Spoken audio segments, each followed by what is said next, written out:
Okay, good morning. We will start in a minute.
Okay, so good morning and good afternoon, probably, or evening to online participants. And welcome to the workshop open forum on data flow and trustworthy data sharing. My name is Yoichi Ida from the Japanese Ministry of Internal Affairs and Communications, and I'm also serving as chair of Committee on Digital Economy Policy at OECD. So it is my great pleasure to have all of you here today. And our previous first original intention to host this session was we wanted to exchange some understandings and ambitions or foresight by different stakeholders, including some other government.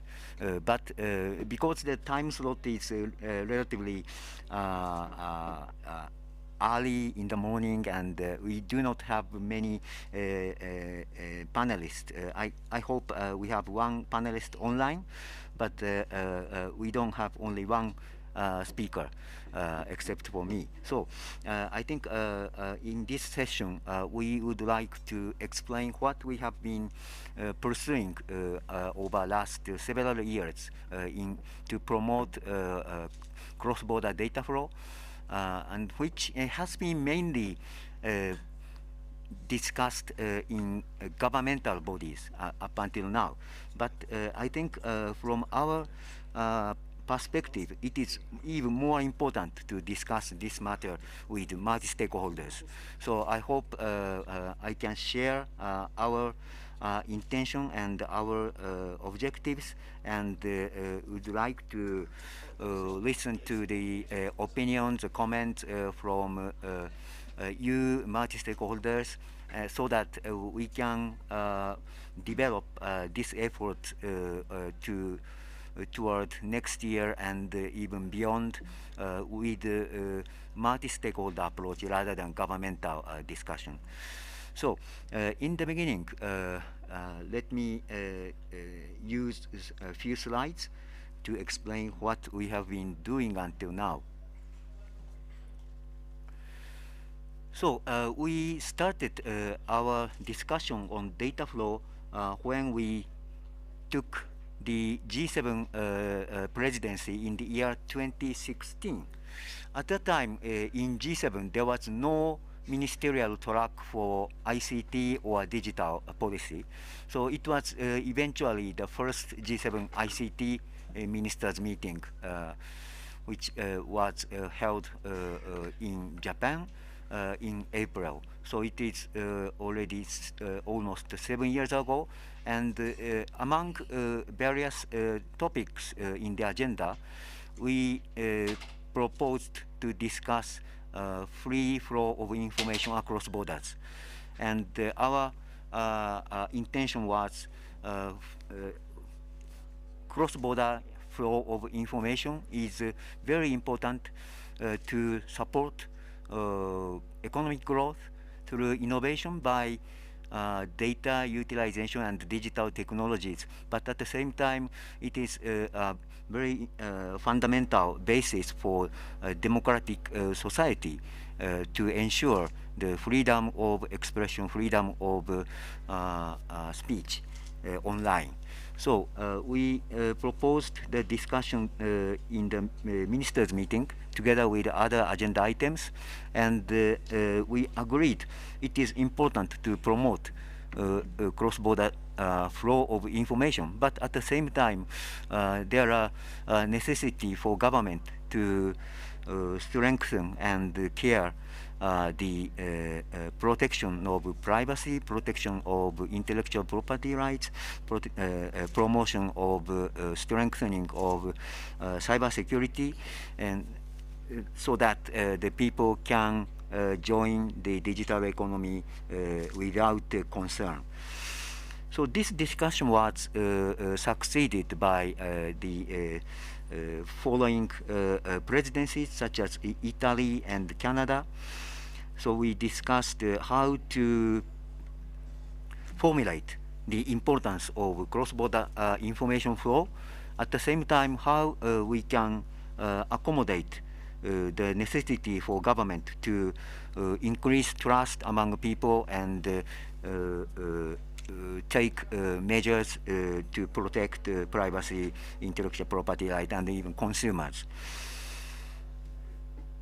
After 3 years of discussion, probably from 2016 to 2018, we found every time we discuss this matter, there are some countries who emphasize freedom online is very important, and protection of privacy, protection of consumer, and improvement of cybersecurity is the secondary importance.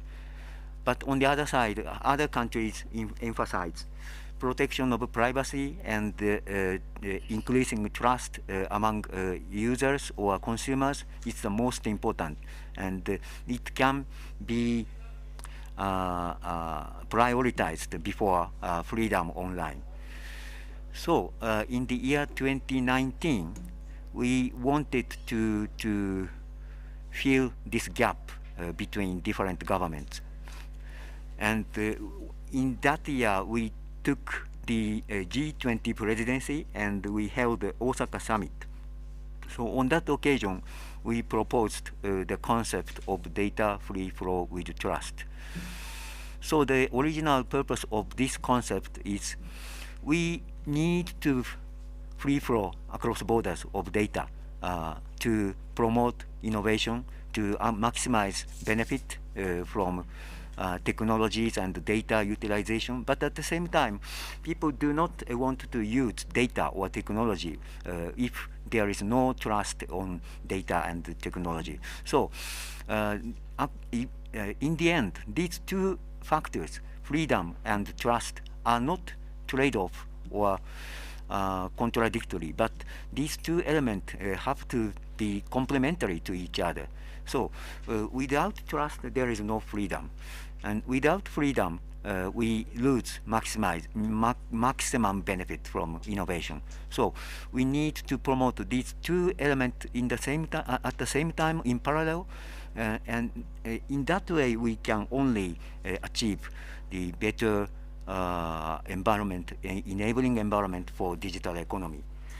So this concept drew a lot of attention from member countries of G20, and in the beginning, different governments interpreted in different ways, and I assume we still have difference in understanding of this concept, but we believe data and digital policy framework needs to be different from country to country, because we all have different backgrounds, we all have different social conditions, economic conditions, and cultural conditions, and even the historical conditions are very different. So we cannot converge the policy framework on data and digital technology to one single harmonized framework. So while we maintain or develop different policy frameworks and regulations on data and digital technology country to country, we need to improve interoperability between countries. If we have different policy frameworks, we need to know how to bridge the gap between the different policy frameworks and regulations, and data flow and digital technology solution utilization should be smoothly passed across borders. So this is the our purpose of this discussion. And after 2019, the United Kingdom and Germany succeeded the discussion at the G7, and we agreed a roadmap for DFFT last year. So next slide. So I wanted to look back at what does data free fluid trust mean.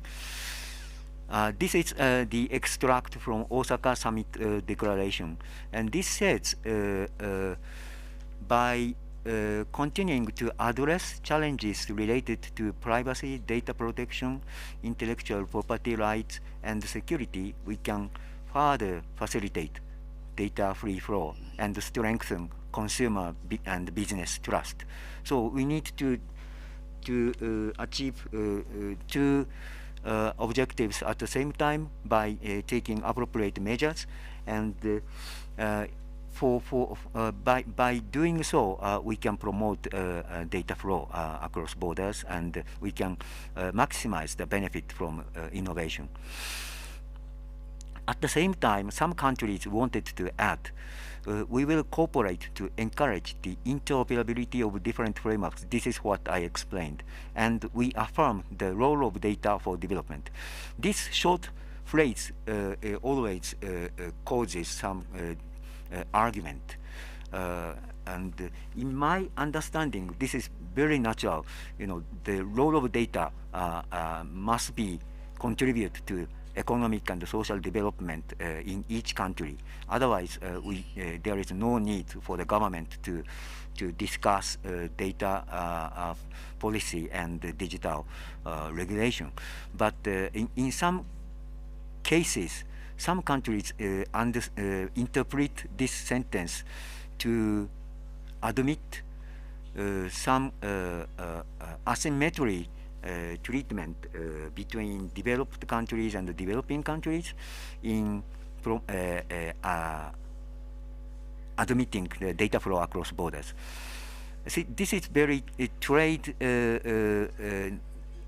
negotiation way of understanding, and there can be such a interpretation made in the context of negotiation or discussion, but basically I understand this is a very general statement that data should be contribute to development, social and economic development of each country. So this is data free flow with trust, and after 2019, in 2021, the United Kingdom took the G7 presidency, and we discussed the DFFT, and we agreed the roadmap for DFFT. Next page, please. So in that, at that time in our discussion, we picked up 4 elements, and I believe this is not an exhaustive list, but this is very good way to approach how we can operationalize the high-level abstract concept of DFFT into action or into practice. So we picked up data localization, regulatory cooperation, government access, and data sharing approaches.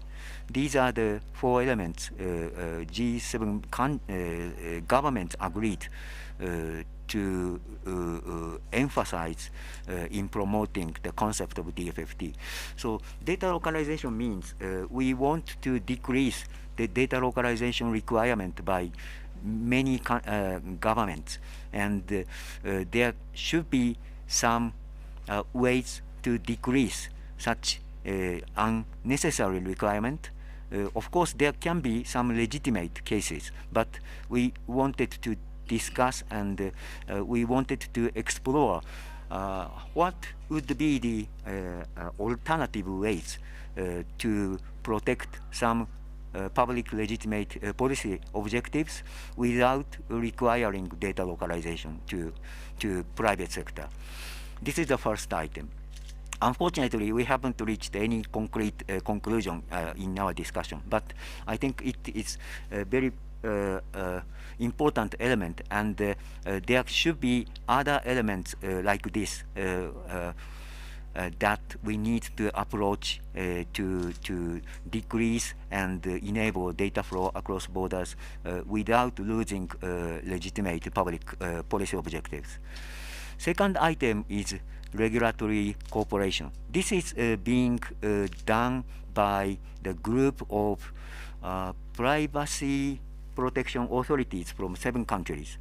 So this is running in parallel with our discussion, and privacy protection authorities are gathering maybe twice or 3 times per year and exchange the information on their regulations, domestic regulations, and discuss how to facilitate the cross-border flow of personal data or privacy-related data. So this would be very important, but we haven't heard any practical outcome on policy measures from the discussion. But it is very important to continue the discussion among those authorities. Third element is government access. This is something we have been discussed under Committee on Digital Economy Policy of OECD, and we started this discussion 2 years ago, and the discussion by the expert group is still going on. But I expect in the OECD digital ministerial meeting week after next, which will be held in Gran Canaria, we will see some output from the discussion. This working group is very unique because in OECD, Digital Economy Policy Committee is a group of government officials who are involved in digital policy, and their background are basically economics or legal or technology. But in this working group, there are experts from justice ministries and law enforcement officials and privacy protection authorities are gathering to discuss how we can find the common elements among OECD countries in the aspect of protecting private sector's personal data from government access. So this is a very unique discussion because the government officials from justice and law enforcement are discussing how they are protecting private sector's data, even when they need to access such data to respond to emergency or some criminal investigation or some other exceptional cases. And there are some rules in the procedure and criteria. So the working group discussed the common elements among 38 member countries and extracted the common standards for OECD countries on government access to personal data held by private sector. So when this comes up, I think this is not creating a new standards or new principles, because this is just extract of current implementation of current practices in by the government. But during the discussion, we found there are some gaps in addition to commonalities. So we may keep discussing. I'm not quite sure. It depends on those experts, but there can be some discussion to continue to improve the criteria and behavior principles for government, especially the Ministry of Justice or law enforcement should protect when they need to access personal data held by private sector. So I wish you all expect some outcome announced in the OECD's ministerial meeting next week after next. And the final element is data sharing approaches. I think you may have noticed those previous three elements are more or less regulatory and government practices or regulations. But in order to promote data utilization or data flow, it is very important to promote the restrictions or inconvenience which private sector are feeling in the transaction. So we wanted to share, exchange the current practices, especially in the priority sectors such as healthcare or medical care or education or automobile transport, or those important sectors. The countries are implementing the different practices by private sectors, and this is not a regulatory matter, but this is the business practices which should be improved by exchanging good practices and learn from each other. So fourth element is more private sector affairs, and I believe this is very important in this roadmap. But this is something, we can discuss among government officials, but this is even more efficient if we have discussions with multi-stakeholders for this element.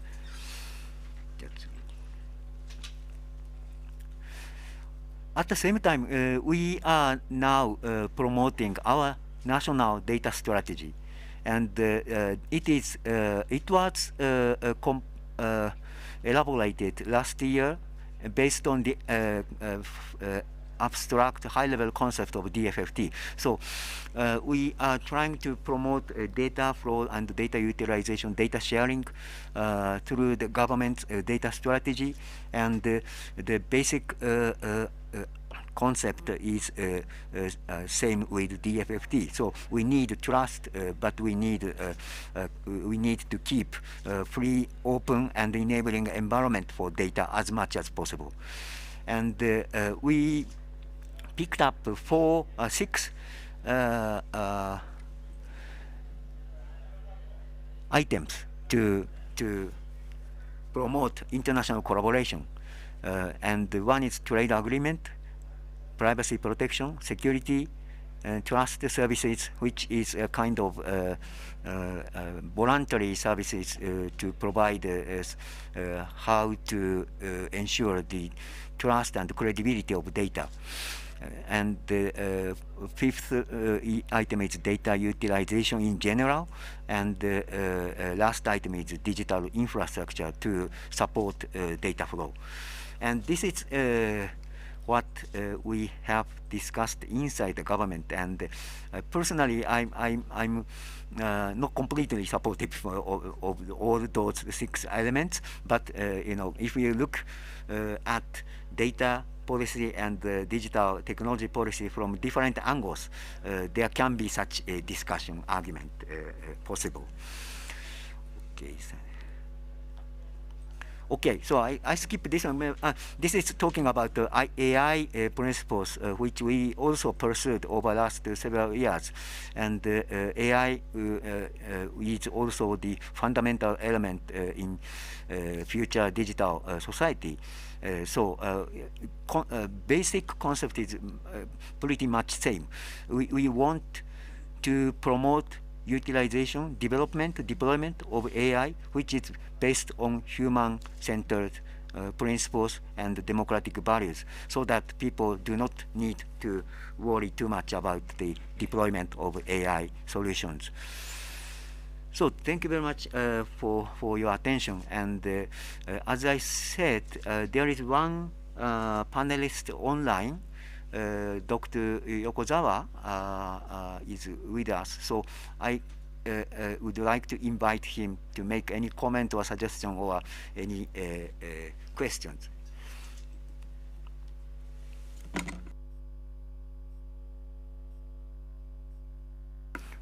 So please, Yokozawa sensei, please.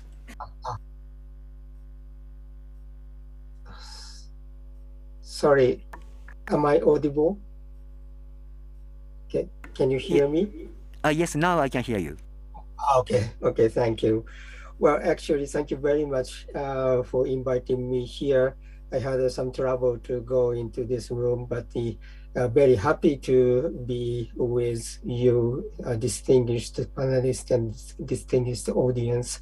So my name is Mako Yokozawa, and I am working with Ida-san in OECD and also in APEC as a representative from the International Chamber of Commerce, which is in all over the world. We have ICC has a branch and the membership Chamber of Commerce, I think, and even in this Ethiopia.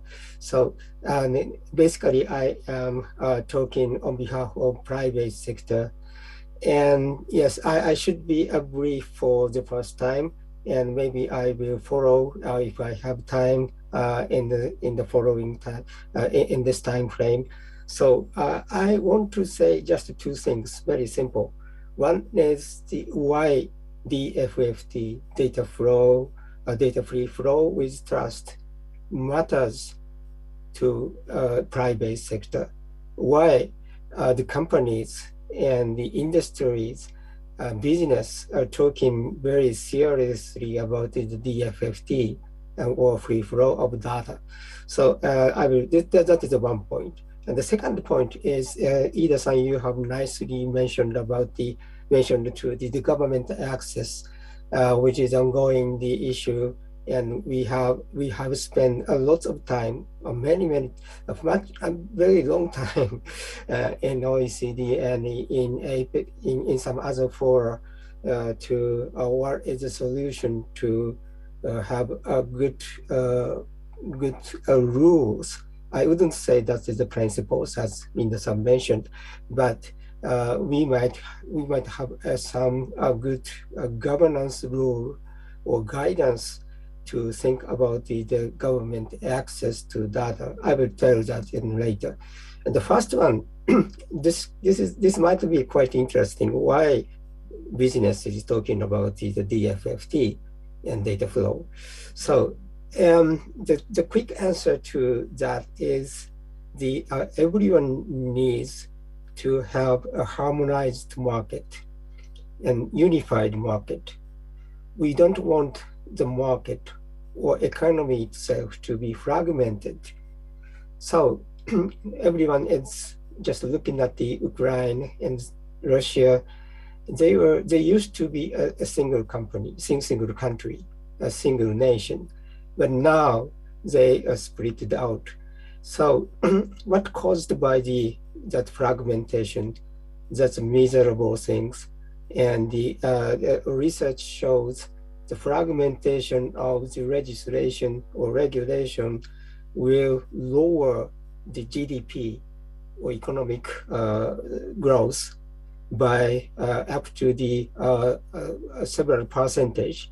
And that should be a very big number if you think about it, how the GDP is naturally great. So from the business point of view, single market will benefit all of the business. So we can assume a unified market. We can sell our product to any part of the world. So this is why we need the free flow of data, and we can utilize the computer system, networks, and the data wherever you are. So we need the free flow of data to have really have this situation and raise our business and keep our business safely and stably. So this is a basic reason why we are looking at the free flow of data. So the single market is the number one. And the second one, I will tell about is the trust. So this is a common question if I talk about the free flow of data and trust.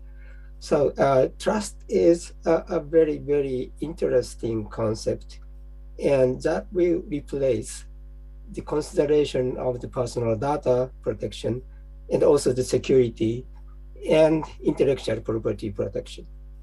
So, and from the business point of view, it is easy to understand. So if we have trust with our customer or with our business partners, wherever the business partners exist in any part of the world. So in Japan's case, if we are outsourcing some of our business to the ASEAN countries or even to the African countries, so we need a free flow of data and trust. And if we have trust to the companies in Africa or in Ethiopia, we can reduce the cost. If we don't have a trust to a company in some country, so we will have to spend a lot of money and effort and human resource to make sure this company is safe, this company is trustable, this company won't harm our business anymore. So so we need a cost to ensure those things. And also, at the same time, we can reduce the risk in our business. That is sometimes that should be to the consumer business and also the B2B business in outsourcing or business partnering.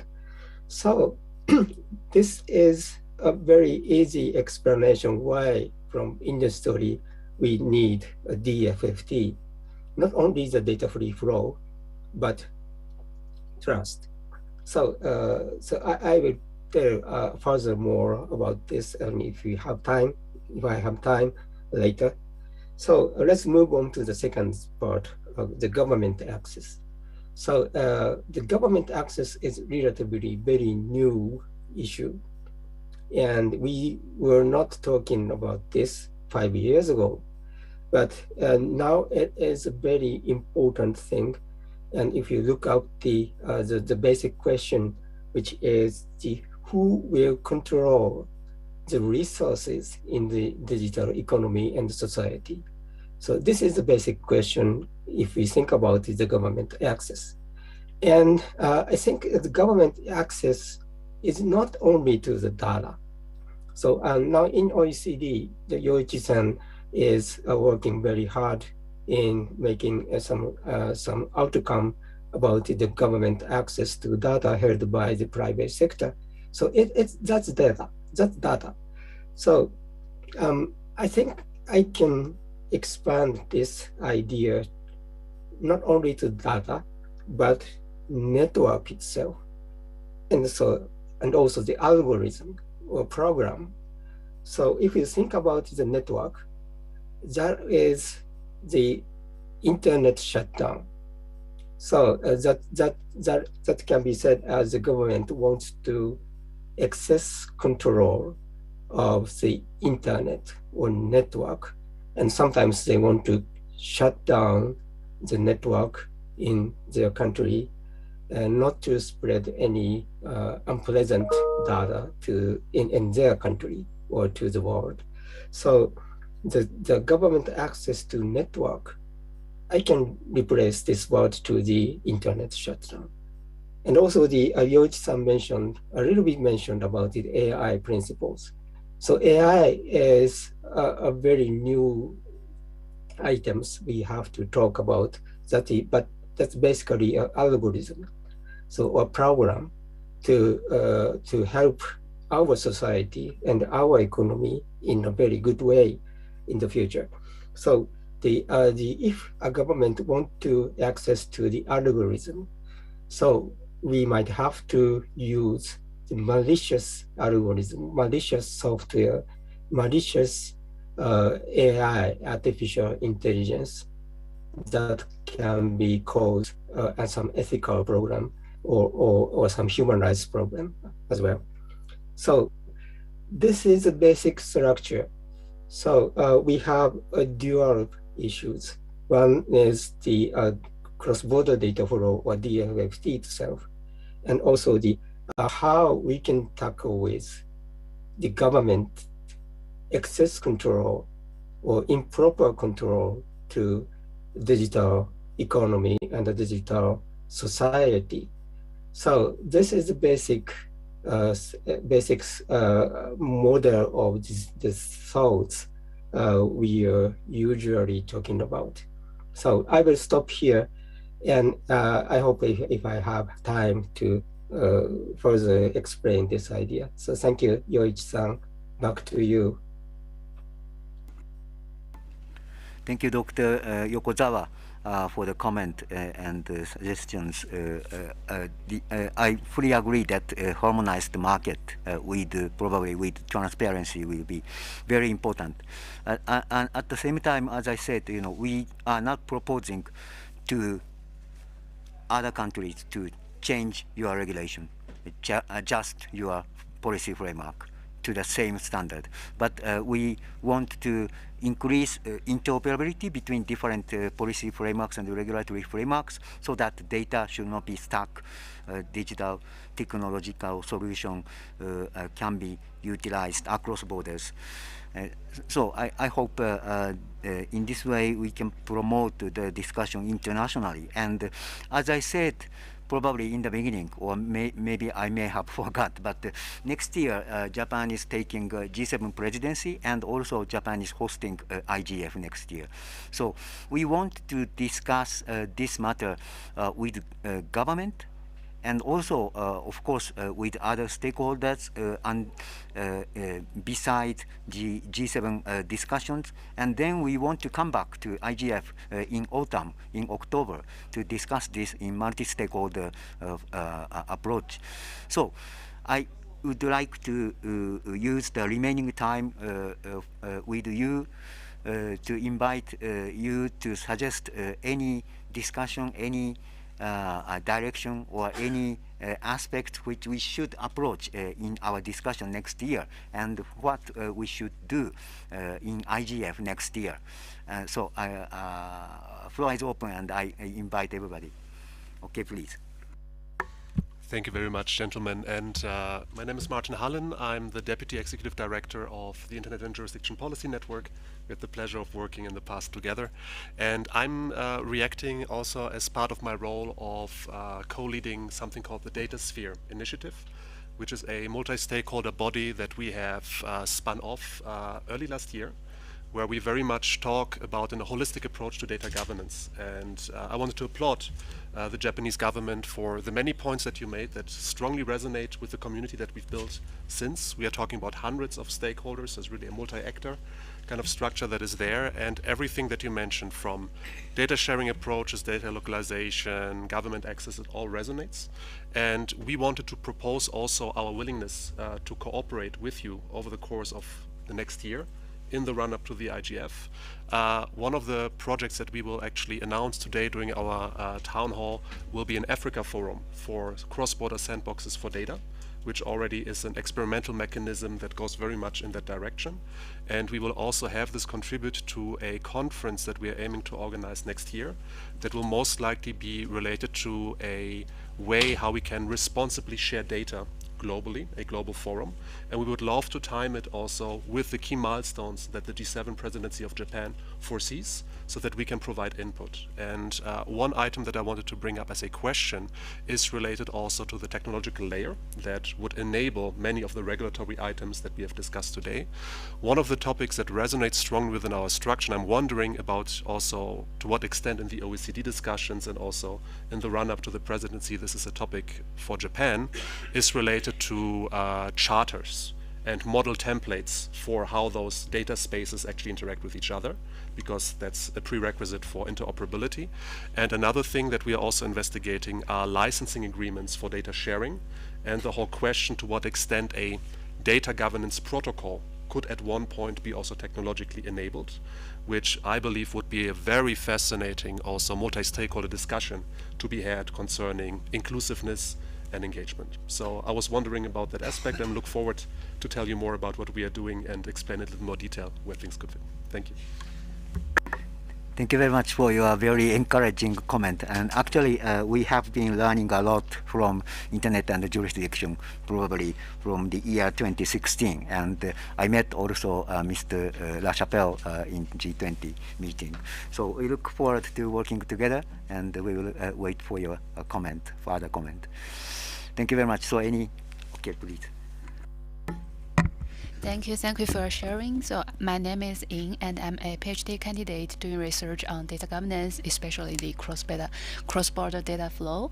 And I have a question regarding the challenges for the international cooperation on data governance, since currently it's showing a divergence on the governance approaches of major economies, and it increased the costs for the private sector.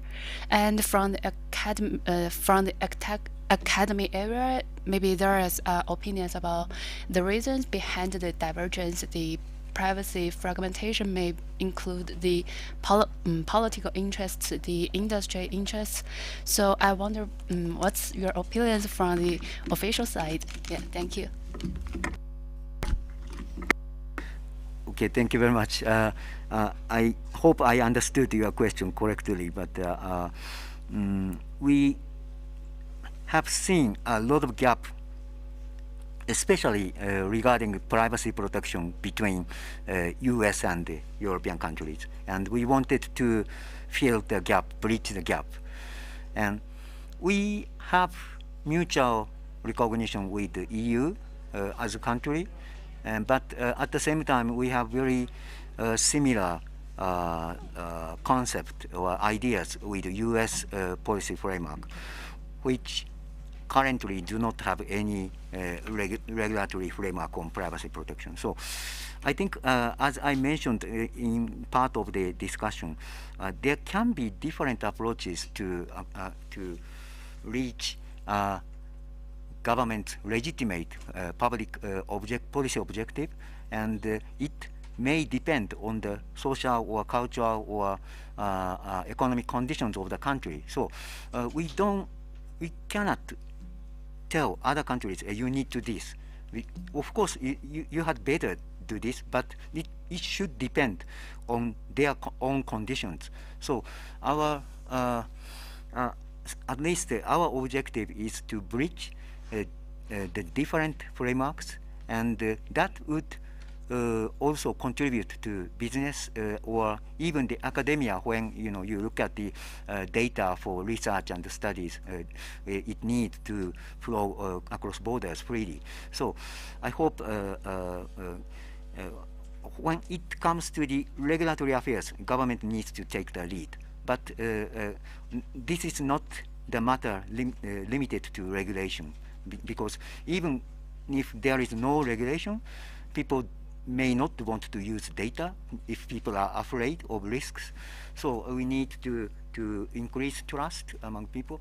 So I think our approach is a whole society approach to increase trust across the society, across different stakeholders, and we don't believe regulation is the only way to do that. I hope this answers your question. Please. Thank you. First of all, I'm glad that this panel is being held here, and definitely will be very interesting how to see this discussion evolve when IGF goes to Japan. My name is Thiago, and I represent the Brazilian Data Protection Authority.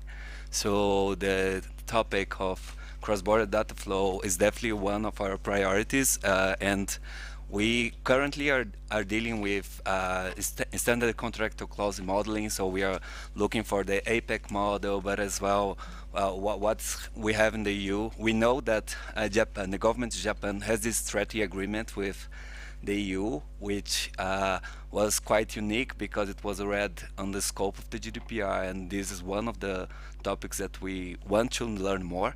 But what I would like to bring is that we have this feeling that many times Global South is still out of the scope in many of these relevant discussions, I would say, like both for Latin America and the African community. So I think it's very important that IGF has been held in Ethiopia this year, because we have, I've followed some panels and heard a lot of voice, a lot of discussions that we have common goals, let's say, but we have our specificities, and this has to be brought to the table. And as a member of the Data Protection Authority, I would like to say that we are eager to share experience. We are part of the Latin America Protection network, with the Data Protection Network.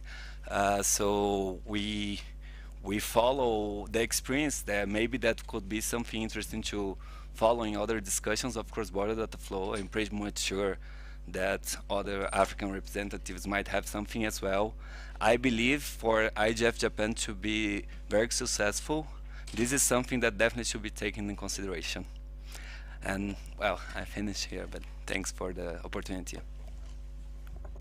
Thank you very much for the comment. Actually, as I explained, we have been promoting this data flow discussion mainly in G7, but the main reason is that it's the most convenient and the most what they say, earliest opportunity for us. And we are always afraid that some people may say, you know, only the small number of countries are discussing their own policy development without participation of other countries, and splitting the world into two groups. So in the next G7, we are very keen on including the element to approach to Global South, and we want to share our discussions, our achievements, our even challenges with those countries, so that the data can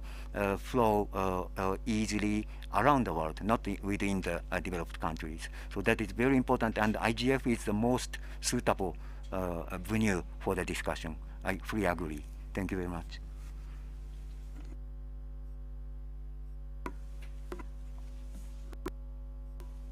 Hi, thank you. My name is Florian Marcus. I'm an e-government consultant from Estonia. First of all, thank you so much for this panel. It's really, really important. Just as an example, in Estonia and Finland, all e-health files for patients are exchangeable across borders, and we can see this is just one small use case of how cross-border data governance can really save lives occasionally as well. To come to my question, and I do not want to single out Japan here at all. There is still a lot of work to be done in many countries. There was an interview, I believe, with your digitalization minister, Taro Kono, in September, where he mentioned that 1,900 services for businesses, so e-government services for businesses, are still reliant on floppy disks and mini CDs.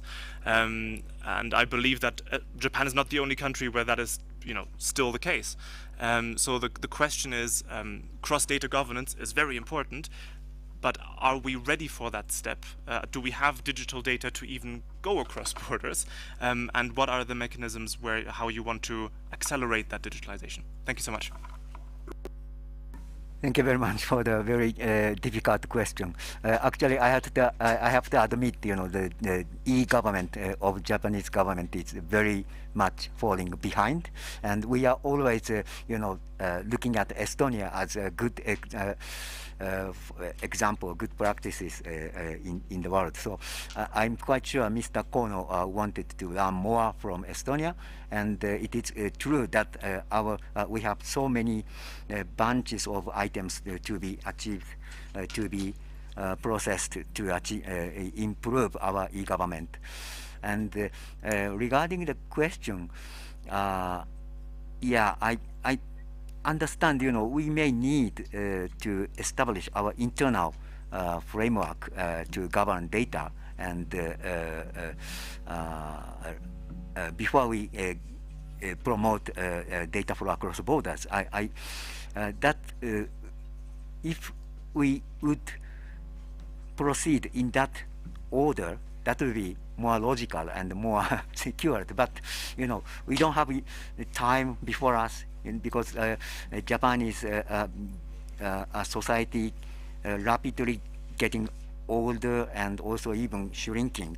So we need to make use of data, digital technology as much as possible, and this is very urgent for us. So we cannot wait until our very slow development of e-government and before we before we promote cross-border data flow. And private sector is always quicker than us.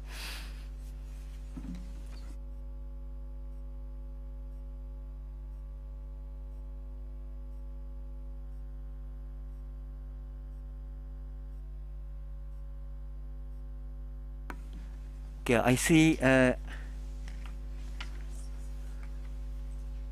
Mokaberi, online participant Mokaberi is asking question. If you like, please take the floor.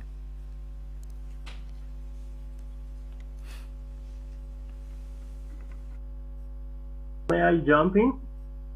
Yes, please.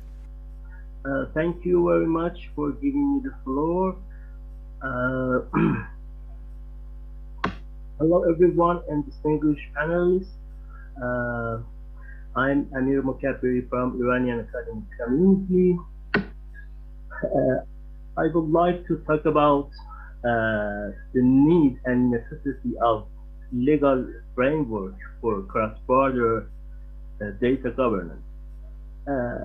Isn't it time to form a legal framework for cross-border data governance within the United Nations to prevent strategic misuses of national big data of countries for illegitimate purposes by some dominant government and international digital platforms? As we all know, the data and big data is a strategic national asset for every country and is a new oil. This framework, this legally binding framework, could help digital trust and transparency at international level, especially in international level, and could help the formation of accountability framework for dominant actors in the internet and in the digital economy landscape. And it could also guarantee the development rights of developing countries. The right to development in cyberspace could be ensured by this framework. And also fundamental right of user prevents the formation of, and this framework also could guarantee the fundamental right of user and prevent formation of new data colonialism. My question is that what would be the contribution of United Nations and Global Digital Compact to address these critical issues and to establish drafting process of UN Convention on Data? Thank you very much for giving me this opportunity to raise my issue. Thank you. Thank you very much for the very difficult question.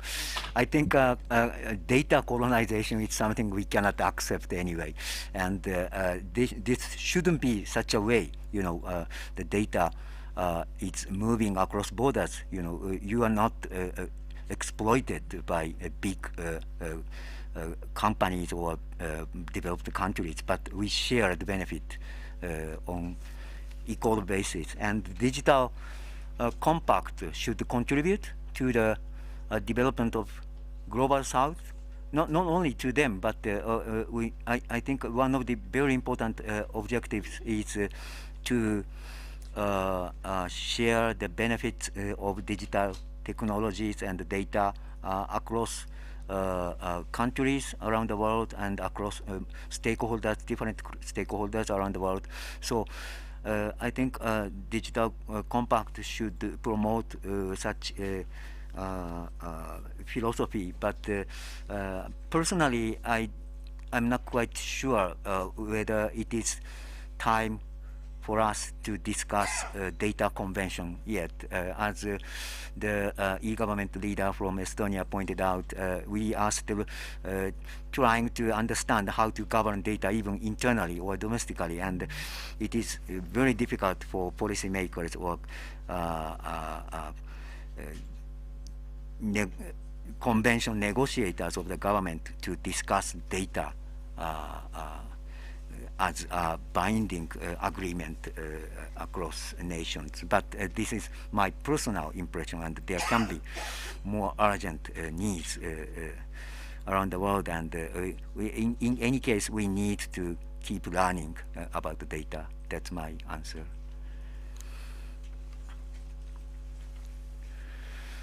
Okay, so thank you very much. I think time is up, and thank you all for the very active discussion. And if you have more questions or comments, please contact me. Feel free to contact me. And as I said, we will have important meetings from next year to even beyond, and we want to discuss not among the government, but more with multi-stakeholders. So we would always welcome your input, comment, and even questions.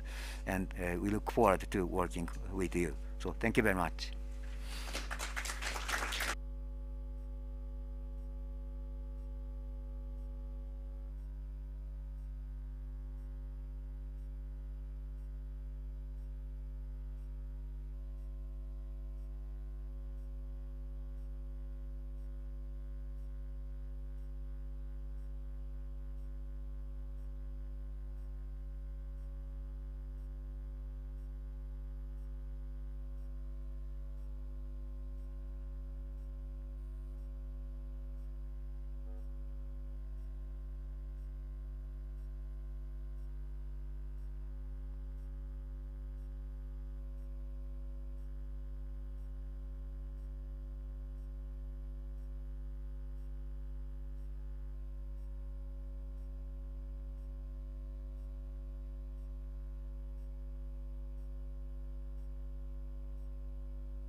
Recording in progress.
Maybe you can. Excellencies, distinguished delegates, experts and colleagues.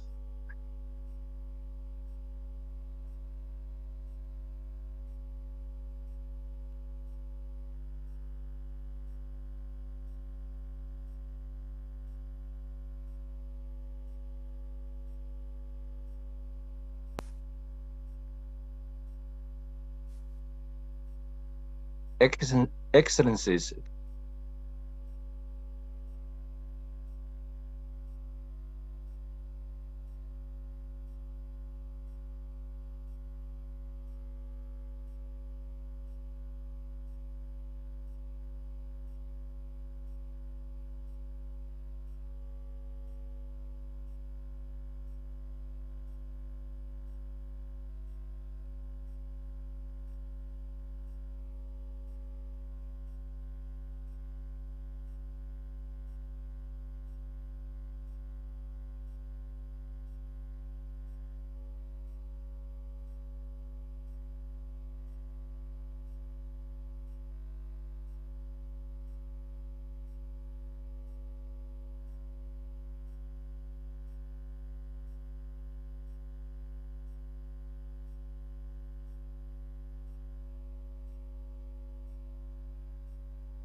Excellencies, distinguished delegates.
Good morning, everyone. Thanks for joining. We will wait for perhaps 1 more minute. We start the session, just for get everyone to settle down.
Once again, good morning, everyone. Thank you for taking time to join. I know the IGF is always very exciting because there are so many sessions to choose from.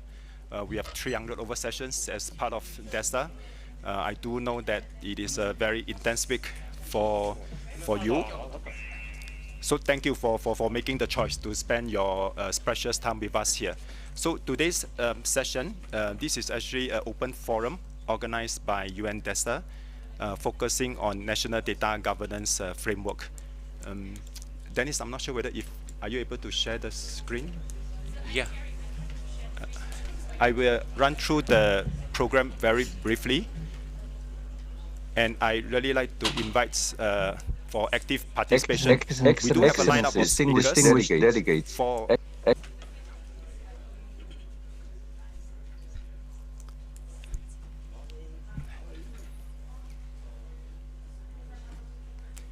Okay, let me start that once again. So, welcome to this open forum. It's on focusing on adopting data governance framework, moving from silos to an ecosystem approach.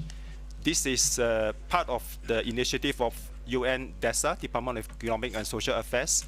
We are supporting countries in Africa, in Asia Pacific, especially the developing countries, in putting together an integrated, holistic national data governance framework. But we do realize that the data governance framework in today's context has also to be multi-stakeholder and has also to relate to global data governance. So we are very glad to have participants here, both on-site and online, to be here and to share with us your insights. We have a few guiding questions. I hope you can look at our information on the event page in IGF website. There you can see the guiding questions, which I will not take time to repeat here. You can also look at the bios of our speakers, so we do not have to spend too much time in introducing the speakers. So perhaps, again, speaking of time, I will not take more time to elaborate, but to invite our, okay, we have the guiding questions here that I can just go through very quickly. The centrality of data developments, and all of you will agree, and you have heard that data is the new gold, the new oil, the new currency for the digital economy. How governments can actually look at employing a holistic distinguished delegates, in implementing integrated national data governance. On behalf of the UN Department of Economic and Social Affairs, I express our deep appreciation to you for joining this open forum on adapting national data governance framework from silos to ecosystem. Our technical colleague. Data is the lifeblood of most, if not all, institutions. Data is increasing more than expected. Okay, my apologies. Yeah, we have to sort out the technical. Just give me the cue. 1 more minute, we'll play the video. 1 more minute. So also in relating to national data governance framework, how that is to be related to global data governance and a multi-stakeholder approach. That's why we are here today at the Internet Governance Forum to discuss these very pertinent issues. And with that, let us start with our opening session. We have a few speakers, starting with Mr. Juwang Ju, the Director of the Division for Public Institutions and Digital Governments, UN Department of Economic and Social Affairs. So yes, can you play the recorded video of Mr. Ju, please?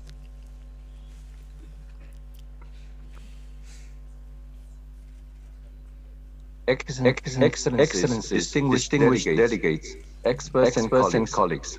On behalf of the UN Department of Economic and Social Affairs, I express our deep appreciation to you for joining this open forum on adapting national data governance framework from silos to ecosystem. Data is the lifeblood of most, if not all, institutions. Data is increasing more than exponentially, with more being stored in the cloud than ever. There's also a general perception that we are overwhelmed with data and information overload. But there are also unmet data demands and data gaps, especially for the vulnerable Can't hear anything anymore. Is it just me or? Where there's data, there will be cyber threats. Institutions with valuable personal data, such as financial and medical information, will make them particularly vulnerable targets. Data security breach is more rampant than ever. That is why we need a comprehensive framework approach to data management and data governance in building national data ecosystem across government agencies and jurisdictions. It is in this context that we are gathered here today at this open forum. It is also the same rationale that UNDESA is implementing a capacity development project funded by the UN's Peace and Development Fund on developing institutional capacities for digital data management and cooperation to advance progress towards the sustainable development goals. We aim to support developing countries in Africa and Asia Pacific to enhance institutional capacities in planning and implementing national data governance framework. At this open forum, I very much look forward to your expert advice and the different perspectives on the following. Is a framework approach to national data governance useful? Given the centrality of data for development, how can we advance holistic, whole of government and whole of society multi-stakeholder approach? And what are the interlinkages between national data governance and the global data governance, for example, in cross-border data flows? Ladies and gentlemen, I would like to end my short remarks to reiterate the following. An effective national data governance framework is no longer optional, but critical. Not only is there a need for data classification and standards to facilitate data use, reuse, sharing, and exchange, but there are also urgent needs to inform data risk and security management, legal and regulatory compliance process, and help improve productivity as well as accountability in decision making while respecting personal data privacy. With your engagement and advice today, we hope to better frame the current challenges and opportunities to advance and tap on the vast potential of digital data. I wish all an engaging and fruitful discussion. Thank you. Thank you.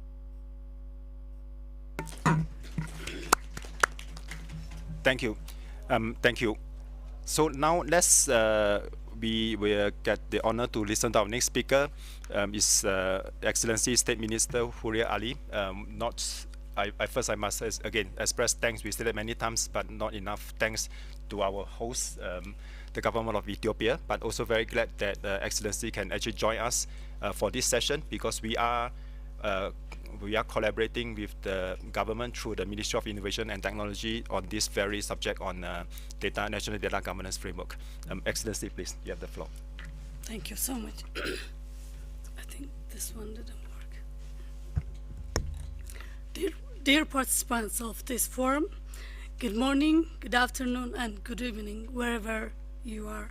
I hope you have participated meaningfully in all of the discussions, debates, dialogues on the internet governance so far. As you all well aware, the world is witnessing the rapid growth of technology and data. However, it also entails a multitude of risks and limitations. Issues related to the digital divide, security, and privacy, combined with inadequate digital and digital literacy, have become area of concerns for many.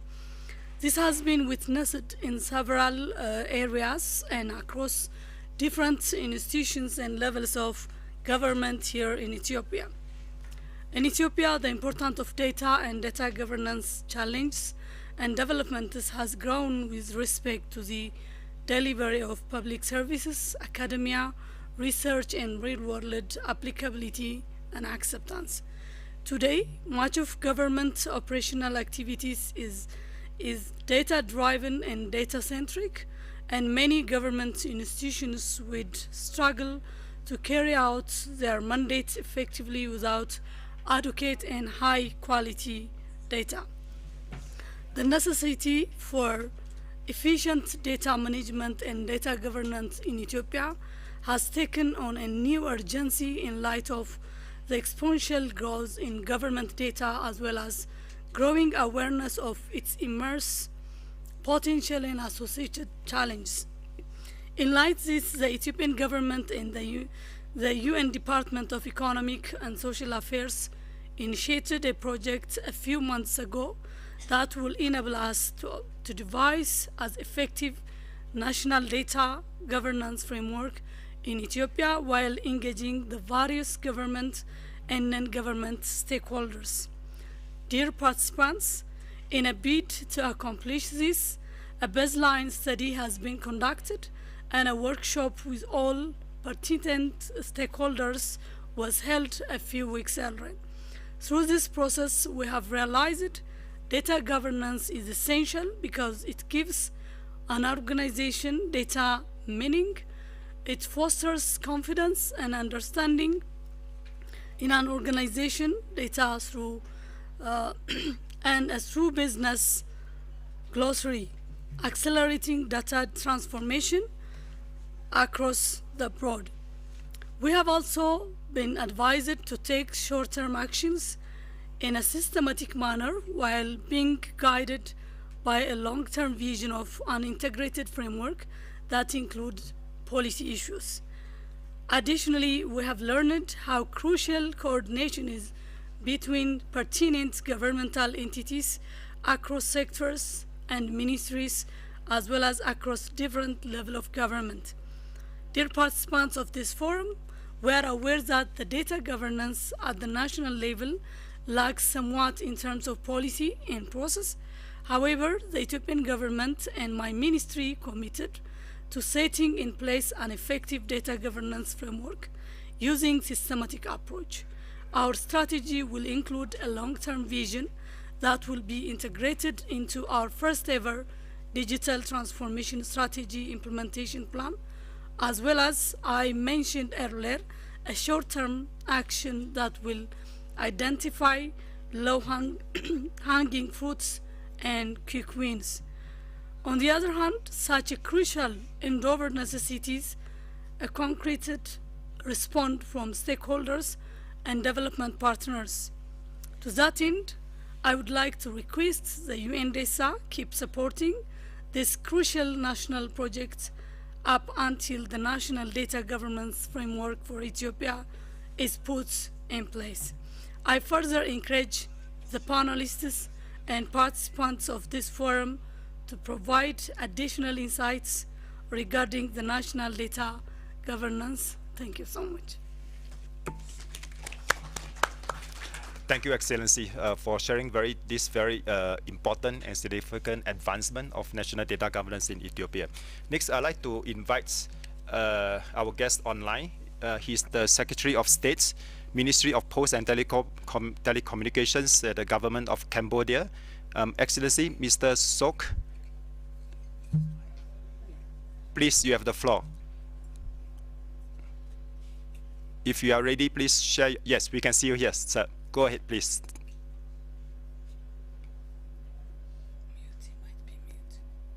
We cannot hear you.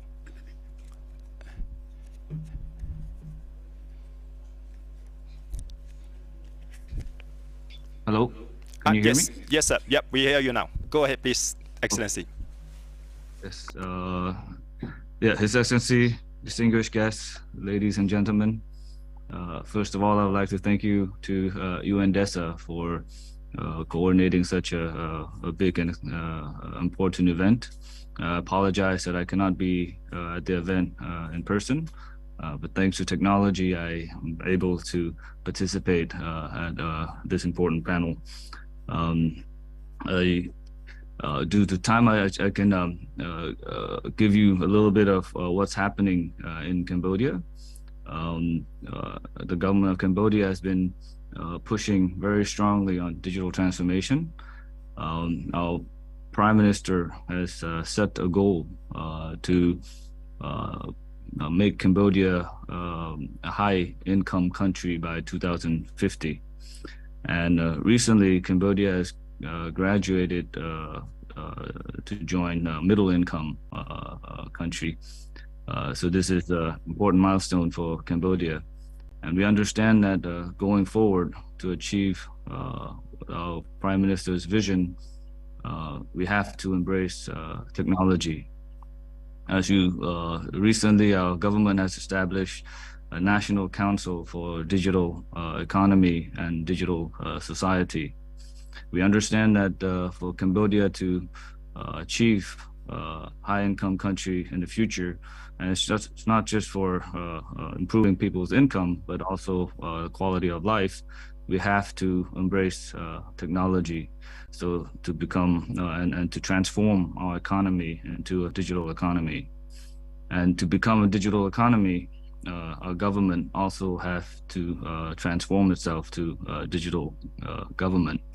And currently, under the council, which is chaired by our Prime Minister, we have 3 national committee: Committee of National Digital Government, Committee of Digital Economy and Business, and Digital Security Committee.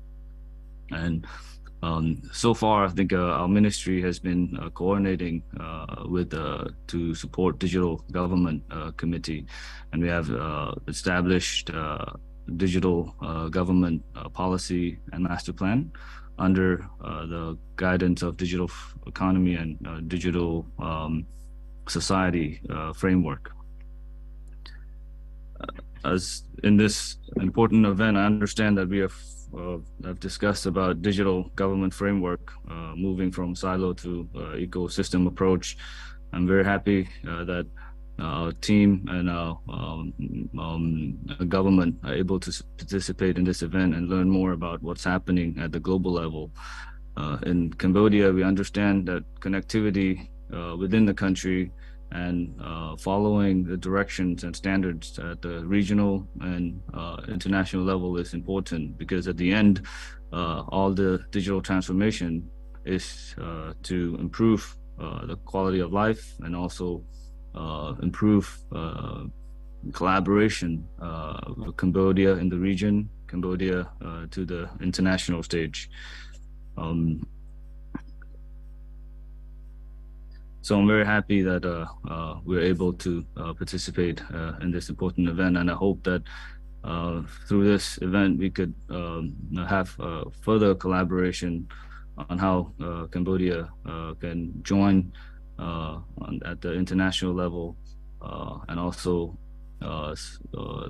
be able to support what we're doing here in the country, and also align our strategy, our policy, and our standard to support what's happening at the international level as well. And I hope through the following discussions with our team and with the team from UNDESA and all the other government and country support, we hope that the future in developing digital society for Cambodia, as we have studied many number of very successful country in doing digital transformation, we hope that Cambodia will be able to establish a strong digital government to support a strong digital economy in Cambodia, and hopefully build a type of digital society that will be that will be supportive of our vision, and most importantly of supporting the future generation of Cambodia, and hopefully contributing to solve all the major challenges globally. So with that, I'd like to thank you, UN DESA, distinguished guests, ladies and gentlemen, on this panel, on this event, and I look forward to further discussions on in the panel. Thank you very much. Thank you, Sir Chris, for sharing the perspective of a country from another continent in the Asia Pacific. That is also where we are looking forward where the Internet Governance Forum will be next be hosted by Japan in Asia Pacific. The next speaker is also online. He's actually Professor Meng Qingguo from the School of Public Policy and Management of Tsinghua University. He's connecting online at Beijing. Professor, you have the floor, please.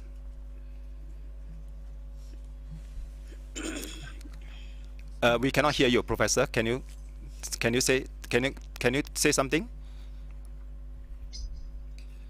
Yeah. Yes, we can hear you now. Go ahead, please. You have 5 minutes. Go ahead, sir. We could hear you earlier, but not now. Just now I did hear your voice, but not now.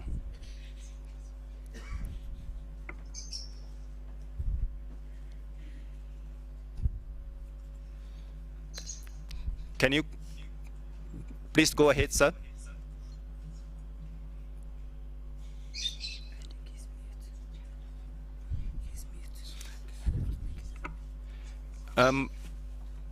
I believe you could be muted. You have unmute yourself on the bottom left to unmute yourself.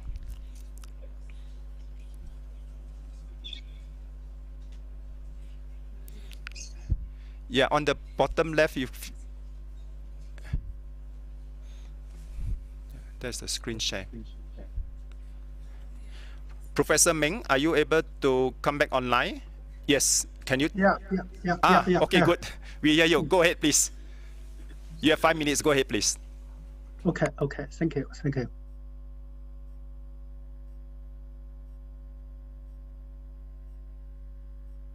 Yeah, please go ahead with your remarks. Okay.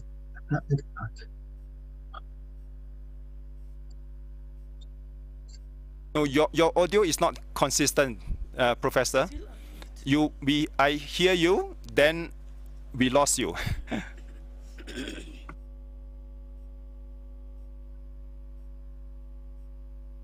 Yeah, Professor, there's some technical issue. Let us see whether we can sort out offline. So, if I may, I will come back to you later.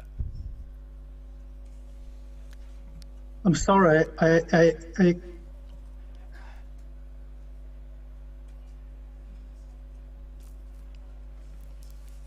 I hear you just now. Can you go ahead and you continue to give your remarks? Okay, let's proceed. Is always we still have the technical challenge connecting across different continents. But we will see whether we can hear from the professor later. But without further ado, I really like us to proceed with the interactive panel discussion. The first panel, we have 2 moderators. Online moderator, we have Dr. Mesfin Keffer next to on my right here. We also have an on-site moderator, Louis Murray. Dr. Mesfin Keffer is from the Addis Ababa University, and Louis Murray is from London School of Economics. So without further ado, I'll pass the floor to Dr. Mesfin, please. Thank you, Wemi, for a nice introduction, and thank you all for coming here and being with us for this forum. And now the first panel part is all in national data governance, from silos to ecosystem, following a more comprehensive approach, a multi-stakeholder approach, a framework-based approach. Now, in this regard, on this first panel part, we'll concentrate and focus on a few aspects of data governance, which are actually data standardization, data classification, data sharing, and interoperability. There are very distinguished panelists for this session part. And first, from Ghana, Her Honorable and Venerable Lydia Lemise. She is coming actually close to us. And from Japan, Mr. Yoichi Ida, I think next to the right part here. And also from UNESCO Brazil, Miss Marilisa Oliveira. She's not here yet. She's not here. Okay, at least we have two distinguished panelists from Ghana and Japan. They'll share us their views and experience regarding to the approach with respect to their Ghanaian experience and also from Japan experience, also in international experience. Having said this, the online moderator also, Lucy Sher, I hope, can you take the floor for saying a few words? Lucy, please. Yes, absolutely. Can you hear me okay? Yes, you may continue, please. Excellent. I'm not going to take too much time, but I just wanted to present myself. I'm Louise Marie Urel. I am over at the Department of Media Communications at the London School of Economics, but also a consultant for Indesa in thinking about data security more specifically. So I think my role here as, also an online moderator is potentially to trigger some thoughts around, how to think about going from silos to ecosystem. And from that particular standpoint, when we think about the rise of incidents of cyber attacks, it also leads us to a conversation about the integrity of data, of thinking about how to secure and how to ensure that development is sustainable in a digital economy, in a digital society.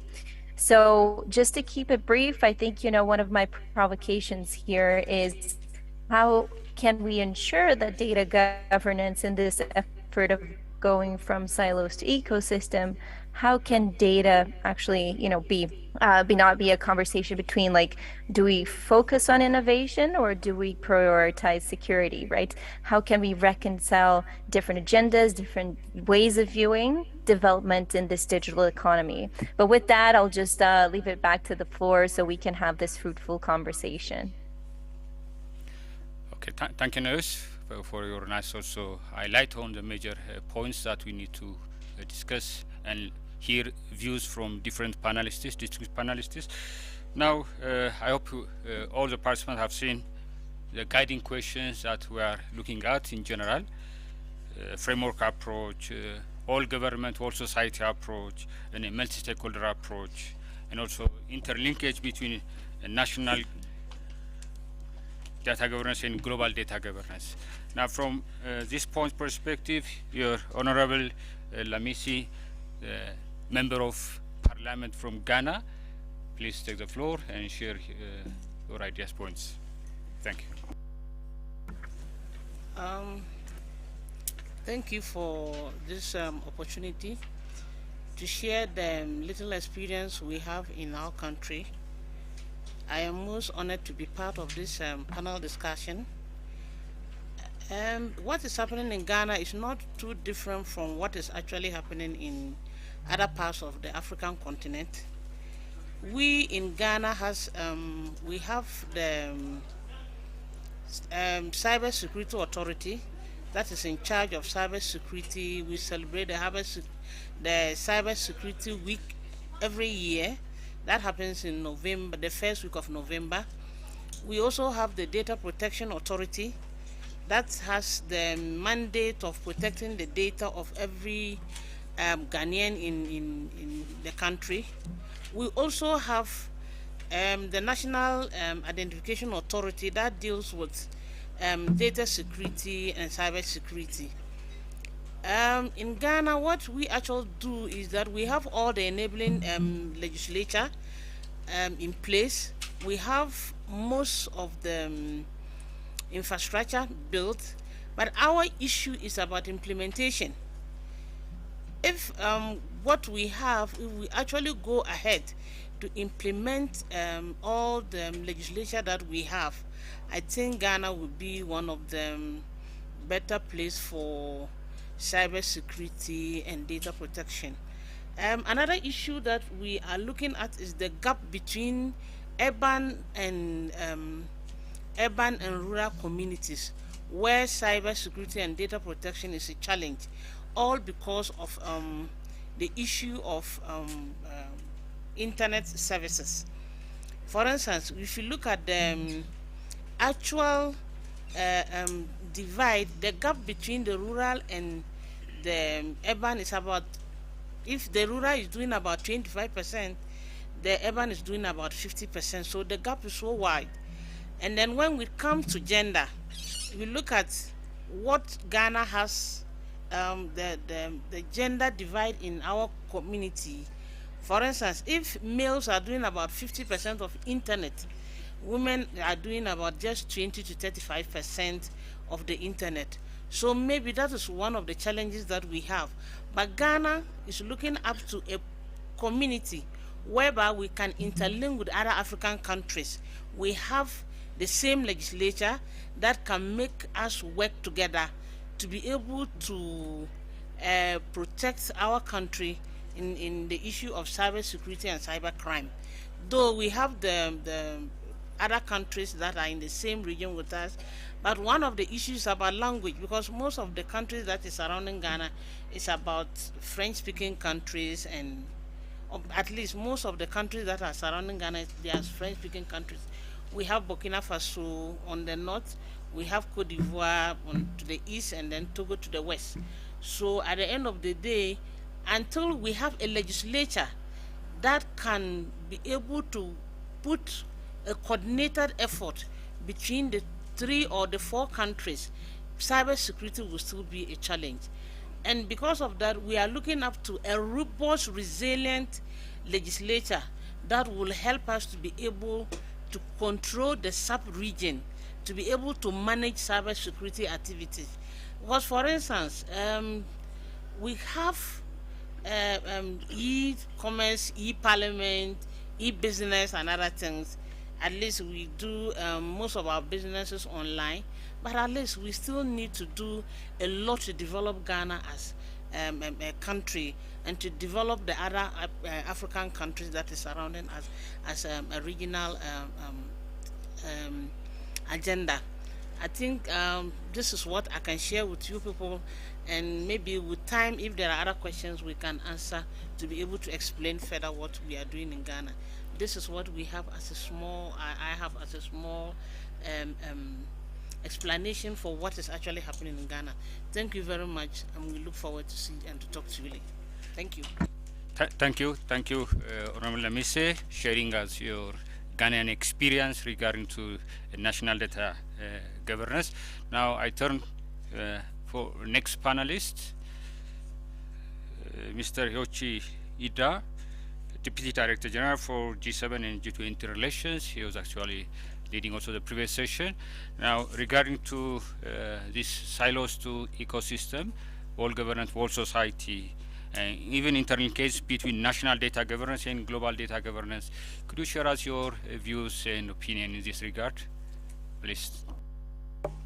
Okay, thank you very much for the question, and I will be brief, but please understand what I'm explaining from now is my personal view rather than our government official views, and I'm rather specialized in international aspect. So maybe my colleagues working in domestic regulation may say something different, but allow me to speak out my own impression. And in Japan, of course, we have been working very hard to facilitate data utilization and data innovation through data. But yes, what we have seen is, people were very reluctant, not very active in using data and sharing data, especially across different sectors. So that is one of the reasons when my colleagues discussed a national data strategy, which was completed only last year. And the basic idea is, if I answer the question by the first panelist, emphasis on innovation or emphasis on security, we are putting more emphasis on innovation and enabling environment. Of course, as the concept of DFFT, data free flow with trust, shows, without trust, people do not want to use data. People do not want to share data.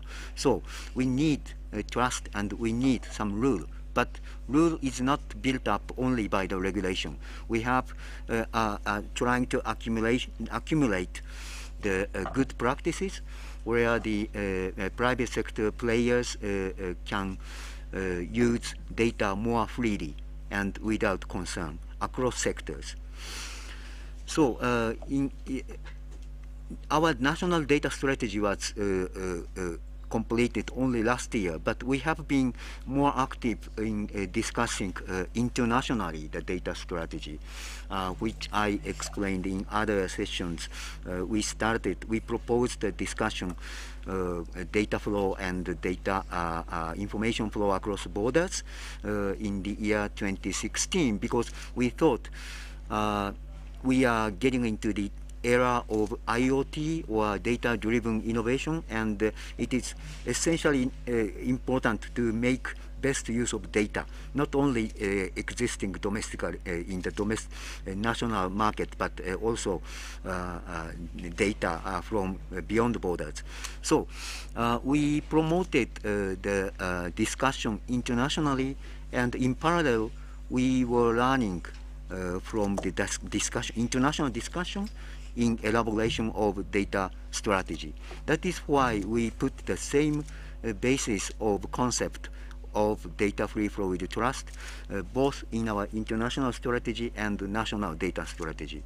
So from the very beginning, we believe data should be not blocked inside the border, and should flow and utilized beyond the border. So I think this is a kind of natural way of progress when we promoted international discussion and national elaboration in parallel at the same time. When we talk about silos, as I said, we had a very persistent problem in each priority sectors, such as healthcare, medical care, transport, education. They have a lot of reluctance to share the data across sectors. So that is one of our urgent challenges. But at the same time, when we discuss policy framework or regulation, we don't think the transversal horizontal regulation can be achieved at this moment, because data should have different natures in different sectors, and we don't pursue horizontal regulation across borders. Even if people say silos, we may implement regulation mainly on sector basis. So, but of course, this should contribute to the better flow, smooth operation of data utilization across sectors. So this is what I'm personally thinking, and I'm not quite sure my colleagues fully agree to this. But for the last several years, our government has been pursuing international discussion in parallel with national strategy implementation. So thank you very much.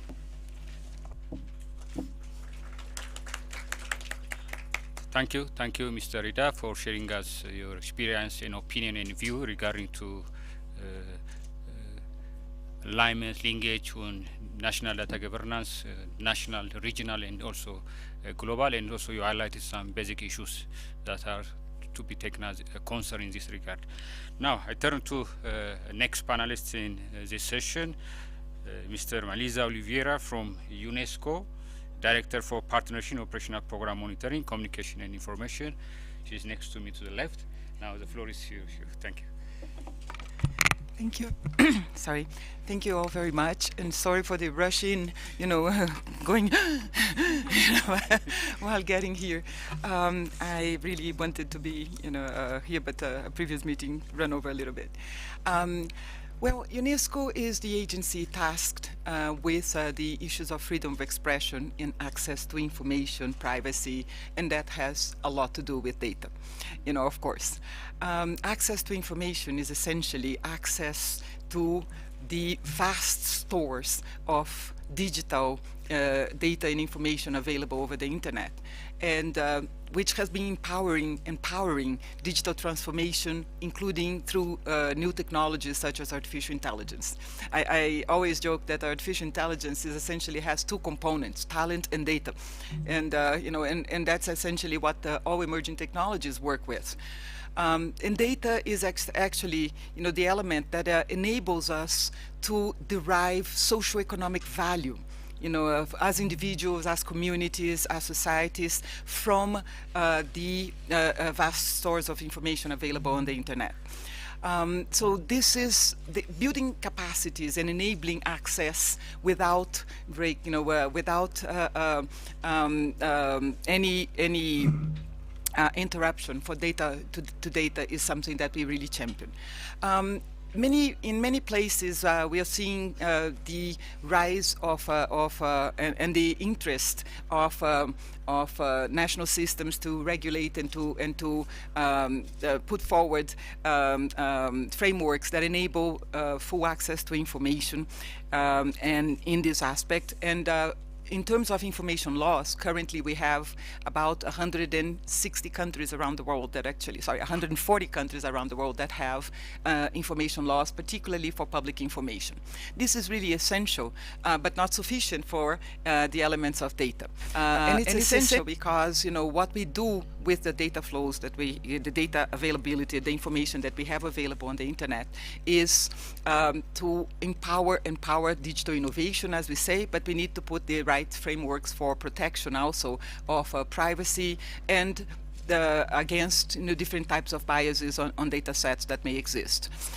So one of the things that UNESCO is doing right now is providing, debating and finalizing guidelines for access to public data to be provided to governments at the global level so that we can inspire the regulatory frameworks at national level that enable us to really derive the benefits, that enable us to realize the right to education because we have education data available, the right to justice because we have the justice data available, the right to health because we have health data available, without impacting negatively on the protections that we need, particularly to vulnerable groups that tend to be excluded by data collection systems simply because, first, they're not present on the internet, the second, they're not present in sufficient numbers or with sufficient intensity because they don't have the right data package, affordability, and so on and so forth. So some of the guidance, let me just very quickly read for you some of the elements that come. Principles for the right to access to information. We're looking at maximum disclosure that makes access to information and data applicable to all public bodies to the widest extent possible and restricted only in the very limited circumstances. Decision makers should always proceed from a presumption in favor of disclosure without asking individuals to demonstrate particular interest in information or explain the reason for the request. The duty to publish. Proactive disclosure that obliges public bodies to disseminate widely information and documents of significant public interest, even without prior request. The benefit is that publishing information will often be more economical than responding to multiple requests for the same information. Processes to facilitate access, stating that the request for information should be processed rapidly and fairly. An independent review of refusals should be available.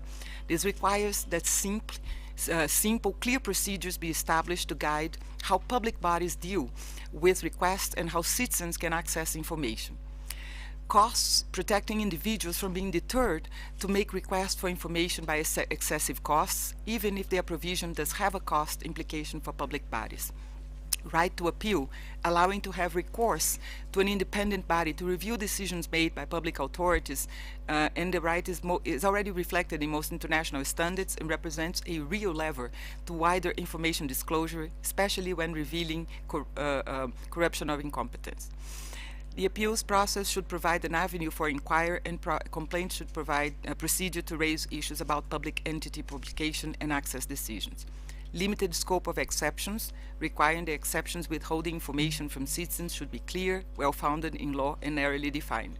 Promotion of open government, aiming at changing culture of secrecy within public bodies, and protection of whistleblowers who release information of wrongdoing.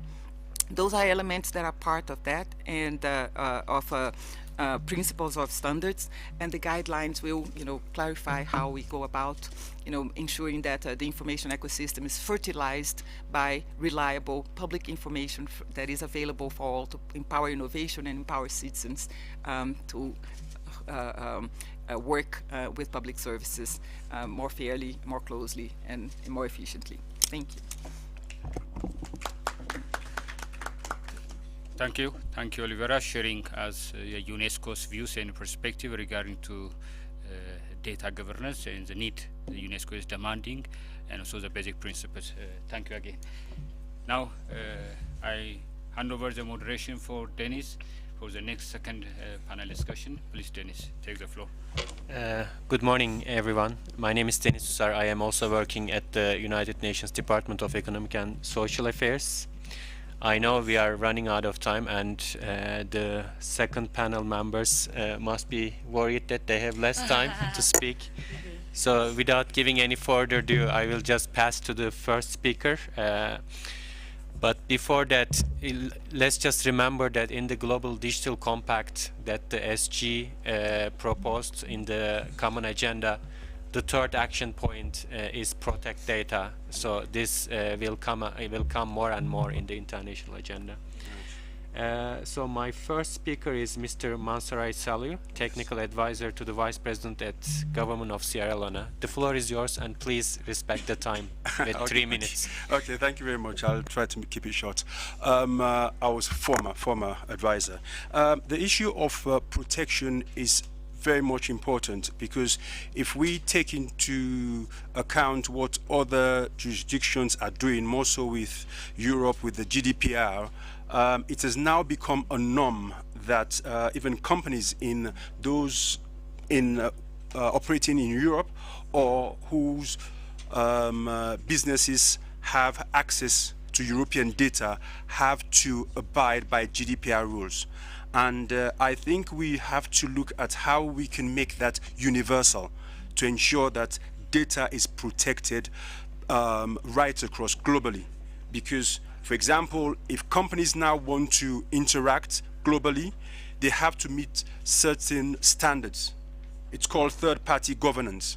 So we have to ask the question, why couldn't that be done between citizens and their governments, to ensure that before I give you my data, I need to have a document that says all your systems are protected and that my data will be protected. So we have to look at the issue of compliance, the issue of setting standards. For example, there is the ISO 27001, which companies have to comply by.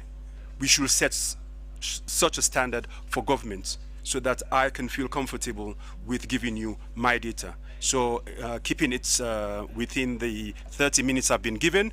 Is it 30 minutes or 3 minutes? 3 minutes. Okay, thanks very much. Okay, thank you. Thank you for that valuable input. And now I'll turn to my colleague, Ms. Mariam Jobe, Program and Engagement Manager, Give One Project Gambia, and also Secretariat Assistant to African IGF. Good morning. My name is Mariam Job. Thank you for that introduction. And since we're running out of time, I'm going to be as precise and short as possible. Mr. Yoshi here mentioned something about the fact that people do not want to give their data. And that's more often than not, it's because there is little or no transparency. And in the African region, really, it's because there's very little security. There's a lot of data harvesting in Africa. I know that in the West region, ECOWAS, when you're going for your ID card or your passport, there's a biometric system. In the Gambia, for instance, it's the contractor is outsourced, and you're asked questions regarding your parents, where they live, where they come from, their telephone number, and all of that, just to get your ID card. So there's a lot of data harvesting, but people don't know where their data is going, who is storing it, how is it being stored. And when we talk about the importance of data privacy and data protection, you have to talk about data ethics, fairness, such that collected data should be used with purpose in ways that don't violate their individual human rights, privacy and protection, where big data has personal and oftentimes very sensitive data, and we need to ensure that their privacy is safeguarded, and consent of the individual whose data is being used. And this takes us to transparency, that people know that their data is being collected, why it is being collected, and for what reasons, and along with the knowledge that they can trust you, that you protect their data. So am I on track? Yes. Yes, definitely. I think actually, before we go, I have some time, right? You have time. Recently, also, we're talking about data privacy, and I wanted to come to cybersecurity as well. Just recently in the Gambia, we had a massive hacking against the entire system of the Central Bank of the Gambia. And the hackers now have access to about 2 gigabytes of vital information that could affect personal finances of most Gambians, and they have accurate figures of the economy and the state of affairs in the Gambia. So data ethics is very important when you're talking about this, and you need to have, really, when you're talking about governing data, you need to have cybersecurity experts, or at least cybersecurity measures put in place at national level as well. Thank you. Thank you so much. Let me now turn to Miss Lily Edinam Botsoe from Ghana Youth IGF, thank you. And after that, we will get some reflections from our online moderator. And in the meantime, if there are any questions, please feel free to put in the chat, or if we will see if we have time from the floor. So.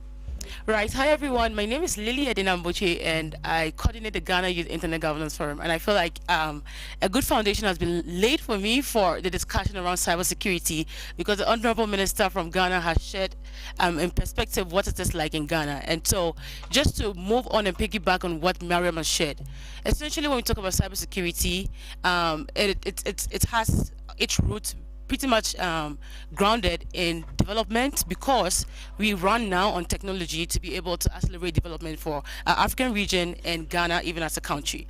So talking about the issue of cybersecurity in line with what we have now, or what you're discussing as framework for just moving what you have in silos, or just processing of data in silos now to ecosystem, to an ecosystem approach.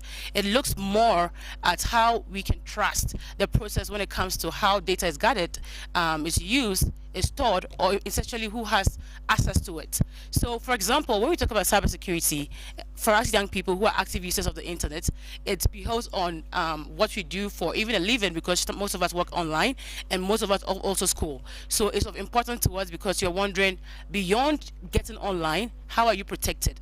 And the trust you have in systems, so that you do not have breaches and essentially run at maybe a loss if you're running a business, or probably your information is out there for who knows what.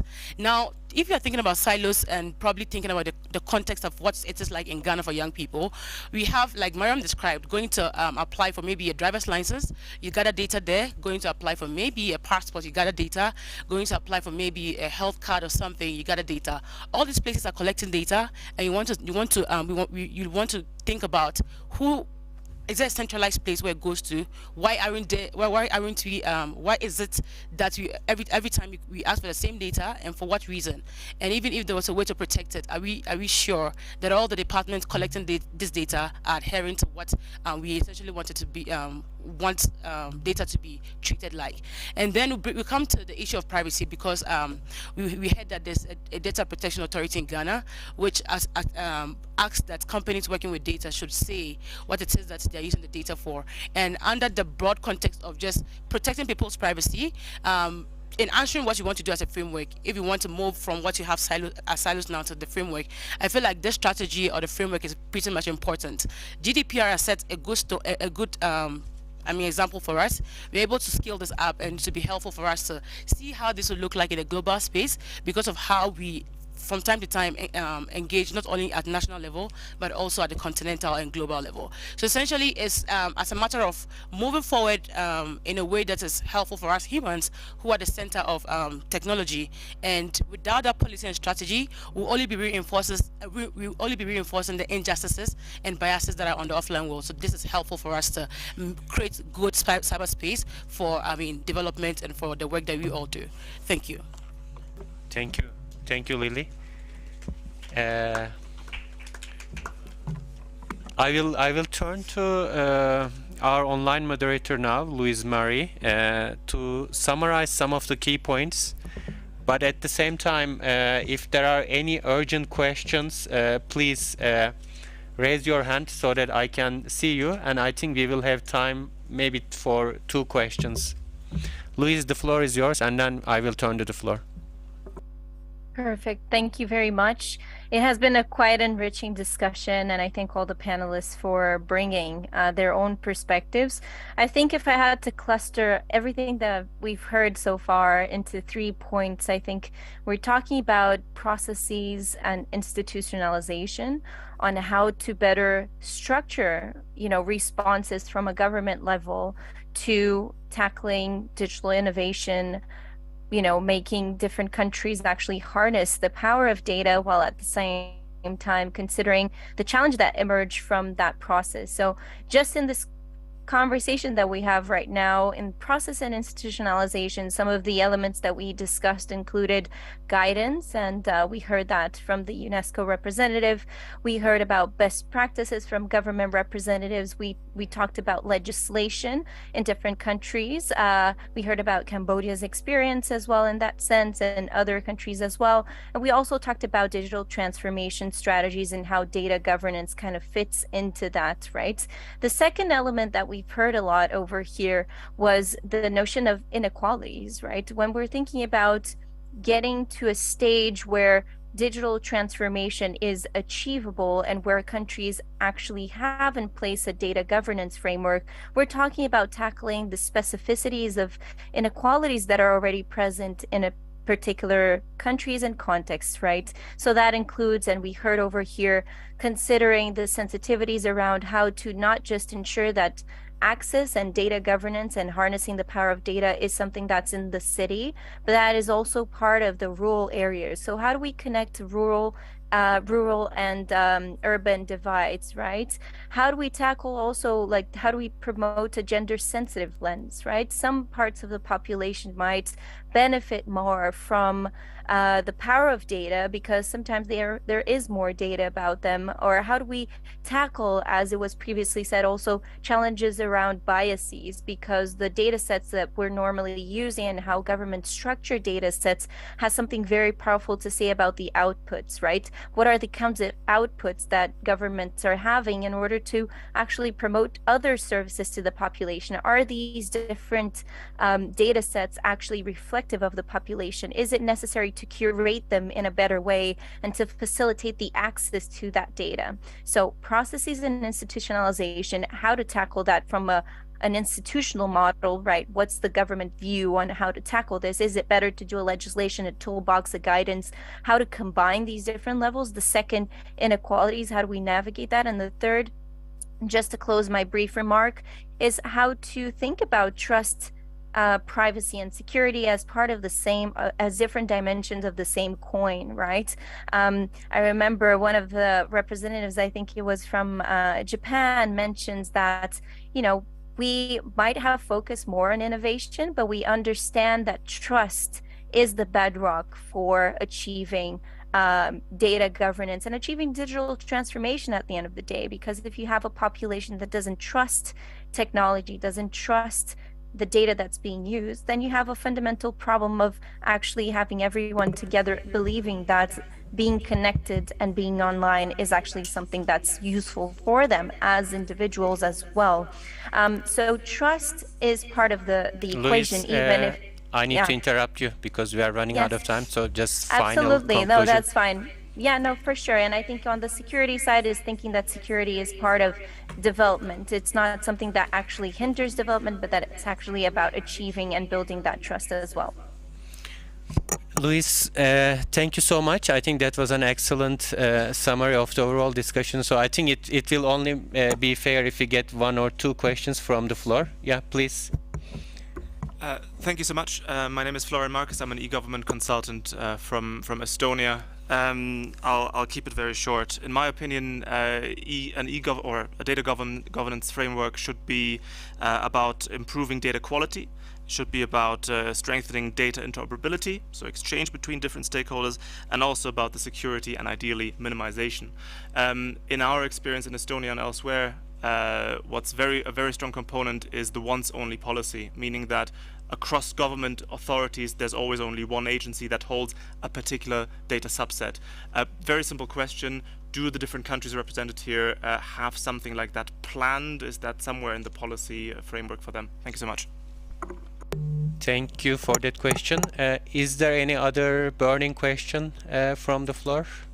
I don't see any. I think we can give one chance to all panelists who would like to respond to this. But before we conclude as well, I also want to remind everyone that the panelists are here. You can come and get their business cards.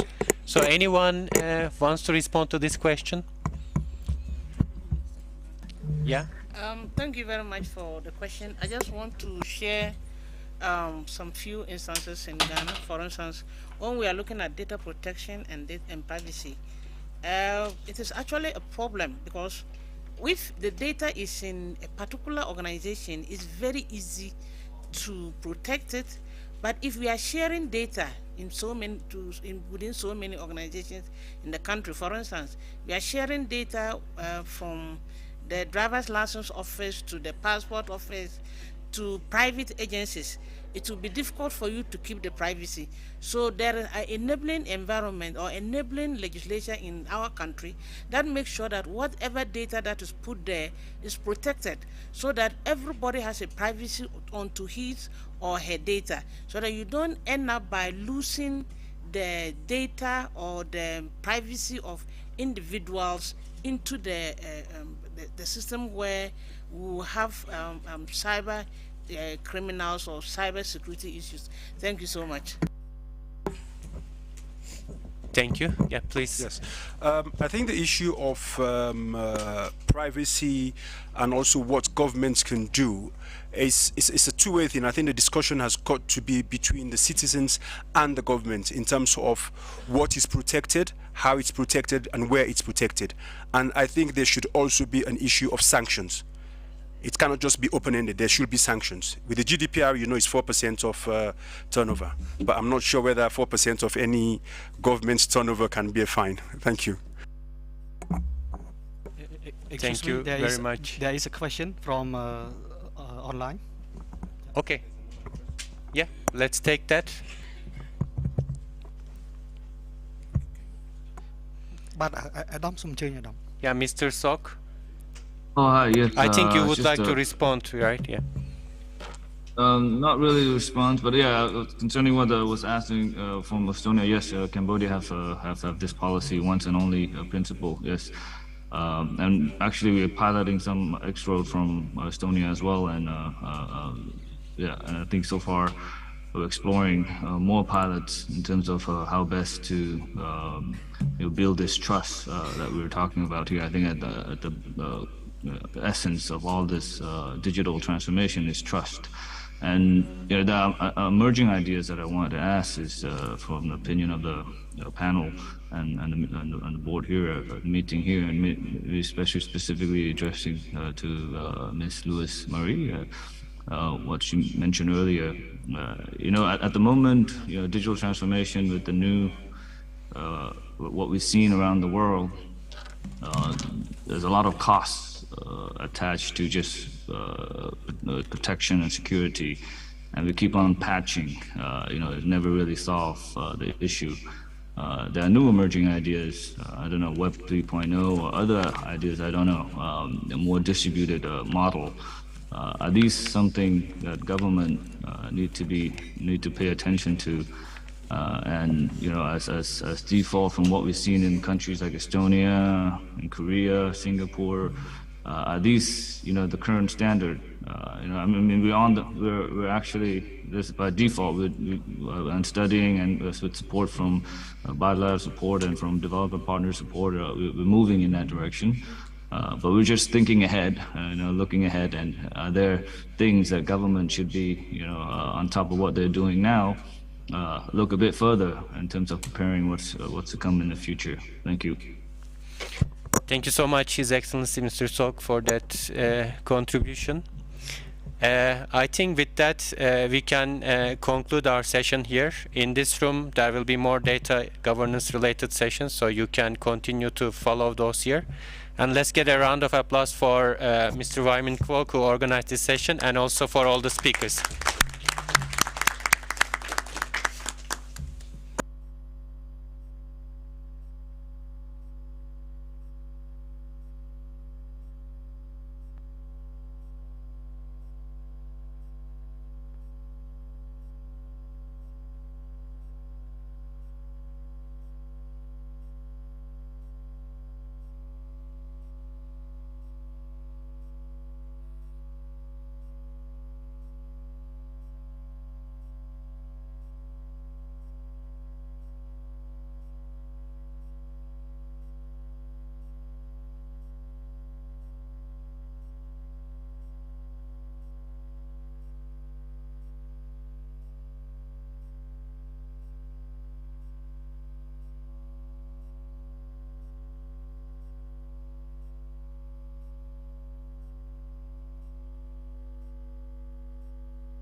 Recording in progress.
Hello everyone, and welcome to the NRI session on cooperating to protecting data at local levels. My name is Jennifer Chung. I am part of the Secretariat of the Asia Pacific Regional IGF. I will be co-moderating this session. Next to me is Mr. Claudio Lucena from Paraíba State University, Brazil. He will also be co-moderating this session with me. Maybe a few words of introduction first. Thank you, Jennifer. Good morning to you all. Thanks for coming.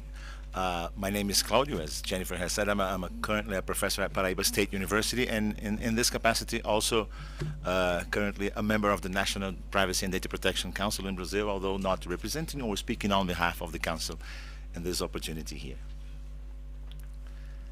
Thank you, Claudio.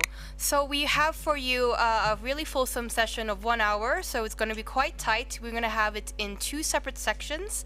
The first section we'll be looking at existing data protection frameworks and whether they provide effective protection or not. The world is really filled with many data protection frameworks. Europe had, the General Data Protection Regulation, GDPR. Africa developed the Malabo Convention. In the Caribbean, discussions are ongoing with the Regional Data Protection Act. And Asia has its own framework. And out of 193 member states, 137 have developed legislation to secure the protection of data and privacy. But as we all know, data breaches still happen around the world. They are on the rise. You see it in the news, another breach of, credit card or fraud, personal data has been breached as well. And they take different and more sophisticated forms, more and more, from the unlawful use of personal information without notice or consent all the way to fraud. So, and an inability to correct data that you already put there in illegal data trade. And why do these challenges exist when international, regional, national protection frameworks are in place? So now we really want to go around the world through our NRI networks to look at the different legislation, the regulations, what is really happening on the ground there. And we really want to take a look to see the best practices that are happening, what is the reality, and what kind of legislation and protection measures are coming down the pipeline. I would like first really to turn to our first NRI input from Central Asia IGF. We have Artem Goryanov. What is the situation right now for your region? Thank you, Jennifer. So what I'd like to say about our region, Central Asia. First of all of our states have personal data protection laws. Even Turkmenistan, which is rated, for example, on human rights as the probably third from the end. Are they compliant with GDPR? More or less. Do they work? No. So, and I would like to say about one of the trends that are highly discussed in the region. So about the localization of data. When government requires all companies that works with personal data to store this data only on the territory of the state. So, of course, they do it under the pretext of protecting our data, but it went mainly from Russia, and in Russia, for example, they put penalties on Facebook, on LinkedIn, just for not complying with this law. And in our countries, in Kazakhstan, they have sort of like these requirements, and it's highly discussed in Kyrgyzstan, for example, in Uzbekistan. But so the problem here, of course, they try to oblige tech companies to store the data in the territory. Tech companies don't want it to do it because it's additional expenses. They don't want to share the data. But actually, I own this data. As a person, I own this data. They don't ask me where I want my data to be stored, and that's awkward, because I'm an owner, but governments and tech companies, they handle my data not like I want it to be handled, but like how they want to handle it, and that's I would call it as a sort of like data slavery, because so nobody asked me about that. So tech companies treat me as a piece of data, and governments treat me as a piece of nothing, like that. And that's really a problem. So it's a broad context. For example, if in Europe they say about human rights, not Europe, US, Canada, whatever. In our countries, we may talk more about humans' rights. So it's a group of humans who have rights.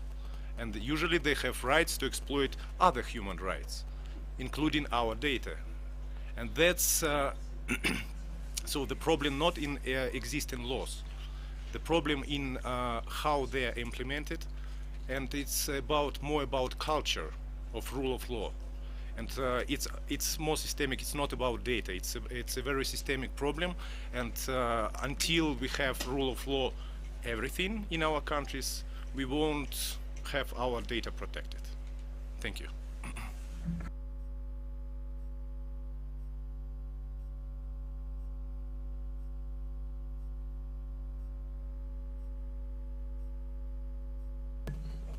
This one is enabled now.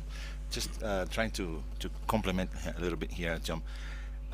When you put it like that, it's already complex enough, talking about data that you have, but at times, if we consider, and we all consider it also a human right, it's data that you are, data that we are. It's a very relevant aspect of who we are. It's not only data that we have as a possession, they have the economic dimension, and it's absolutely clear for everyone that we have to protect and foster that economic dimension, but it's also data that constitute who we are. Thank you, Claudio, for that very bringing home to how important it is. We are our data, and thank you also, Artem, for actually highlighting, we need the rule of law first before we even talk about all the data protection frameworks and legislation. Now I'd like to turn over to the home continent here, that we are now in Africa. From North African IGF, we have Tijani Benjema. Tijani, please. Thank you very much, Jennifer. Data protection frameworks. The frameworks are one of the tools of data protection. There are the technical tools and the legal tools, and the framework is the legal tool. But with the frameworks, these frameworks, there are a lot. By the way, the GDPR is the most famous, it's the most, how to say, people try to comply with it. Why? Because it imposed very important fines. Canada had a very good framework, but there is no fines, and that's why nobody care. GDPR, everyone care. So those frameworks are, as I said, one of the tools of data protection. There is the technical tools and the legal tools. But all these tools,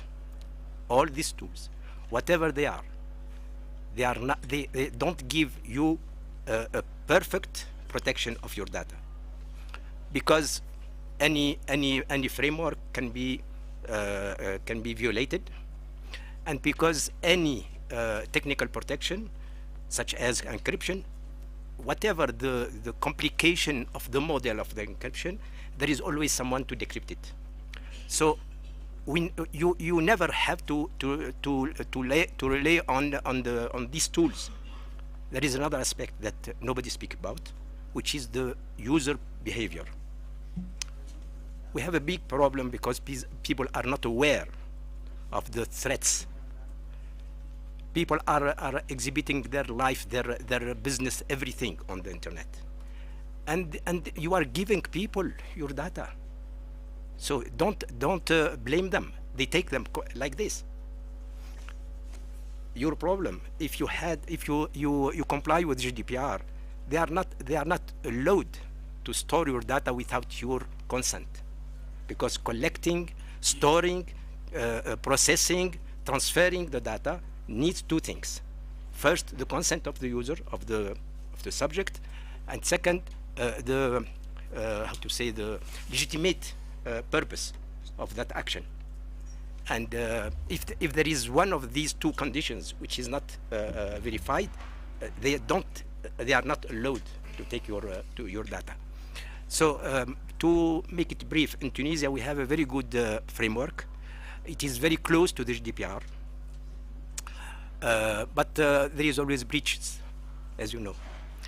And as I said, all these tools, we have to think broadly, more broadly. We have to use those tools. We have to use the most updated of those tools, but we have to be aware of the threat, and we have to be someone who has a very good awareness about what they have to do on the internet. Thank you. Thank you, Tajani. I think you brought forward two really important points. First is implementation, right? If you mentioned that Canada has a very good framework, but the implementation is very lacking, so nobody really cares. There's no fines. And the second thing I really wanted to pick up on your intervention is user behavior, right? If you're not aware of the threats that are your data, how it's being protected, what your rights are in regards to your data, then you're not really fully utilizing the national protective framework that is available to you. I'd like to, since we've been talking quite a lot about GDPR, both from Central Asia IGF as well as North African IGF and Tunisia's situation, let's actually turn to a European country to actually listen to what the situation is in Europe right now. From the Italian IGF, we have Giacomo Mazzone. Giacomo, what is the situation now in Italy? So, I don't want to disappoint you, but GDPR is still far from being perfect. But it's been a very important step, because fix the principles and fix the fines for those that violate the principles. Now the real impact of the GDPR will be seen when the procedure in the court that has been launched for violation of the privacy concept will arrive to a decision. Because at the moment there are, as you know, the procedure in Europe is that if there is a violation of the rules, the regulatory authority asks for explanation, have a confrontation with the company, then sorry, I can try to be near to the mic. Yes. No, but I will try to improve naturally. So after that the regulatory authority decide for the fine, then there is an appeal procedure. This go to the normal tribunals. And now we are in there are already some important fines that have been given to the companies in Europe, and we are now in the tribunal phase. If the tribunal will confirm the fines, then the company will understand that they have to behave. But because, as you know, they have tried many times to bring this to the court, and then if the court give them reason, then they stop to comply. There is, but the problem is that between the fine and the decision and the application of the fine, the most important part of the GDPR, the real challenge is to be operational immediately. So for the moment, many authorities and the Italian authorities are trying to be firm, but on the other side also try to get the agreement of the platforms, because if you don't get the agreement of the platform, you go to the tribunal, it means for years then the situation that you detected as dangerous will remain. So that's the first thing. The second thing is that there is a new development, very recent, that is was entering in force last week. That is the DSA, Digital Service Act. The Digital Service Act replaced the former directive for e-commerce. So it applies to all the services online. And this gives power to the authorities not only to intervene and to start procedures with fines, etc., but even to stop the services. That will be even stronger than before, because before the procedure was long, and then we don't know yet how efficient this will be. But with DSA, if there is a strong violation, then the authorities can intervene. This will, there is a 6-month period in which each country of the European Union has to decide which authority will implement this procedure. But once that the authority is in place, then but I stop here, but there are many other things that would be interesting to discuss later. Thank you, Giacomo, for the... Sorry.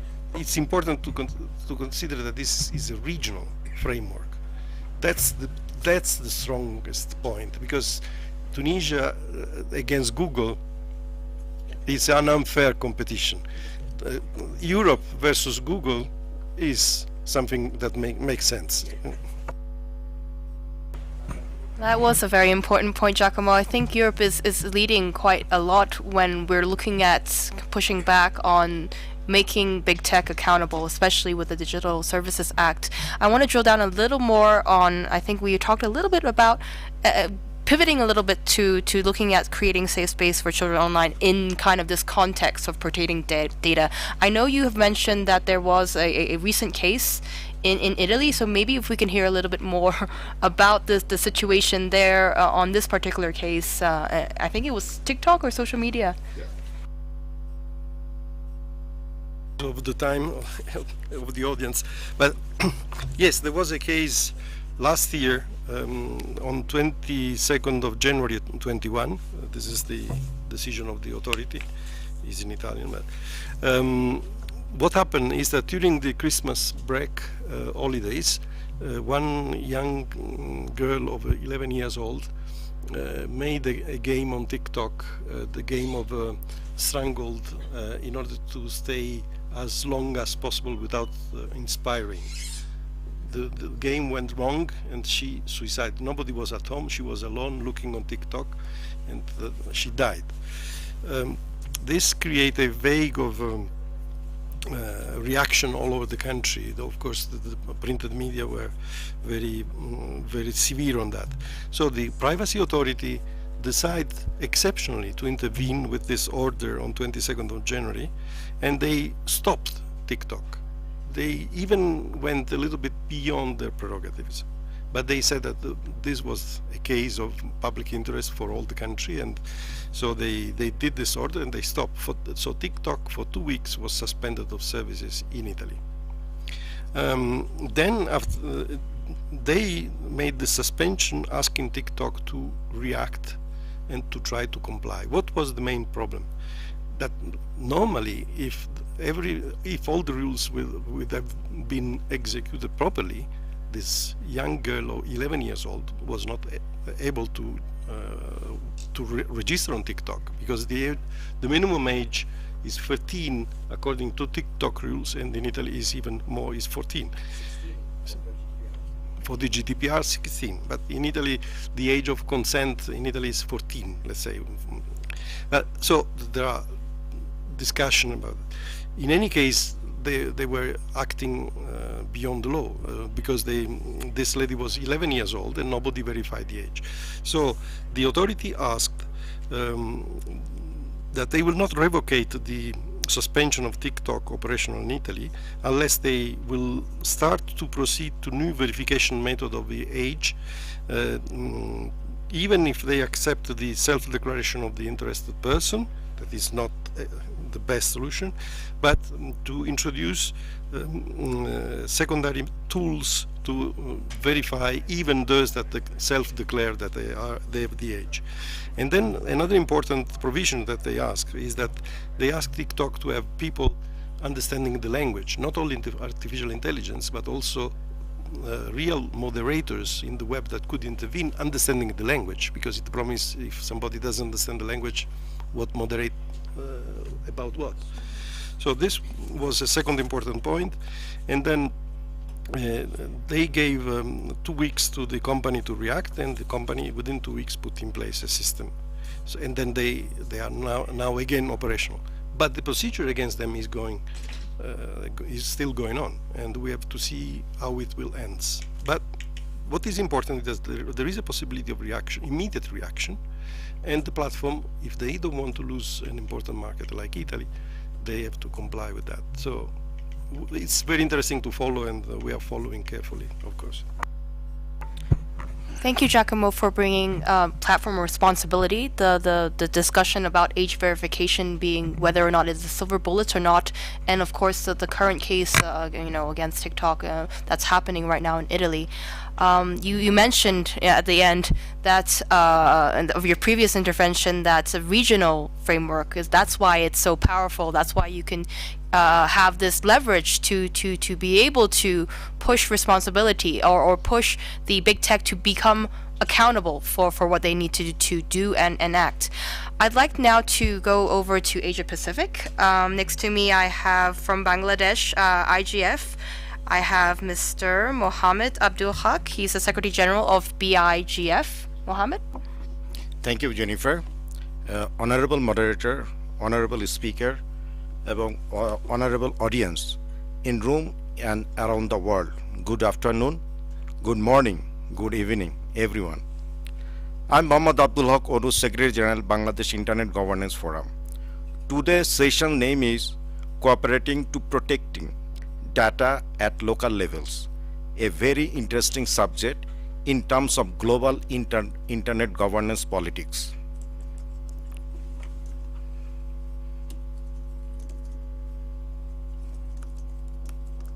First of all, we support data localization, data clarification.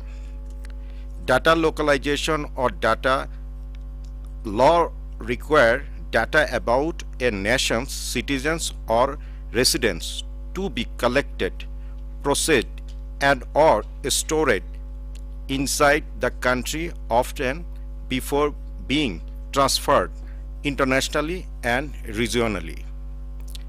In business intelligence, data classification has close ties to data clustering at the country level, but where data clustering is descriptive, data classification is predictive. Hence, data clarification and classification consistent of using variable with no values to predict the unknown of future values of others variable at country context. Which data open for all and which data restricted, ensuring data security and data privacy and data security guidelines. We need to know exactly challenges, opportunity, progress, and way forward regarding these matters at the country context. In Bangladesh, we organize each year Bangladesh Internet Governance Forum, Kids IGF, Youth IGF, Women IGF, and also Bangladesh School of Internet Governance. Through this forum, we have discussed protecting data at local levels for accountable all multi-stakeholder regarding these issues. BIGF is already organizing lots of policy dialogue about Bangladesh Data Protection Draft Act. Thank you everyone, give me this opportunity and deliver my thoughts. Thank you, Anu, for the insights from Bangladesh. It's actually quite interesting to hear that there is a draft act right now that is on data protection in Bangladesh, and also the good work that the BIGF is doing to kind of convene local stakeholders to be able to discuss more on what data protection means for Bangladesh as well. I do see that there are a number of NRI colleagues online as well as in the room. Is there a representative from Panama IGF who wants to speak on the first segment? Maybe Anya, if you could let us know. I don't see them online, Jennifer. All right, well noted. Then we will now go to the second segment about regulation, and I'd like to pass it to my co-moderator for some introduction. Thanks, Jennifer.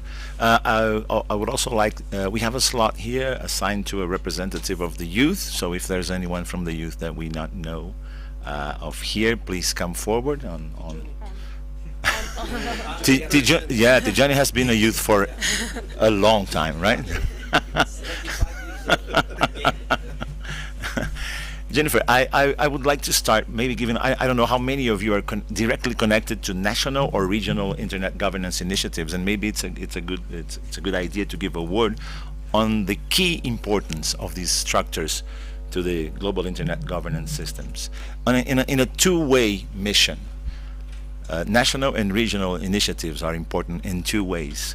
It's a legitimate way to reflect the best practices and the findings and the insights we have here in global events, and of course the other way around. It's where we identify, where we spot, where we prospect local issues that are only possible to be spotted and identified at a local or a regional level.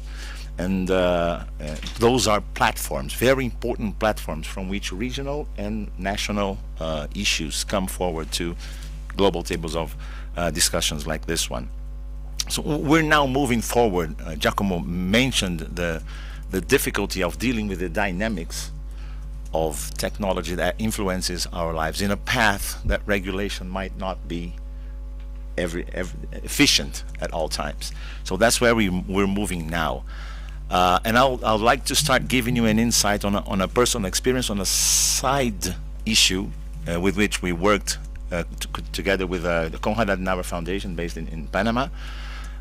In the middle of the pandemics, we conducted research for them looking at cybersecurity issues evolution in Latin America during the pandemics. And one of these figures, one of these metrics impressed me a lot, and I use it to illustrate every time we need to talk about the dynamics of regulation or governance in innovation. As of February 2020, Chile had 0.5% of its workers developing some kind of remote activity for professional purposes. February 2020, 0.5%. As of April, 3 months later, that figure had risen to 5%, 5.6%. June, new metrics, 18%. There is absolutely no way to prepare this population. We're talking about cybersecurity issues related, how you prepare to perform your job from a remote location. There is absolutely no way that regulation will follow that path, that evolution, those dynamics. So bringing that to our data issue, data protection is not going anywhere, so it's going to be the theme of our discussions for a long time. And and to that extent, I think the IGF has contributed a lot to raising the awareness and to urge the solution of the problems about which we're talking now. I would like to revert to our next speaker. I believe Yoon Jung Choi from Internet Governance South Korea is already there, so that he could, is he? Yes. Yeah. So that could enlighten us on beyond regulation and beyond the role of law and this evident issues with which we have to deal when we talk about data protection. What else could be available. Yeah, thanks a lot for joining us. Am I audible there? Did you hear me? Yes, we can hear you. Yes. Yeah. Hi everyone. Colleagues, I'm connecting this session from South Korea. So, generally speaking, the data protection law in South Korea is provide very wide range of requirement protection, and we already recognize some kind of lifelong process of the data, from collection, use, and then reshuffling, and then sharing the data for the industry and government institutions. And then we already adopted some GDPR regulations for regulations of GDPR into South Korea, three kind of laws. And then it has been evaluated as a very effective way to protect data in so many ways. But on the other hand, we really focused on the adopting open data policies at institutional level. When open data policies evolve, there should be a deeper understanding of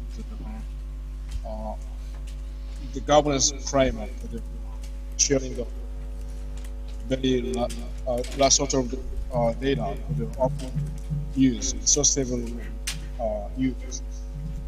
And more importantly, I would like to focus on stress on the open, useful, reusable government data, because the South Korean government releases so many government produced data to the all industries. And then to compare with some OECD level of the open, usable, reusable government data, 2 years ago we has been marked at 0.93, while OECD average is 0.61. That means Republic of South Korea is ranked first in the OECD countries when it comes to open, usable, reusable, useful government data. Yeah, and I frequently meet with some government officials. Then they really focus on how can they release the data. Then they're really keen to understand how much industry really satisfied with some government open data. As you know, there are maybe it will be applied to all of the world. That means government is data king. Even though some platform companies has a lot of data, it's much more sensitive personal data, but government data for the public use is just non-identifiable data for the public use. This is a really good implementation of the data policy I could suggest for the all.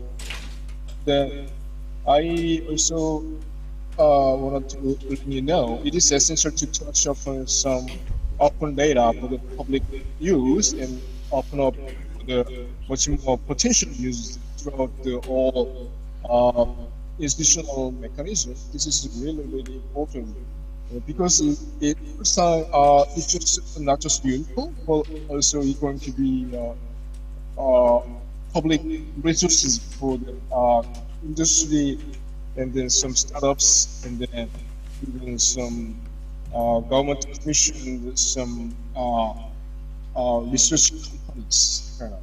And then public institutions should make effort to do sharing their own public data. This is law, because South Korean law already asks some public government, public agencies to share their own data for the benefit of the industry and the general public. This is what I want to focus on. Yeah, thank you.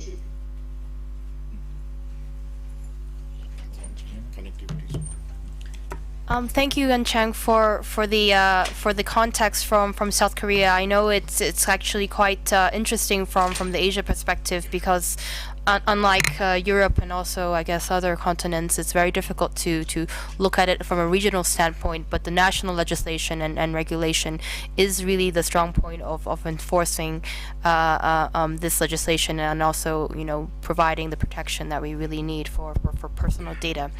I'd like to also turn to the next speaker who's online. I believe It's Jenna Fung from the APRGF, YIGF, so Youth IGF, as what Claudia was hoping to hear from the youth.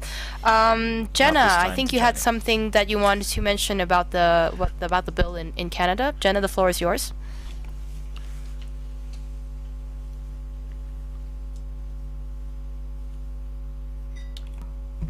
Jenna, you are on mute.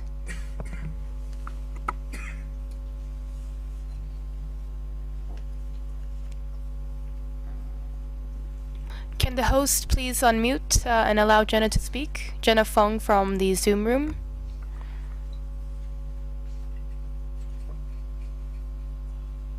Thank you very much. Can you guys hear me?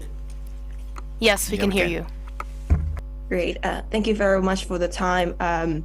Speaking in my personal capacity, this is just my personal experience from living in Canada at the moment, and then did some digging and some learning from podcasts, knowing they have a bill C11 in Canada in recent year. This is an act the Consumer Privacy Protection Act, as well as the Personal Information and Data Protection Tribunal Acts in Canada. And it may change some related and consequential amendments to other acts.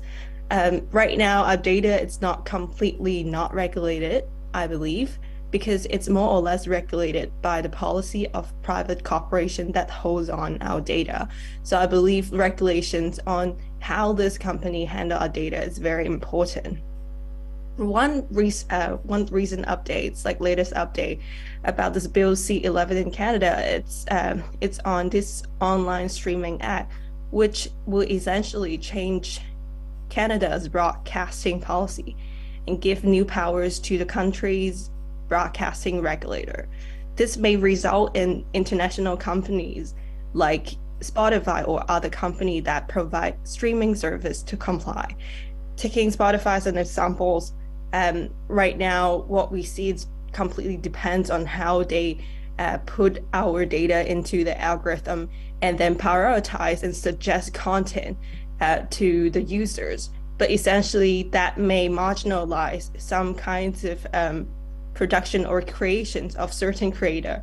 And I believe that's what Canada is currently trying to do by discussing and taking actions in protecting the competitiveness of their creator in their country. So that's like something I believe different countries can work on in terms of protecting creators by having this kind of act to deal with how this company, like streaming company, taking care of the data and prioritize the creations on the streaming platform.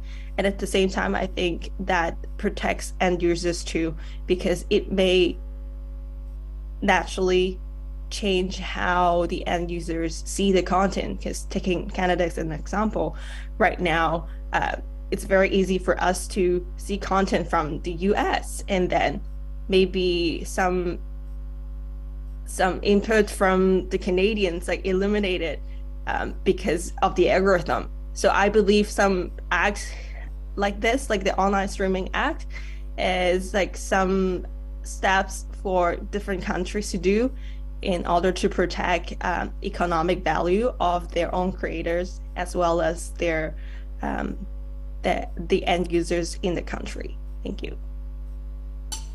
Thanks, Jenna. Thanks for the situation, for giving us an overview of the situation in Canada. I'd like now to pivot back over to the Pacific region. From the Australian NRI Net thing, we have Cheryl Langdon-Orr joining us online. If the host can please unmute Cheryl from the Zoom room.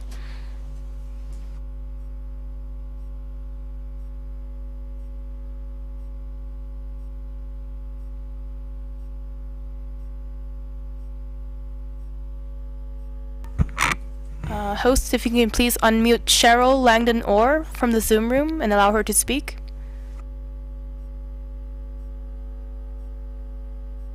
There we go. Right. Okay. Hopefully you can hear me now. Excellent. I see Jennifer nodding, so they'll take that in the affirmative. Thanks very much for the opportunity here, Jennifer. NetThing, which is the Australian National Initiative, the IGF we've run here in a rebooted form for the last 5 years, has of course had privacy and the protection of privacy as a core subject for all of its events in recent times. But I just wanted to share with you a couple of things relating to what I've heard today in this meeting. We had have a relatively privileged position of having quite robust privacy principles embedded in our Privacy Act. Now, the Act is circa 1988, so it is very much due for a refresh. But even so, because the 13 privacy principles that are enshrined within the Act, and this is something that is effective on anything, instrumentality, government or business, that has a turnover of more than $3 million. So that's, big whack of what happens in a country. This Act has put us in good stead for quite some time, but I would like to suggest, because it was developed, those national privacy principles was developed with the input from the broader section of the community. So, for example, the Internet Australia, that's the Internet chapter, Internet Society chapter, was a major, one of the peak bodies that contributed right back then, pre-88, on those privacy principles. And so we were thinking internet even before it was the modern thing to do. However, almost 25 years on, it does need a refresh. We've also, however, been tested recently with some very significant hacking events, which have hit both telcos, a large telco, and indeed government instrumentalities. Unfortunately, instrumentality which is looking after our Medicare, which is our private health issue with the risk of great exposure. And those principles are being used now to ascertain what type of punitive measures as well as remedial actions will be enacted on those companies. So I guess what I was trying to share with you today is that if you do a reasonable job of developing these protections, these personal privacy protections, even if they're in a very general, and in our case, rather ancient form, they still have utility. And that's certainly something that is being played out as we are in Australia, literally today. And because the last lot of data from the Medicare issue has just been dumped onto the darknet. Thank you. Thank you, Chair. I think this idea of a multi-stakeholder construction of a framework is the exact and perfect ending that we needed for this round. Now we have plenty of a good chunk of time to hear from you. I'll try to wrap up a little bit. We've heard alternatives starting from the idea of the rule of law, without which it's difficult to move forward. Gianni mentioned here the need for the fines or the sanctions. Giacomo came with a harder interventions from the government. Now we would like to hear from you issues that regulated. Yes, sure. Issues that interest us are effectiveness of these data protection frameworks. Other issue that we should leverage on is the incredible opportunity of an IGF being again held in African territory. So are we leaving the global south behind in some way? Also interest in that, and also from other alternatives that you might think could add up to the ones that we have come up here. Please feel free. Thank you. Hello, hi everyone. I'm Muhammad Farhat. I'm Egyptian lawyer, and also I'm the vice chairman of MAG of North Africa. So just only 2 points about the data protection issue, because most of the discussion is around the data protection laws only, regardless the another laws that affects the data protection laws. For example, in in MENA region or in African region, we have the emergency laws and terrorism laws. This is affected and gives the authority to the powers to breach the privacy and data protection law. Also, in some cases, like in Sudan, they have data protection law. It's good. Egypt, we have one. It's good, but we have national security law in Sudan that gives the power to the authority to breach the laws. This, I think, is one. Also, I think the last thing, what's the reason that the government, the authorities used to breach the privacy is national security. So what the problem is, what's the meaning of national security? We need to work in that. I think in the level of IGF, if we have adopt something, a recommendation to try to define what's the national security, what's the criteria to consider some action is harm for national security, it will be good to move forward. Thank you.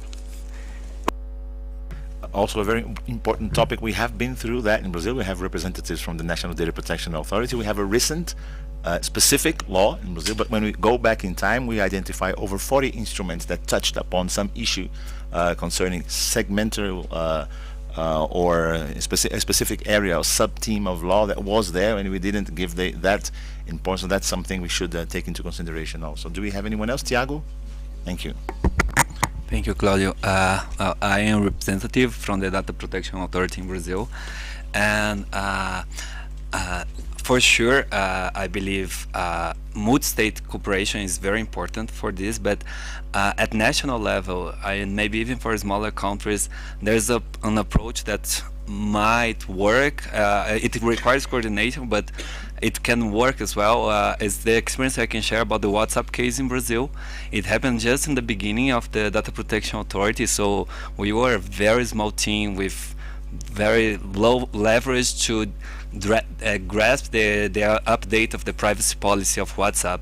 So what happened, and it was a very interesting experience, is that our general attorneys, the competition regulator, and also the consumer regulator, they act up together. We make a cooperation, and this was very unique because we didn't have any agreements beforehand, so it was very ad hoc. But it was a first experience that showed us how the challenge to deal with digital platforms is not only data protection, because it grasps many fields of law, and sometimes having several regulators acting together. I know it's difficult because even politics come interested, but still on the technical level, this brings a bigger leverage against big techs or other digital platforms. So this is something to share as an experience. That is also a great compliment to the intertwining of different laws that was brought up by our friend here. Please, Jonathan. Thank you very much to the panelists for their very interesting, insightful presentations. My name is Jonathan Andrew. I work with the Danish Institute for Human Rights. I'm also here with other colleagues from national human rights institutions. We've been doing work on sensitizing national human rights institutions to, particularly to the work of data protection authorities. It's very interesting to hear from one of the data protection authorities specifically on issues around enforcement, and I think also another point we need to consider, particularly in the listening to other national human rights institutions the last couple of days, they've really been asking for information, guidance on how institutions, public sector authorities can better comply with data protection laws and protections of privacy, also on the constitutional level. So I think an important point is to consider how regulatory oversight bodies like data protection authorities can also help institutions, organizations, businesses in terms of compliance. We've done some work with the Information Commissioner's Office in the United Kingdom. On their website, they have a huge array of resources, templates, guidance, checklists, different ways to help all manner of different organizations in terms of informing them, aiding them. They have a helpline you can call with questions. I think this is a really key point because there are an awful lot of different organizations, private and public sector, that really want to know what they have to do. They want to know how they can inform their employees or their colleagues, how they can conduct training. So this is, I think, a really key point, is also sharing best practice, resources, thinking about the education aspect, because really we should be, enforcement should be the last line. We should be encouraging as much protection and compliance, and I think we might forget that a lot of interested parties who want to do more to comply and really need some help and some guidance. Thank you. Thank you very much for that very important insight, Jonathan. And when you say that enforcement should be the last line, I'm sure you're not disregarding the importance of enforcement, but really pushing it back to other ways of. We're talking about collaboration and cooperation here, so collaboration should be at the base. Sorry, Right?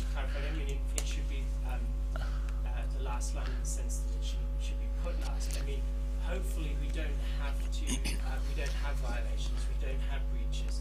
Hopefully by ensuring through education there's better compliance, we really minimize the number of infractions. Sure, you were not misunderstood. I kept that line because it was exactly what we heard from many of the members of the board of the National Data Protection Authority in Brazil. And may I give also a line on the development and the implementation of the authority back in Brazil. It was an authority that was set during periods of during a period of pandemics, during a time when people could not meet. So there was every reason for the authority to be far from the public, far from the companies, far from the civil societies. And I'm very proud to say that they followed the exactly contrary path. They connected, they held all possible points of contact, they opened all possible points of contact with civil society, with the public sector, with the companies and with the technical community. And the good thing is that a spirit that was built due to a period of pandemic keeps being the spirit of the National Protection Authority. Now, there are issues, there are themes to be discussed, there are enforcement issues that cannot go off the table when time comes. But the spirit of collaboration, Jonathan, is exactly where we should start from. This is the baseline for our conversation here. Thanks a lot. Someone else? Wait, there's 1, 2, 3, 4. 1, 2. Any more hands? Can you keep it up so I can't really see? Okay, 1, 2, and 3, and 4. So we'll take 4 more from the floor, and we'll have to wrap up afterwards. Please. Hello, my name is Osvaldo Laranquen from Dominican Republic, Caribbean. In Dominican Republic, we have a law on data protection that is basically related to people, to persons, to protect their data, but is very focused to Bureau of Credit for the financial sector. So there is a movement. I'm part of Internet Society and the chair there, and we're part of a collaboration process to improve the law there. But from the point of view of organizations that contract different cloud services, there is no regulation yet. Especially my focus in this issue is that usually the main focus is for people who uses application services and need to have their ownership of the data, to move it and to use it. But this is just a question. How do you manage the what's your experience about handling data from organizations that contract services on the cloud? Thank you.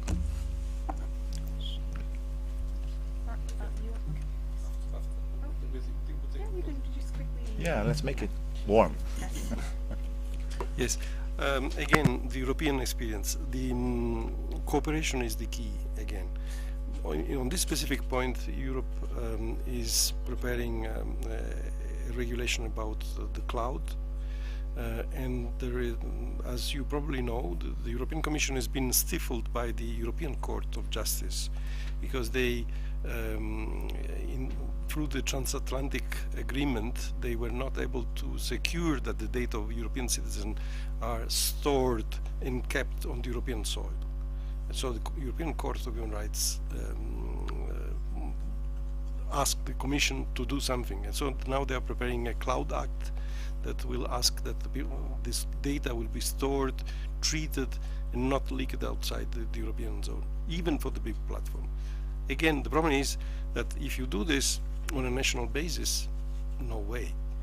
You cannot impose that there is one data storage in Bulgaria, another one in Finland, etc., etc. But if you say wherever you want, but within the region, under the same legislative framework, then it could work, and is working. And I'm sure that even the big companies will comply with that. So, again, comes to cooperation, comes to regional approach, not individual answers. Thank you, Giacomo. I think, yes.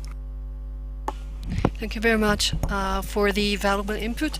So I will be short because my point was elaborated by different speakers. So my name is Aisha Jridi. I'm the Senior Advisor in North African IGF and MAG member of the African IGF. So in my intervention, I was aiming to talk about the cooperation and communication between different regions. It's good to have good initiatives, good and well done regulation framework, but it is more important to to share the best practices. That's first. Second one, it's important also to talk about mechanism to implement that, mechanism to spread awareness. I'm speaking about specifically the African continent, because everybody knows that the African continent is in need of more work to be done in terms of regulation and in terms of awareness at all levels. So what I wanted to point out here is that there is a need to work more between the different regions to guide or to help or to assist Africa as an example, because I'm from Africa, in implementing and doing a complete action plan towards protecting African data. Thank you. Thanks a lot. Capacity building was on a side note here. Thanks a lot for having touched upon that, because we needed that. Coming from a global south perspective, I know how much influence a good capacity building programs build up on that. Thanks a lot. Our friend over there.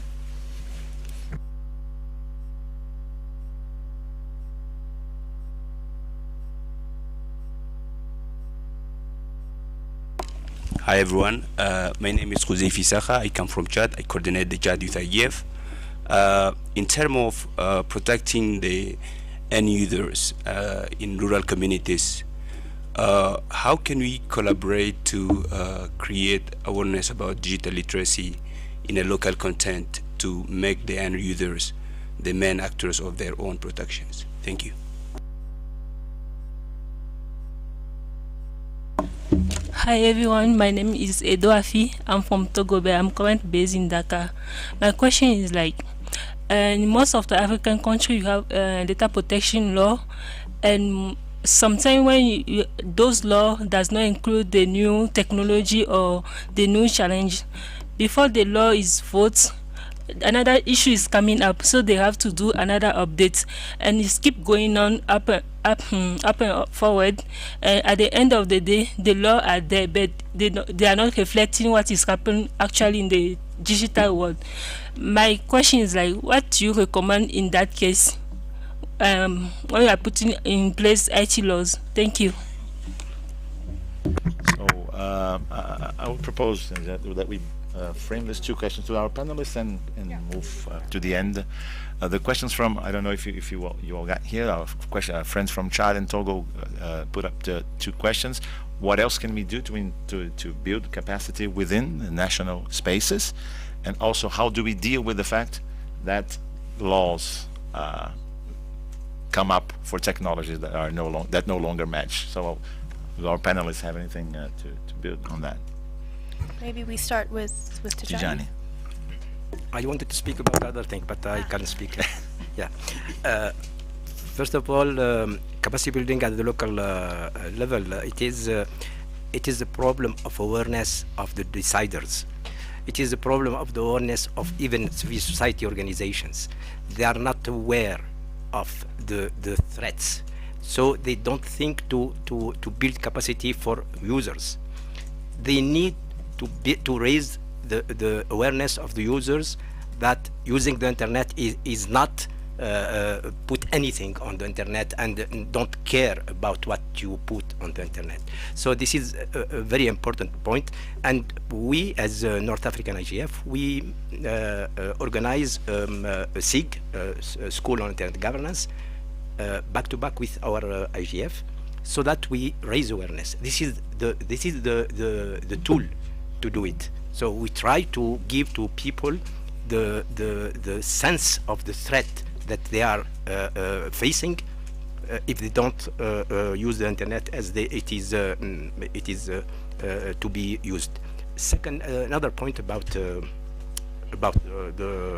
enforcement. Yes, enforcement is the last point, the last step. But the enforcement is necessary. If there is no enforcement, it is useless. And as you see, there is a lot of frameworks, a lot of legal frameworks. But how they will be enforced in different jurisdictions? This is a big problem. Even if the GDPR is a little bit cross-border, because he is punishing even companies which are not located in Europe, since they are serving European customers. But for the other frameworks, it is only local to the country.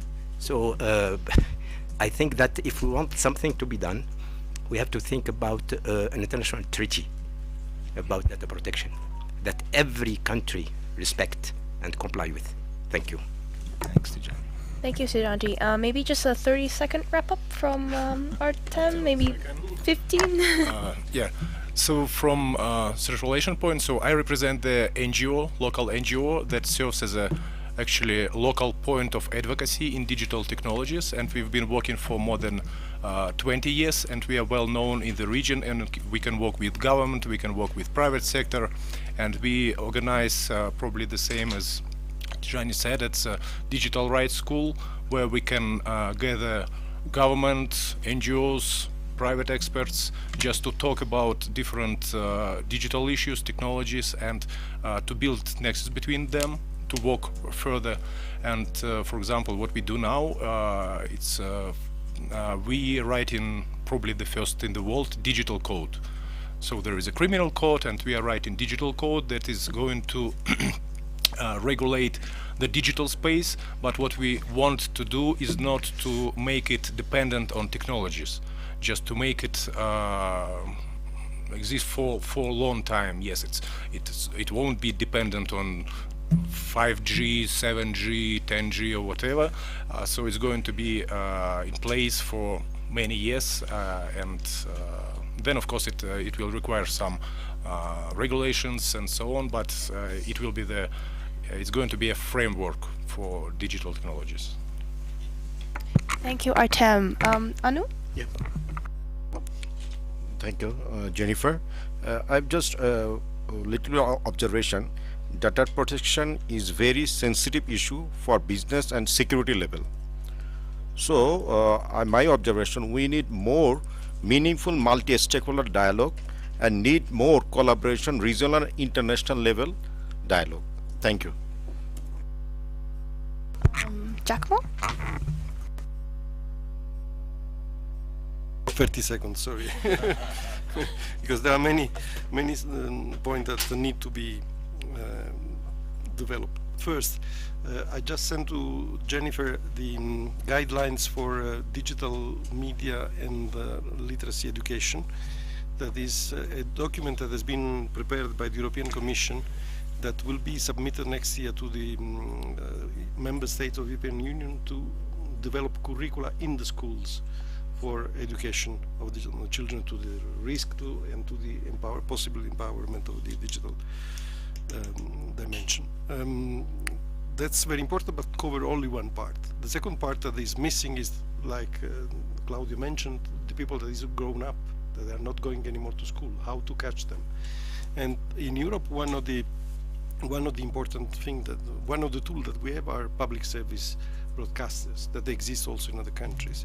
So what is happening in the last years is that most of the mission of the public service broadcasters has been revised, including the digital divide and how to tackle it, because this media can reach all the population, even those that are not anymore at school. On the contrary, we see that now that the people that are at school are not following anymore the media, the traditional media, and you can catch through the school then, but the others you can catch through traditional media, radio, television, that are still very powerful. The third point I want to mention is about the dimension. In all the legislation that the European Union has made, there is a dimensional discourse. If you have to face a big tech company, then the national authority has to cooperate with the other national authorities, but goes beyond this mandate and size. The question of size, how many people can deal with. In that case, the authority of the country can ask, or if they don't ask, but the other authorities think that the risk is for all the region, they can ask to the European Commission to intervene beside the national authority. So the problem is that if you have a small authority with 20 people, of course you cannot deal with 100 of lawyers of the big tech, but if you do on a European, on a regional basis, this is a model that can be adopted. Last point I want to mention, sorry, it's that there is an agreement between African Union and the European Union. The African Union can ask European Union for assistance on legislative processes. So don't be shy, ask for that. For the moment, the cooperation is on more traditional field, but I think that this is the time to go into this.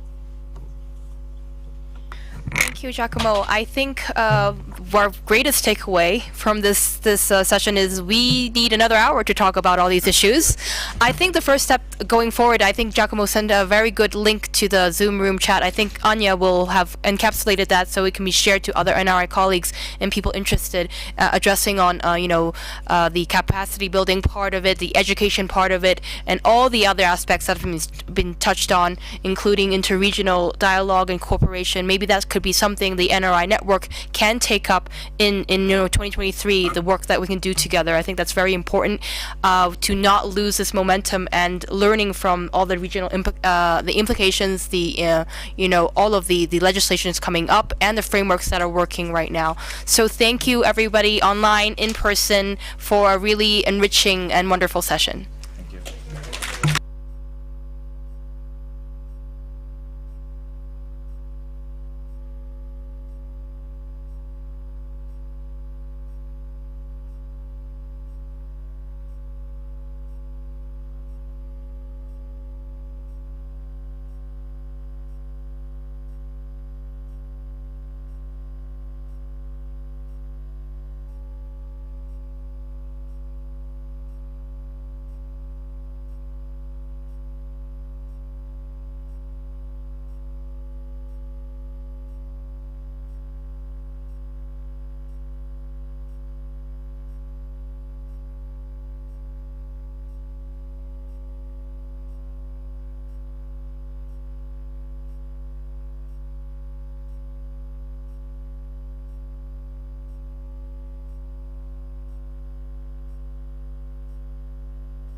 Recording in progress.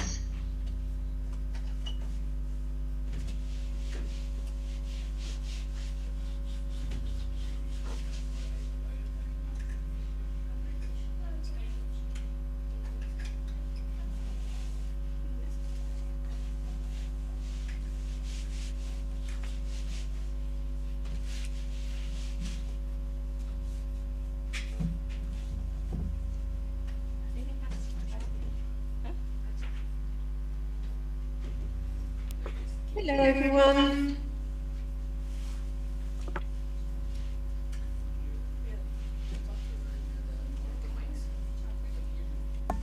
Hello, this is Yasmin joining from Hi, Addis. Yasmin. I'm very glad to hear your voice because I was like, Yeah, we can hear you. So okay, it's great. great. Perfect. Okay. The technician is gonna make every like panelist and anyone or like involved in the discussions as co-host. Okay, So they great. will be able to unmute and mute themselves like by themselves when the time Perfect. comes. Excellent. Thank you, Yasmin. No worries.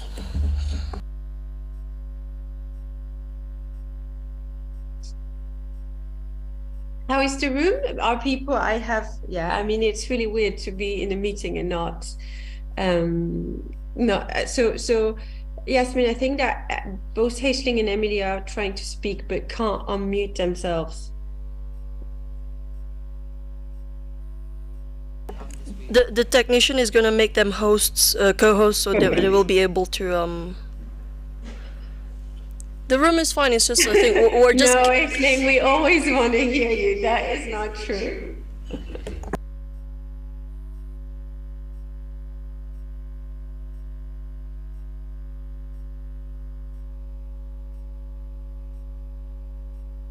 How is the meeting so far, Yasmin?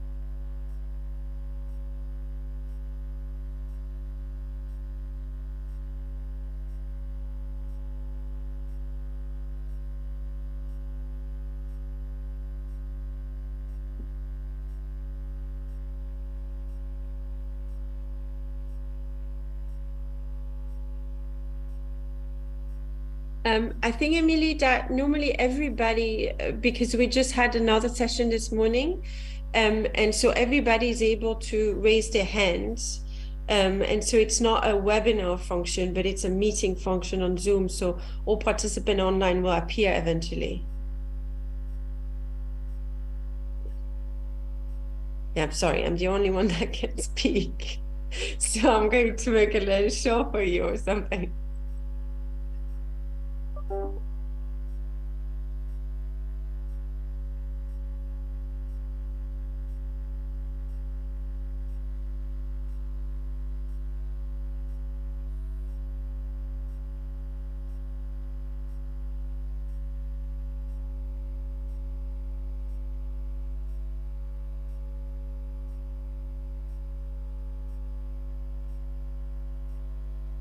Yeah, no, I can't do that. I would hate it if it's only me. That would be terrible session, terrible session. I mean, it's a good thing that we're a bit early. And this morning session went quite well, but I think the takeaway is that it's absolutely necessary to have Yasmin help us with the room to have people mute themselves or contribute, because it's hybrid is hard. Hybrid is quite to move because I have sun in my face.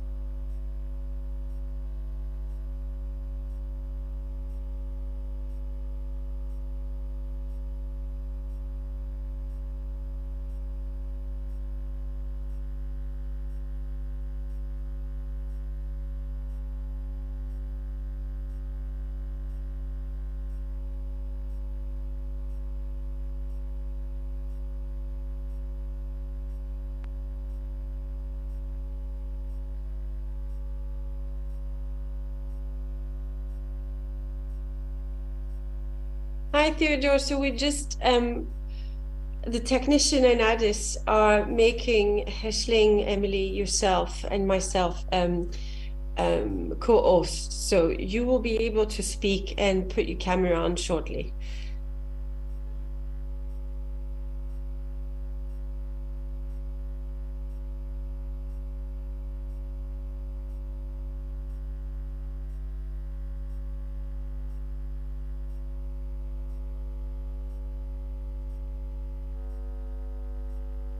Yasmin, how are we doing on your side?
Hello, can you all hear me? Yes, we can hear you. That's a relief. Good to see you, Aisling. Good to see you, Theodore. So Aisling, is it Aisling? Is That's that the right? correct. Yeah. That's correct. Yeah. Good. Great. And great to see you again, Theodore. So I think from our panel, we're just waiting for Bertrand. Nicholas. Yeah, there are a few participants on the line already, as well as in the IGF room, I believe, but we can't see for the moment. So just to test whether members of the audience can unmute.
happening in the landscape and examine the respective roles of the different stakeholders. So this is a very highly legally technical area, and the terminology can be quite baffling and confusing even for people who are expert. So to guide us on this journey, I would like to welcome a wonderful panel of experts and communicators who are going to kick us off with a very brief 5-minute introduction. An impossible task to pack all of the nature, all of the information you want to share into such a short time. But these initial remarks, I hope, will set the scene and enable a wider conversation. We really encourage people who are in the room and in the Zoom room to participate. So without further ado, can I call on our first speaker, who is Marjorie Bushsa, the Executive Director of the Digital Society Initiative at Chatham House. You're leading a project on cross-border data sharing for public safety. Maybe you could tell us about that project and some of the pain points that are emerging through your work. Thank you. Thank you very much, Emily. And yes, indeed, I want to sort of think the point of this conversation really is to broaden the debate about cross-border data. And I think that to step back for a second, I would like to address the question of why do we think this question requires a multi-stakeholder group like here in the IGF to have a in-depth discussion about it. And as you say, Emily, this is undeniably a very technical and legal area of discussion, and it's often therefore high barrier for entry and not so accessible for a broader public. But I think that we should go beyond what's the technical discussion about it, but because there are really fundamental issues relating to the data, cross-border data discussion that speaks to broader challenges of technology governance and ultimately what type of digital society we ultimately want to create. And so, as you say in your introduction, Emily, the reason why this has become a challenge is because human behavior and practices have changed tremendously in the last few decades. And as an increasing portion of our activities move online, so has crime. And most crime today, as you said, has a digital dimension, and so therefore have a digital trace. Now, I think the issue is that the nature of this trace, and so how it's collected, how it's stored, and who owns it, is very different than it was 50 or a little bit more than that ago. And so the reality is the data and the digital evidence that is useful for criminal investigation is often stored, and that's the case if you're not in the US or in China, outside the country where it was collected. And it often is owned by private actors. And it's basically your email, it's your text, it's your messages, and that's basically data that Microsoft, Google, Amazon, Meta, and others will collect. And these changes have profound implication in the governance system. And this is because, well, first of all, it's much more complex and international. And you also have the emergence of very important new actors like large online platforms, which have significant influence in the current data transfer architecture. It's also problematic because the governance, and that's not only the legal framework, but also the institution, the networks, the connection around this topic have not evolved significantly enough at this point to really reflect those changes. And it's still very much national infrastructure and architecture, and that sort of try to drive this discussion. And it's often actors that are not used to work together, sort of, police forces are not used to call Microsoft and ask for data. And that leads to friction, information asymmetry, and sometimes a gap in terms of trust. And states, and I think rightly so, are very uncomfortable to discuss issues of public safety that are fundamental to sovereign functions. But the point here is that I think the benefit, there's a clear benefit for all citizen and victim for authorities to have access to all the data and evidence that could be available to them to solve and resolve crime. And this is why it's an important topic, because it's basically about the balance of using digital evidence as a tool to solve legitimate criminal investigation, but also doing so in a way that is protecting privacy and personal data. Because of course, the flip side of it is increased surveillance, abusive collection of data, and dystopian states. And the problem is that this balance shouldn't be resolved only by discussion between state and large online platforms, but does require civil engagement, because it's about the social contract. It's about, okay, if you provide public safety, what are the requirements and principles that will sort of lead the way you do that? And that's why we thought it was really important to have an IGF session on that topic and engage a broader set of constituency to discuss it with us. So I'm going to pause there and thank you again, Emily, for a great start. Well, thank you for that really concise introduction, Marjorie, and this sort of the way you've described it. It's not surprising, with this analog infrastructure that as behaviours have changed, we're seeing the strains, and the actors who aren't used to communicating with each other are now having to do so. So this brings us to our next speaker, Aisling Kelly, who's the Assistant General Counsel for Law Enforcement and National Security at Microsoft. Aisling, you've seen this issue from both sides, if you like, first as a public prosecutor and now within one of the major platforms who, of course, hold a lot of the data that everybody wants. Can you just give us an introduction to the broad challenges and tensions in transnational data sharing from your perspectives? Yes, thanks, Emily, and it's really great to be on the panel. I'm only sad that I can't actually be in Addis personally, but just to give people in the room an understanding and people online, my current role is leading the law enforcement team here in Europe that are the recipients of all of these legal orders from 50 plus countries who then investigate crime. So we are the team that reviews and processes these orders right around the world. And my previous role, as you said, was as a public prosecutor. And I think that really informs where I'm coming from, because even the title of this workshop is something which I think traditional law enforcement would have a difficulty in signing up for, because they don't think along the lines of cross-border data sharing. They don't call it data, they call it digital evidence. And I suppose even that tells us, first of all, that there's a barrier to understanding in terms of the language that we use around this type of law, because it is, as you said at the beginning, very specialist topic. And as a practitioner in law enforcement for 18 years, I saw that there's a lag time between understanding what this data is and how you access it. So for the most part, if the phones are seized at the scene of the crime, it's downloading the phone, and so the data which is present on the actual device is downloaded, but the data which may be resident in the cloud,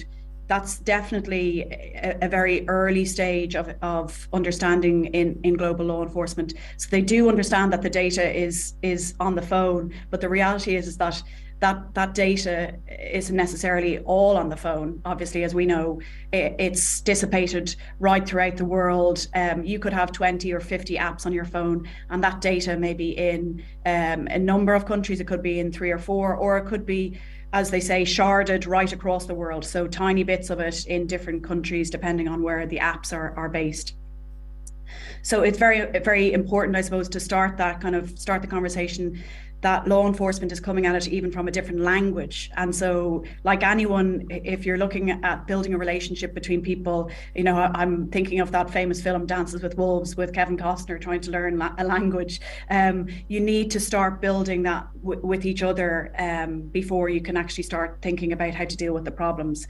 And I think, stuff, understanding, for me, I think cross-border data sharing, you're looking at the traditional methods of cross-border data sharing and how obviously they're unfit for purpose in the modern world, how the MLAT system was really designed to protect sovereignty, to stop one country's law enforcement agents going into another country's sovereign territory and interfering with very sensitive matters. And we saw that actually recently here in my own country of origin in Ireland, where the Chinese government set up a police station in our state, and the entire country went absolutely nuts. And the explanation was that it was there as an advisory service for a particular district in China where a lot of people came from and ended in Ireland. But that was enough to make the front page news in this country, and it was enough to get intervention within 48 hours from the Minister of Justice to shut that down. So it goes to show you what a hot topic sovereignty is still. So those traditional instruments of MLATs are designed to protect sovereignty, and the newer instruments that we're seeing develop over the course of the second additional protocol to the Budapest Convention or the e-evidence regulation, or indeed the draft UN Cybercrime Treaty, they are coming at it from a different angle and different perspectives of what to protect. Privacy and data protection rights being way up the ladder rather than sovereignty. So we do need to kind of think about what is it that we're designing these instruments for, and how to deal with that. And then I think just to kind of sum up, one of the kind of questions is, what's the consequences of not solving these problems? And I fundamentally, passionately believe that it's further lawlessness. Because if we don't solve these problems, there is no accountability. And as Charles Dickens said in Hard Times, when the characters were talking about a bank robbery, if there were no consequences, we would all go in for banks. So we would all rob a bank if we thought that there was no consequences. And if we don't have consequences, then there will be further lawlessness. And we've seen that in the area of, say, online safety, where the anonymity has really bred a lawlessness on the internet. So happy to jump in with further questions. Thanks. Thank you very much, Aisling. And thanks for mentioning Charles Dickens as well, because sometimes I think, and it's to your point about language, this very excluding language. And just for newcomers to the area, the MLAT stands for Mutual Legal Assistance Treaty, and it's a mechanism for bilateral evidence sharing or data sharing. Yes, and of course, a lot of the law reforms that happened in the 19th century in the UK happened because of one of Charles Dickens's novels. This time it was Bleak House, which just exposed how awfully inefficient the legal system had become, and it sometimes feels like we're in the same territory. Bertrand de la Chapelle, great to have you on the panel, a very old friend and colleague, or long-standing friend and colleague, Executive Director and co-founder of the Internet and Jurisdiction Policy Network. Bertrand, I feel like you spotted this issue many, many years ago and highlighted the need for, almost like we have interoperable standards and technology, we need interoperable laws as well, otherwise we're going to end up in a mess. How's that going at the moment from your perspective? Well, thank you, Emily. It's a topic, you're absolutely right, that we spotted basically back in 2012 when I co-created the Internet and Jurisdiction Policy Network. And this is about the relationship between public authorities on the one hand and large companies on the other hand. And it's a larger question, but what I want to help people understand is what it means on a concrete basis for everyday life.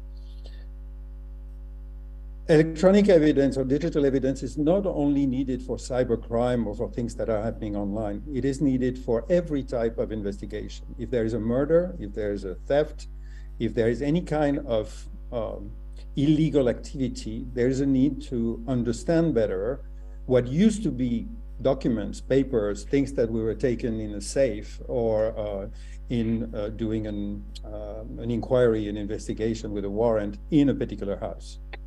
Today, most of these elements are available online or are in digital form. And as Aisling was saying, in most cases, it's stored by large companies that can be cloud providers or other service providers. Like, for instance, we're using email, and a lot of those emails are stored by the email provider. The problem is that, as was mentioned before, and I think it's really important, for every single investigation, there's a need to have access to this kind of information. And in most cases, because of the distribution of the international actors in the digital space, those actors are located outside of the country. So the mechanisms that were established first or originally were twofold. One, when you had to deal with a telco operator in your country, it was under your national law as a government, and there were mechanisms for that. It was on your territory, your national sovereignty. If, on the other hand, the papers that you wanted to pick, for instance, or to find, were in a safe that were in another country, then it made complete sense to have the obligation of following at least a modicum of rules of that country. If German law enforcement or investigator wanted to find documents in a safe in the US, it made sense that the US laws were somewhat involved. And I don't get into the details. That was the purpose of the mutual legal assistance treaties. The problem is that today, using the mutual legal assistance treaties do not function for situations where everything is entirely local, except the operator that hosts the data. So fundamentally, you have a crime in Malta, the victims are in Malta, the suspect is in Malta, it's the investigation done by the law authorities of Malta, but because the email was managed by Google for Gmail, there is an involvement of an operator that is located somewhere else. So it's really important to understand that we're talking about hundreds of thousands, if not millions, of situations, because there are investigations all around the world. And this involves a lot of cross-border situations. So the MLAT system is not really appropriate because there's no reason to involve fully another government in an investigation that is completely local. But at the same time, and what is really important here is that there are two discourses, and both are true. One is there's a problem of efficiency for investigations because in the current MLAT system, the Mutual Legal Assistance Treaty, you can have to wait up to 2 years to get the information for your investigation, and that's completely unmanageable. But there is another, so there's a desire to have something that is more efficient. That's discourse number one. The second discourse, which is as important, is that there is a disparity of legal protections around the world, and that we cannot allow just the solution that would say, I'm in country X, not mentioning any country. I'm in country X, I have my national law that can be perfect or really bad, and just because I follow my national law, I should have access to the data that is stored somewhere else. And it can be in a country that is repressing dissent, that is restricting speech, or just more simply using criminal investigation to stamp down political discourse. And so the two discourses have to be reconciled so that we establish due process mechanisms to ensure a more efficient system, but with all due protection for human rights and for privacy, etc. And it's a major problem because we have this patchwork of jurisdictions all around the world. And as was mentioned before, there are a few initiatives that have been taken that we will discuss further. But I wanted to present the landscape and to make people understand why we're talking about this and looking at the notion of direct requests that would be made from the law enforcement in one country to companies in another one. And I insist on the word direct requests because there's a confusion sometimes with the notion of direct access. And what we're talking about is very formal requests with procedures that are being sent to somebody in another country. Voila. Voila, merci. Thank you very much, Bertrand. You know, when you enunciate the principles of what we should be heading for, it just sounds so easy, doesn't it? It sounds so simple. We want, we want efficiency, due process, safeguards for human rights. You can say it in a sentence, but it's very, very difficult to achieve in practice. Let me now turn to our fourth speaker, Dr. Theodore Christakis, Professor of International and European Law at the University of Grenoble and a Senior Fellow at the Cross-Border Data Forum, among many other roles. Theodore, you're a leading legal scholar in this area. You've been involved in living some of the key processes to try and resolve these roadblocks. Could you just give us an overview, particularly of the progress that is being made in these respective forums for a general audience, sort of cross-border data sharing or evidence sharing for dummies type of approach, if you will, in 5 minutes? Not at all an easy ask, but thank you very much for making the attempt for us today. Thank you very much, Emily, and thanks to all, especially to the previous speakers who made it much easier for me, because they brilliantly, all of them, explained the problems, the context, the landscape. And as a logical follow-up, I will not speak about everything here. I will give you a very precise example of how we tried, or were about to try, to solve these issues at the level of the European Union. And I will talk to you about the project of the e-evidence regulation, electronic evidence, what we call e-evidence regulation. And it's very interesting because all the other speakers told about the difficulties of access to this data, which are so important for law enforcement. We need them in more than 85% of all criminal investigations, but in more than 55% of all criminal investigations, as the previous speaker said, this electronic evidence is in another country, in another jurisdiction. So the European Union realized this.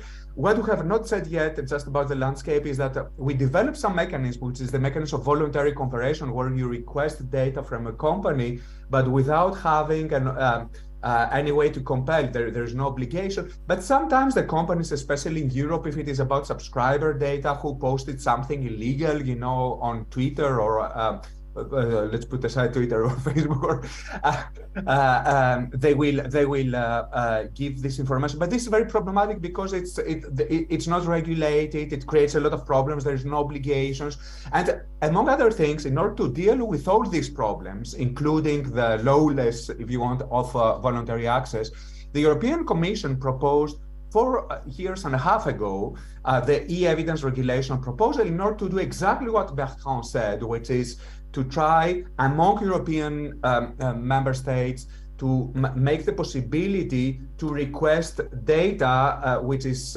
stored by an operator in another country, in another member country. It was considered so important, this project, for all the reasons that you have said. It started in reality 6 years ago, the thinking about this, 4.5 years, and still it's not over. Well, it's new. Yesterday, they announced a political compromise. So we have here a great hope that this will be adopted. So, but one could ask why it was so important. We know the problem. Why it took 4.5 years, all these negotiations?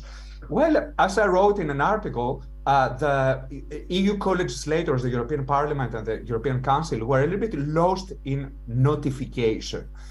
There were other problems. There were a lot of other problems, like human rights problems, for instance. I cannot enter into the details of all these problems. They would not even agree about the title. The Commission and the Council were saying e-evidence, the other was saying electronic information. The Commission and the Council are going to have 2 instruments, a regulation and directive. The Parliament wanted only one. So they would disagree on everything, but the need to adopt the project. Everybody agreed about this, but all the other things they disagreed. And one of the major issues of disagreement that I will not discuss more here either is the role of service provider, because the Commission was giving the possibility, precisely as you said, all of you, when you make requests to companies, one major issue could be how to avoid abuse, how to respect human rights. And the Commission said that the service provider could do it. After all, they want to protect their clients. So for instance, in the Commission project, there was a ground for refusal for the service provider if the service provider considered that there was a violation of the Charter of Fundamental Rights of the European Union. But everybody started shouting in Europe saying, this is terrible. This is a reallocation of the sovereign functions. You take them from states and you give them to service providers. This is turning service providers into judicial authorities, and we're moving towards a privatization of law enforcement. So in the subsequent text, both the Council and the Parliament remove these powers from service providers, but to give them to who? Who is going to control? So let me finish with this, Emily, in 2 more minutes. The Commission's idea was that, well, you don't need another state to control. As the previous speaker said, the MLATs were made like this in order to be able to control. You were sending a request, I don't know, from Poland to Germany, and Germany had a series of grounds of refusal, and they considered there was a violation of human rights. They wouldn't send the document, the physical document, to Poland, for instance. But the Commission said, we are, a European Union. We should function a little bit like the United States. So when, for instance, a member country makes a request to provide another member country, you don't need to involve the other member country because there is absolute mutual trust. This is how we call it in the European Union, mutual trust between the European member countries.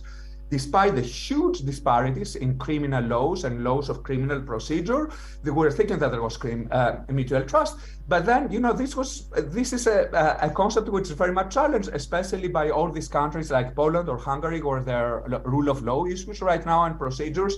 And we said, how are we going to deal with this? So this is why I said it was lost in notification, because the idea was that when a country, like for instance Poland, wants to issue a request, they should notify another country. But everybody would agree that we should notify another country and give eventually the powers to another country.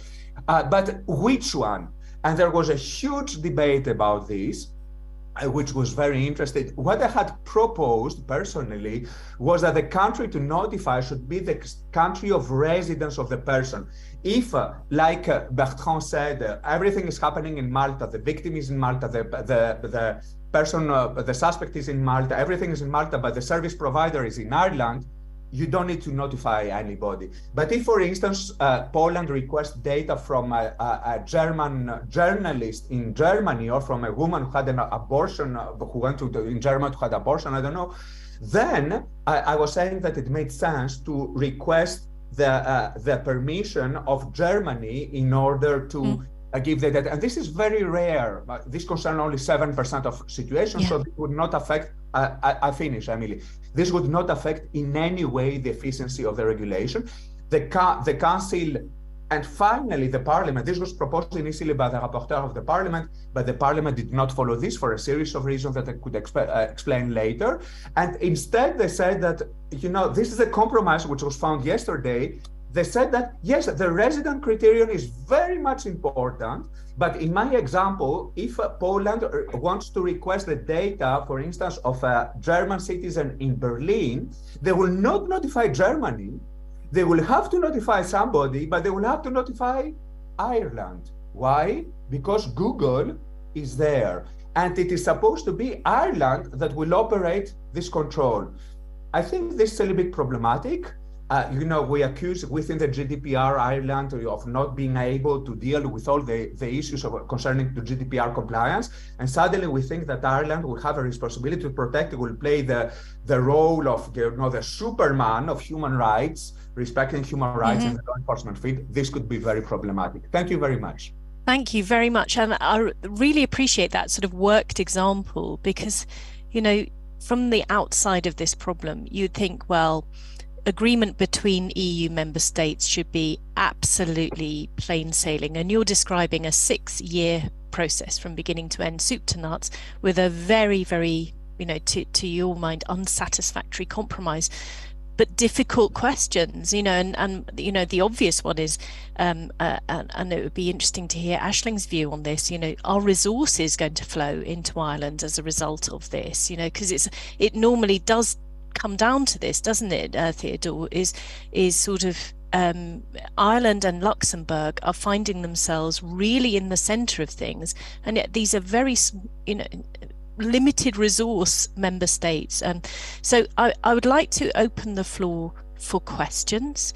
Please, if you are in the room, I know that several people have joined in the physical room while we were hearing from the initial speakers. Welcome to this session on cross-border data flows or evidence sharing and mutual cooperation.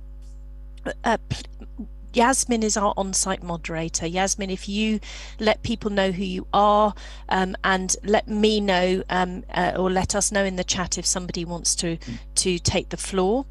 And likewise, if you've joined us online, please do raise your hand. So I would just like to start, come back to you, Aisling, if I may. And we've heard it already, several people have mentioned the the MLAT system, the Mutual Legal Assistance Treaty, the sort of the mechanism we have for better or worse, and they just moan about how broken it is. To what extent, we've also talked about protection of rights and human rights. To what extent do MLATs, if it's all working perfectly, are they a way of protecting human rights and ensuring those safeguards that we've all acknowledged as so important?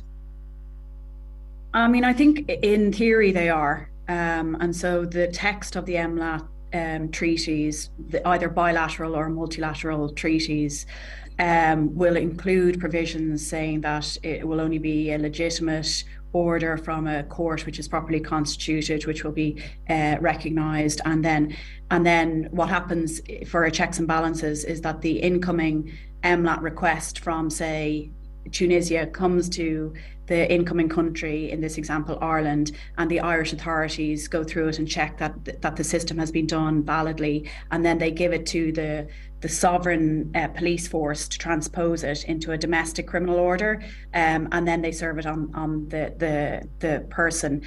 So in theory, there are lots of sets of eyes on this, and I think that's actually fundamentally to be welcomed. And any type of new system going forward, I feel personally that the more sets of eyes on the particular request, the better it is for human rights. The reality of that, I think, is not so, I suppose, golden. You can have a stretched judicial service or a stretched Ministry of Justice or a stretched police service, and it becomes then for them an additional task outside of their ordinary investigations to complete. So the impetus is, well, why should I help Tunisia in this instance? Because I've got 20 cases all stacked on my desk, and these are domestic crimes where there's a necessity to see that things are moving. So I don't know whether or not you could qualitatively say that there's an improvement of human rights in the MLAT process. I think it's designed to have that, but I don't know if the outcome at the end of the day is that everyone's human rights are respected. Thank you very much. I can see from Yasmin that we have some inputs from the floor, so I'd like to give the room the floor next, if you like, and hear from that. Bertrand, I'm aware that you want to come in. We've also got a question from Greg Noyame from CDT on the chat. So Greg, if you can get your video and microphone lined up, what I'm going to do is go to Yasmin first, then Bertrand, and then I'm going to come to you, and very much welcome any more inputs from the floor or the Zoom room. Thank you. Yasmin, the floor is yours.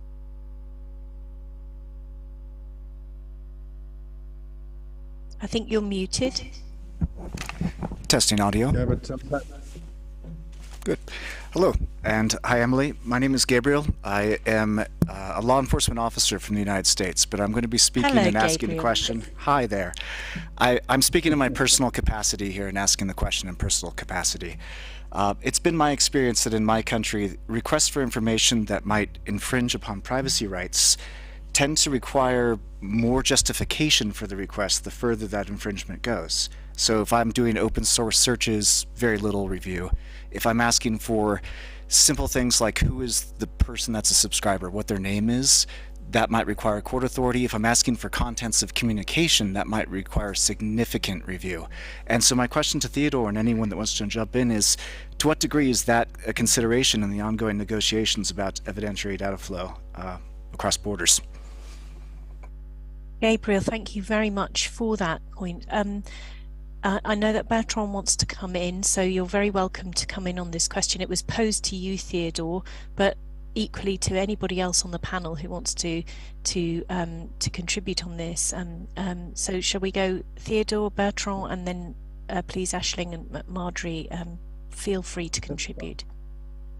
Yeah, to answer the question, I have a question on the chat about, I will, for the persons who are there, what is the logic of requiring notice? So, Theodore, shall we come to that in a second? Because I'm going to give Greg the floor to pose that question, and then we can talk about that.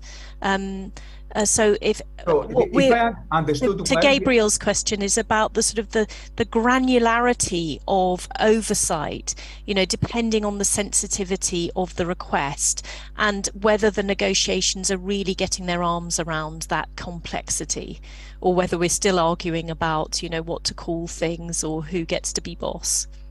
Yeah, there was disagreement also there, of course, about what kind of data will be covered and what will be the regime, the legal regime for each kind of data. While there was a disagreement, very quickly, I will not enter into the details. I will post tomorrow probably on Serena a very detailed analysis of e-evidence and all these developments, including this question. But if I can put it very quickly, the Commission proposed initially 4 different categories of data. Normally, you know, we are all thinking around 3 categories, which is, as you said, subscriber data, who is hiding behind a social media account or an email account. The second category is what we call globally metadata, which includes all kinds of communications data, traffic data, location data. For instance, to an email account, a specific email account, communicated with which email accounts, okay? So we are not searching for the content just to find out what is the web of the persons who communicated in order to find if there was a connection. For instance, if the suspect sent a message to the victim, for instance, in a context of law enforcement negotiation, or if a suspect sent a message to somebody who is suspect to be an accomplice for this crime. This is metadata. And then we have the content data that everybody understands, which is, for instance, the content of an email. And the Commission broke this to 4 categories: subscriber data, access data, transactional data, and content data. This created a lot of reactions. And the compromise found was that we go back a little bit, you know, to the well-known subscriber, metadata, or communication data, and content data. And for each one of these, to answer the question now, after this, if you want context, we have a different regime, both concerning what you said, which is what will be the requirements. Should, for instance, we will need to have a judicial authorization for metadata and content data, but not for subscriber data, for which, well, I have to read, I have not yet the final text, you know, I'm just guessing, but it's very probable that for subscriber data, for instance, a sample prosecutor could request them without judicial authorization. We have to check this. And then concerning also the notification issue, for instance, there will be no notification for subscriber data. There was huge debate because the Parliament wanted also to have notification to the other state, to the enforcing state. Executing will go back to the other question later. And finally, the compromise found is that you will have a notification to the enforcing state where the service provider is located, only for metadata and for content data. Thank you very much. Bertrand, thank you for your patience. I know you've been waiting to come in for a little while. If you'd like to address Gabriel's question, or I think you wanted to make another intervention too. I'll chime in quickly on a few. First of all, people may be surprised or wondering why we brought in Ireland. And you need to understand that in the evidence regulation, There's an additional element that says any company that is outside of the European Union needs to designate one representative within the European Union to be the recipient of basically those requests that are going to be sent by law enforcement. The hypothesis is that because a lot of those external American companies are located with subsidiaries in Ireland, this is where it's going to be, like it was for the implementation of the GDPR. However, what is fascinating, and it goes back to the question that was raised earlier, what is fascinating is that if for whatever reason the representative of that company is moving to another place, it can be Slovenia or it can be Cyprus, suddenly Cyprus or Slovenia become the countries that are the executing country, and there's a new burden of change just because one company may have changed their representative. So it's a very, very difficult solution, and a lot of people, including former people from the German Ministry of Justice, have said that this is not a scalable solution. But I just wanted to highlight why we're talking about Ireland, and it's the question of the representative. Second thing, quickly, the mutual legal assistance system, we have a tendency to say it's broken. Actually, it's not that it is really broken, it's that it's not scalable to the volume that we're talking about. It is problematic, in my view, regarding the imposition of having to follow the laws of a country that has nothing to do with the case. But it's funny, and I was about to basically mention Greg before he asked the question, because he has also been very vocal in many environments, including the work that we've been doing together for several years, by saying that the MLAT system has a problem, of course, of scalability, but at the same time, the obligation of a particular constraint in the US system, which is the notion of probable cause, which is a very high standard for obtaining a warrant, etc., was a protection that basically was protecting people around the world, a little bit like the First Amendment has been a protection for freedom of expression around the world. And so there is indeed a tension. And one of the big challenges is how can we make sure that the regimes that are being developed provide a protection that is sufficient, that may not be exactly the one that the US authorities impose, but that is sufficiently close. And in the group that we have gathered for several years, there are formulations, and I put the link on the chat. There were some formulations regarding an intermediary element. The final point. Can I just, can we just hold that final point, Bertrand? Sorry to cut across you, but you mentioned Greg, and I think he's now been made a co-host, so we can hear from him and he can come in and join this little mini debate. And then I do want to come to Aisling about the role of Ireland, if I may. So I'm sort of, let's hear from you, Greg, and then we'll go to Aisling. Thank you. And then we'll come back to you, Bertrand, for the final point. Poor Ireland. There's going to be 1 million shots on goal for poor Ireland, and they're not going to be able to deal with all of them. And they're not going to care about whether the ball goes in the net. Their nationals are not involved, and yet they get notice. I'll tell you where that notice is going to go. It's going to go into the circular file. That's a wastebasket. And it doesn't, I don't understand it at all. In the MLAT system, there is one logic, and that is that the requested country has an interest. Usually the person to whom the data pertains is in that country, or at least is a national of that country. But now this takes away that country's ability to put a check on the overbroad or mistaken or simply abusive data request from the country that's making the request. So I don't understand how they ended up there. And Theodore, if you could help me understand that, I'd really appreciate it. Thank you very much, Greg. And yeah, it's a great point about, where the urgency lies, really, because I think coming to this from outside, you'd think, well, this is an urgent debate that ought to be solved. So, but if it's not really urgent for all the parties, or there are different senses of stake. But I was interested, Aisling, in your view about this idea of, one, the role of Ireland or these EU member states that are finding themselves very prominent, and what the practical implications are there. And also, you know, this idea, I don't want to kind of get too down in the weeds about MLATs, but if we just take this sort of idea of like, well, if it takes so long, the justice delayed is justice denied, surely, that the fact that it isn't scalable is a problem.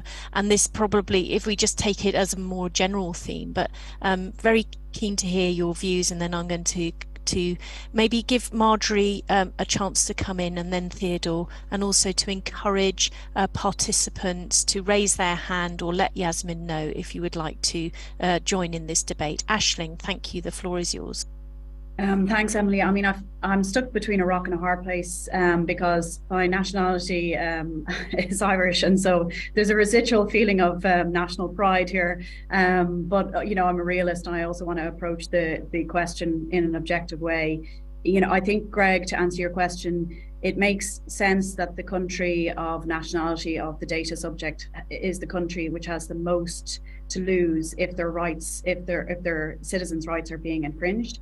The country in which the multinational happens to be have its main establishment for EU purposes has less skin in the game, and I think that that's objectively true. I suppose, you know, the optimist in me hopes that Ireland takes its responsibility seriously and staffs the Department of Justice unit, which is going to be responsible for all these notifications, appropriately. But I also think that other EU member states have a role in holding these countries like Luxembourg or the Netherlands or Ireland to account. And if they believe, and as does the Commission, if they believe that those obligations are not being looked after properly, that they would be, you know, litigated, or certainly enforcement proceedings. And that's I suppose the mutual trust which Theodora spoke about earlier on, that already exists in an EU-wide system of the European arrest warrant. So there has to be an element of mutual trust, but there is an element of accountability and enforceability, which I would hope follows on if that mutual trust isn't recognised. Thank you. Marjorie, did you want to come in on these questions or raise another point? Probably not on the legal point, because I'm here more as a researcher and sort of hearing, and I think this is, I really appreciate Aisling, Theodore and Bertrand's expertise. And also apologies because I'm playing catch up with the son, which is quite unusual. You're looking very mysterious, Marjorie. Apologies for that. I'm trying to improve, but it's a little difficult. I think, and it's less specifically a point on the legal regime in Ireland role, but more about a reflection of the discussion, which, as you can tell, is quite, you know, European and Western. And I think that's also a very important point, and something I would like to have our audience potentially participate on, because, well, clearly liberal democracy are still not aligned on this, and they still struggle to find common language and common principle. But the fact is, criminal investigation, and legitimate one, can happen anywhere. And so there's also the question about sharing data with countries that are slightly less sort of democratic, or where the trust is even harder to build, and how would you do that, and what type of principle and agreement could lead to discussion. And I think that would be definitely an area that I would like the panel, but also the audience to reflect on. Yeah, thank you. That's a great point, and something that I think I wanted to come to as well is the sort of who isn't part of the conversation. And quite clearly, you know, you see these difficulties in reaching any kind of working agreement between very, very close allies that on paper ought to be extremely well aligned on rights protection and safeguards and the rule of law. But you know, likewise, of sort of countries that are outside of that club also have urgent need to solve crimes, to combat terrorism, to tackle public safety threats. So how do we extend the conversation? When is the right time? And will we be doing this forever? Theodore, thank you for waiting patiently to take the floor. You've had several questions posed to you, but also maybe you could take on that theme that Marjorie raised here about the countries, the stakeholders who are not yet in the conversation. I was just watching because Craig has just posted another. Let me first respond to the first issue where Bertrand has already started to give elements of response. I entirely agree with Greg, and I think that we all agree on this, that in the example that we gave, Poland, for instance, which wants to request the data of a German person in Berlin, of a resident in Germany, that it is weird. You know, Germany has an obligation to protect its citizens, so it makes a lot of sense to send the notification to the country of residence. Instead of sending it to Ireland, which has nothing to do with this, has no interest in intervening, simply because Ireland is a place where Google has his legal representative. And this could change, as Bertrand said, which shows how artificial it is. To be frank, there are some good arguments about this, which is, for instance, simplicity. In the compromise that has been found, there are only two countries which are involved, which is the issuing country, Poland, for instance, and the country where the service provider is located, Ireland.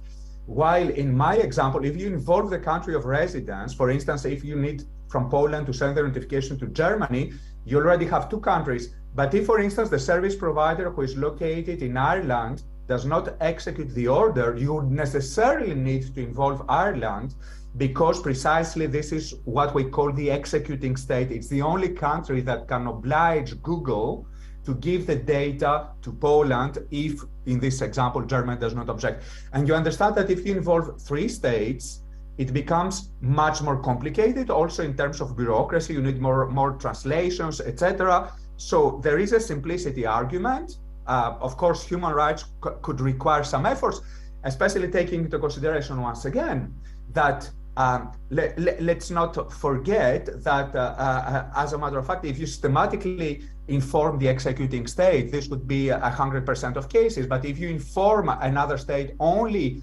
when the person, the target, the data subject is residing out of the issuing state, this is only 7-8% of cases, so it can be perfectly handled from a bureaucratic point of view. There was another argument, which I have never understood really, but I mention it, against the idea of sending the notification to the country of residence and sending it instead to the executing state, is that, of course, we're talking about the fact that service providers are mostly US providers, but you also have some European providers. You have all the telecoms, as Bertrand said. You have your national telecoms you're proud of, and countries like France or Germany, etc., could never, in their imagination, they would not accept that for their national provider, they would not be involved. So the idea was that you necessarily need to send this to the country where the provider is located. Is it satisfactory from the point of view of human rights? And the third issue, of course, I'm sorry to add this, but this is very important, is that if if you inform only the country of residence, for instance, Poland, which informs Germany, if the data subject is in Poland, how are you going to deal with rule of law problems? Because there would be no notification in such a case. While I think that in the compromise found, we will see this, I think that we adopted the Parliament's approach where you have a specific procedure. If, for instance, Poland wants to target a Polish data person, they still need to notify Ireland, which means that there is some protection in order to deal with the rule of law issues. Thank you. But otherwise, I entirely agree with Greg that this is not satisfactory. Yeah, thank you. I feel like my brain is beginning to melt with the complexity of all of this. I can see that Georgia wants to come in with a question, very much encouraging anybody who is in the virtual room or the real room. If you are on site, please let Yasmin know that you want the floor, and she will raise her hand virtually in this room so we can see her. Thank you for that. And is it particularly people from civil society, Global South, women, we would really like to hear from as part of this debate. So please do take the floor. And let me come to you now, Georgia Osborne, with your question. Thank you. The floor is yours. Thank you. I'm not sure if you can all hear me. My question is really to kind of bring it back down to the kind of granular level, because I was hearing Bertrand talk about, you know, a lot of these issues are often around things like, you know, somebody has been murdered, or, you know, there has been a real crime that affects real people. And I think that sometimes with all these legal kind of debates, we can get lost in what's actually at stake. And sometimes, I mean, I'm speaking from as a former law enforcement and from a former law enforcement perspective as well. And I'd be interested to know sort of Aisling's view of this in particular. How do we make this more accessible for, you know, the law enforcement officers, but also the families who have to deal with these crimes in real terms, to understand the complexities of this and make these direct requests easier so that this harm does not, you know, really affect how we've got to basically come together to fix this so that people can get justice for real crimes. So that is a clear question, but also I'd be keen to hear from the civil society side around privacy as well. So Aisling, I'm not sure if you could maybe answer that question, but also Bertrand and anyone who would like to intervene. Thank you. Thank you very much, Georgia, and thanks for bringing us back to people and to victims of crime, because it's easy to lose that connection with the reality because it is a complex area. So Aisling, thank you very much for addressing Georgia's point there. Yeah, and I mean, Georgia, it is heartbreaking. It's heartbreaking dealing with victims' families. And I had an organized crime prosecution where the only evidence was coming off phones, location data, and that was the only way that the prosecution could actually get up off the ground. Without that, there wouldn't have been a prosecution for that horrific murder. So it is really important, because what's happening, as I said at my opening remarks, is that there's continued lawlessness. And so if we don't address these problems, you know, you won't get prosecutions arising out of real life tragic incidents. And I think, like anything in real life day-to-day law enforcement, it requires a lot of investment in terms of training people, and you know, some countries have more ability to do that than others. You know, prosecutors having some type of awareness and understanding and thirst for this knowledge as well. I do think as time moves on, I mean, we are realistically very early in this whole period of cross-border data sharing. I was casting my mind back to the first smartphone that I saw. It was in court in 2007. I went, oh, that'll never catch on. How wrong was I? But we are so, you know, it is early days in the smart phone kind of explosion, and I think it may take another, or it may take multiple tragic instances where there are no prosecutions arising out of it for there to be a groundswell within each country to actually push the politicians to buy in, to actually legislate for it. So, you know, I think that would be my answer to that remark, but I really welcome it. Thanks, Georgia. Thank you. Bertrand, did you want to come in on this? And you had your hand raised before anyway, so and maybe we can hear the point that you wanted to make the last time as well. Well, there's a combination here, because I completely agree with Aisling, and the fact that we are relatively early in this is true.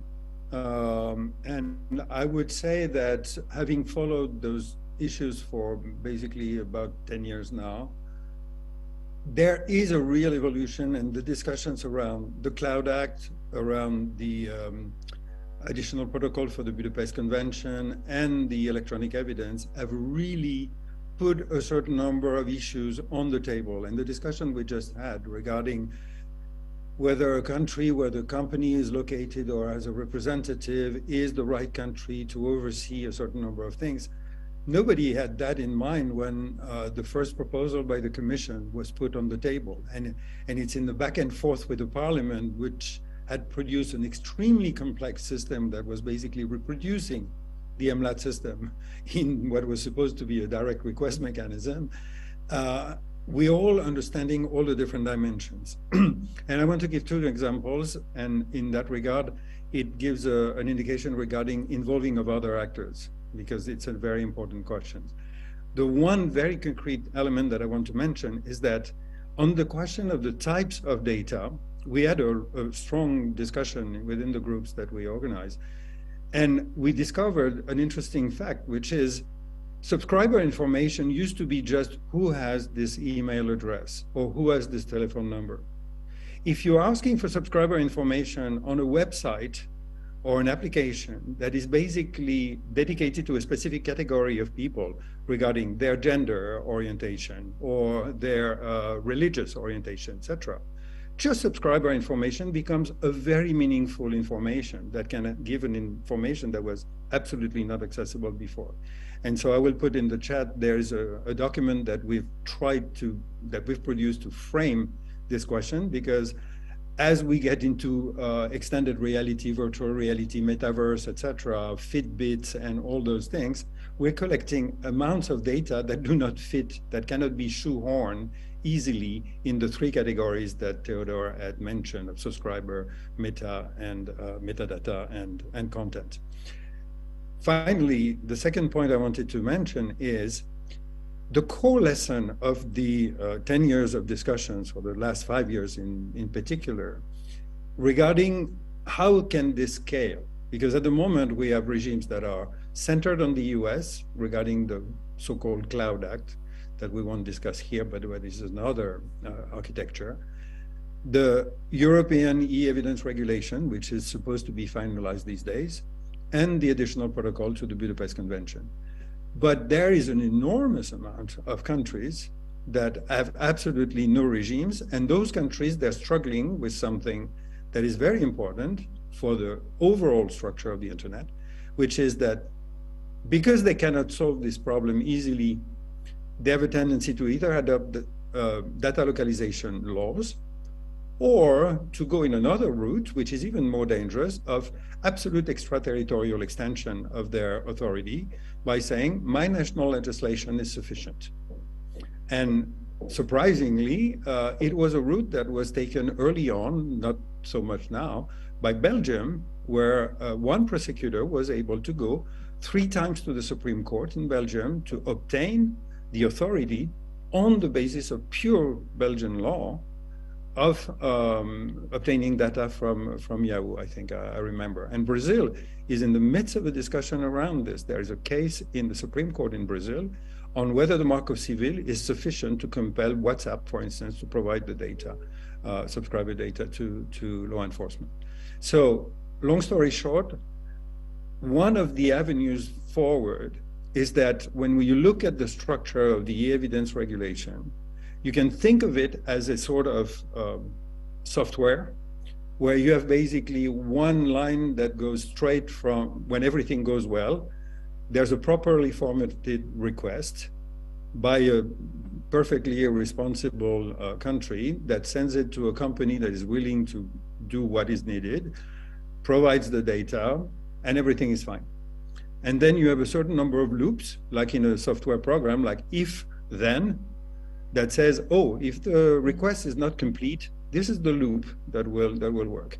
If the request is really problematic, does the company have the capacity or not to ring a bell and say, I would like this to be reviewed by somebody else? If there is a non-compliance by the company, what is the loop for enforcement?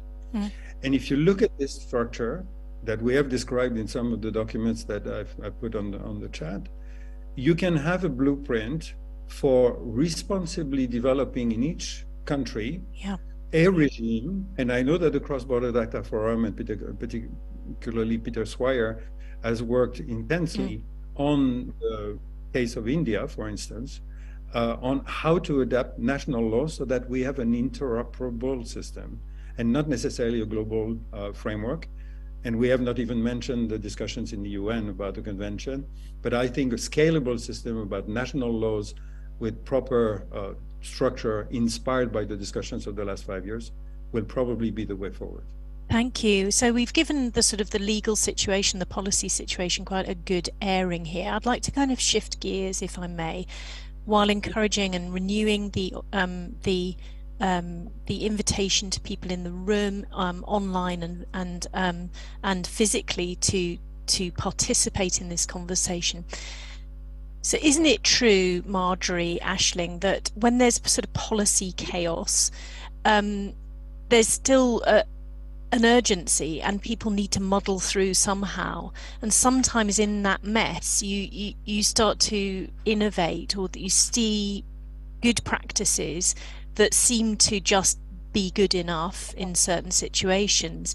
Marjorie, from your research work, or Aisling, from your real world experience, can you help us by pointing to some examples of stuff that has evolved out of the kind of, you know, the need to do something while everybody sorts themselves out, the sort of good practices that could be an inspiration in taking this forward for practical solutions?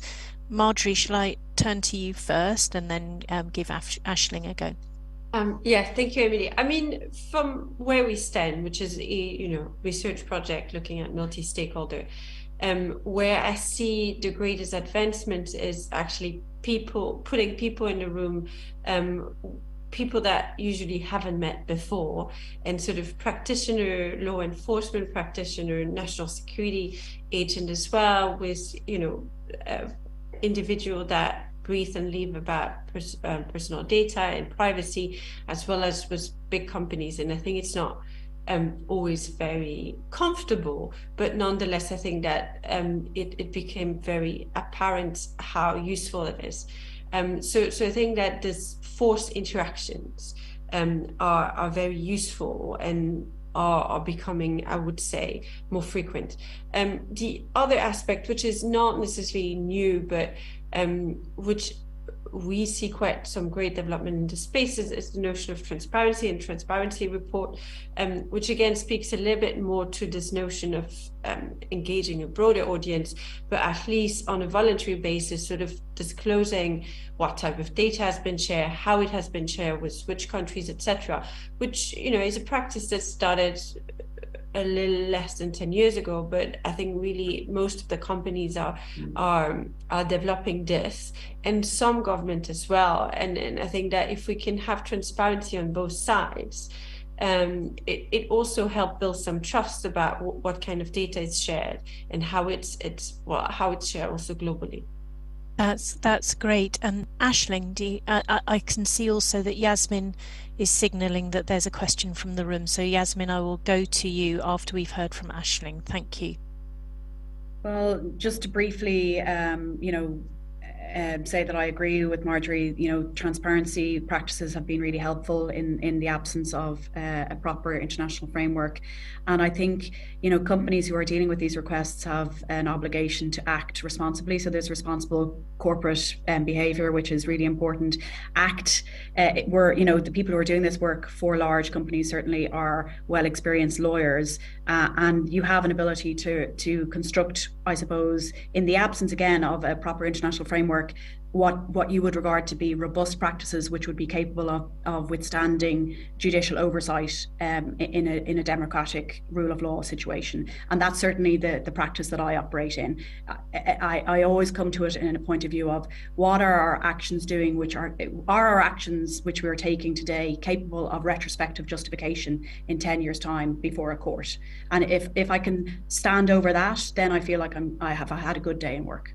Yeah, thanks for that, Aisling, because it's also comes down to resources as well, doesn't it? Because actually the companies, as you say, they are in a position where they have to be international in the way that they look at things, right? Because of operating in so many countries and being on the the receiving end of, you know, all of these extraterritorial laws that are often completely contradictory. So there is a resource there, and often people like yourself who've come from public sector or civil society roles and sort of can blend those experiences. And as Marjorie says, it's sort of the benefit of bringing people together who would not normally speak to each other. This really does seem to be an area where there could be a benefit from that.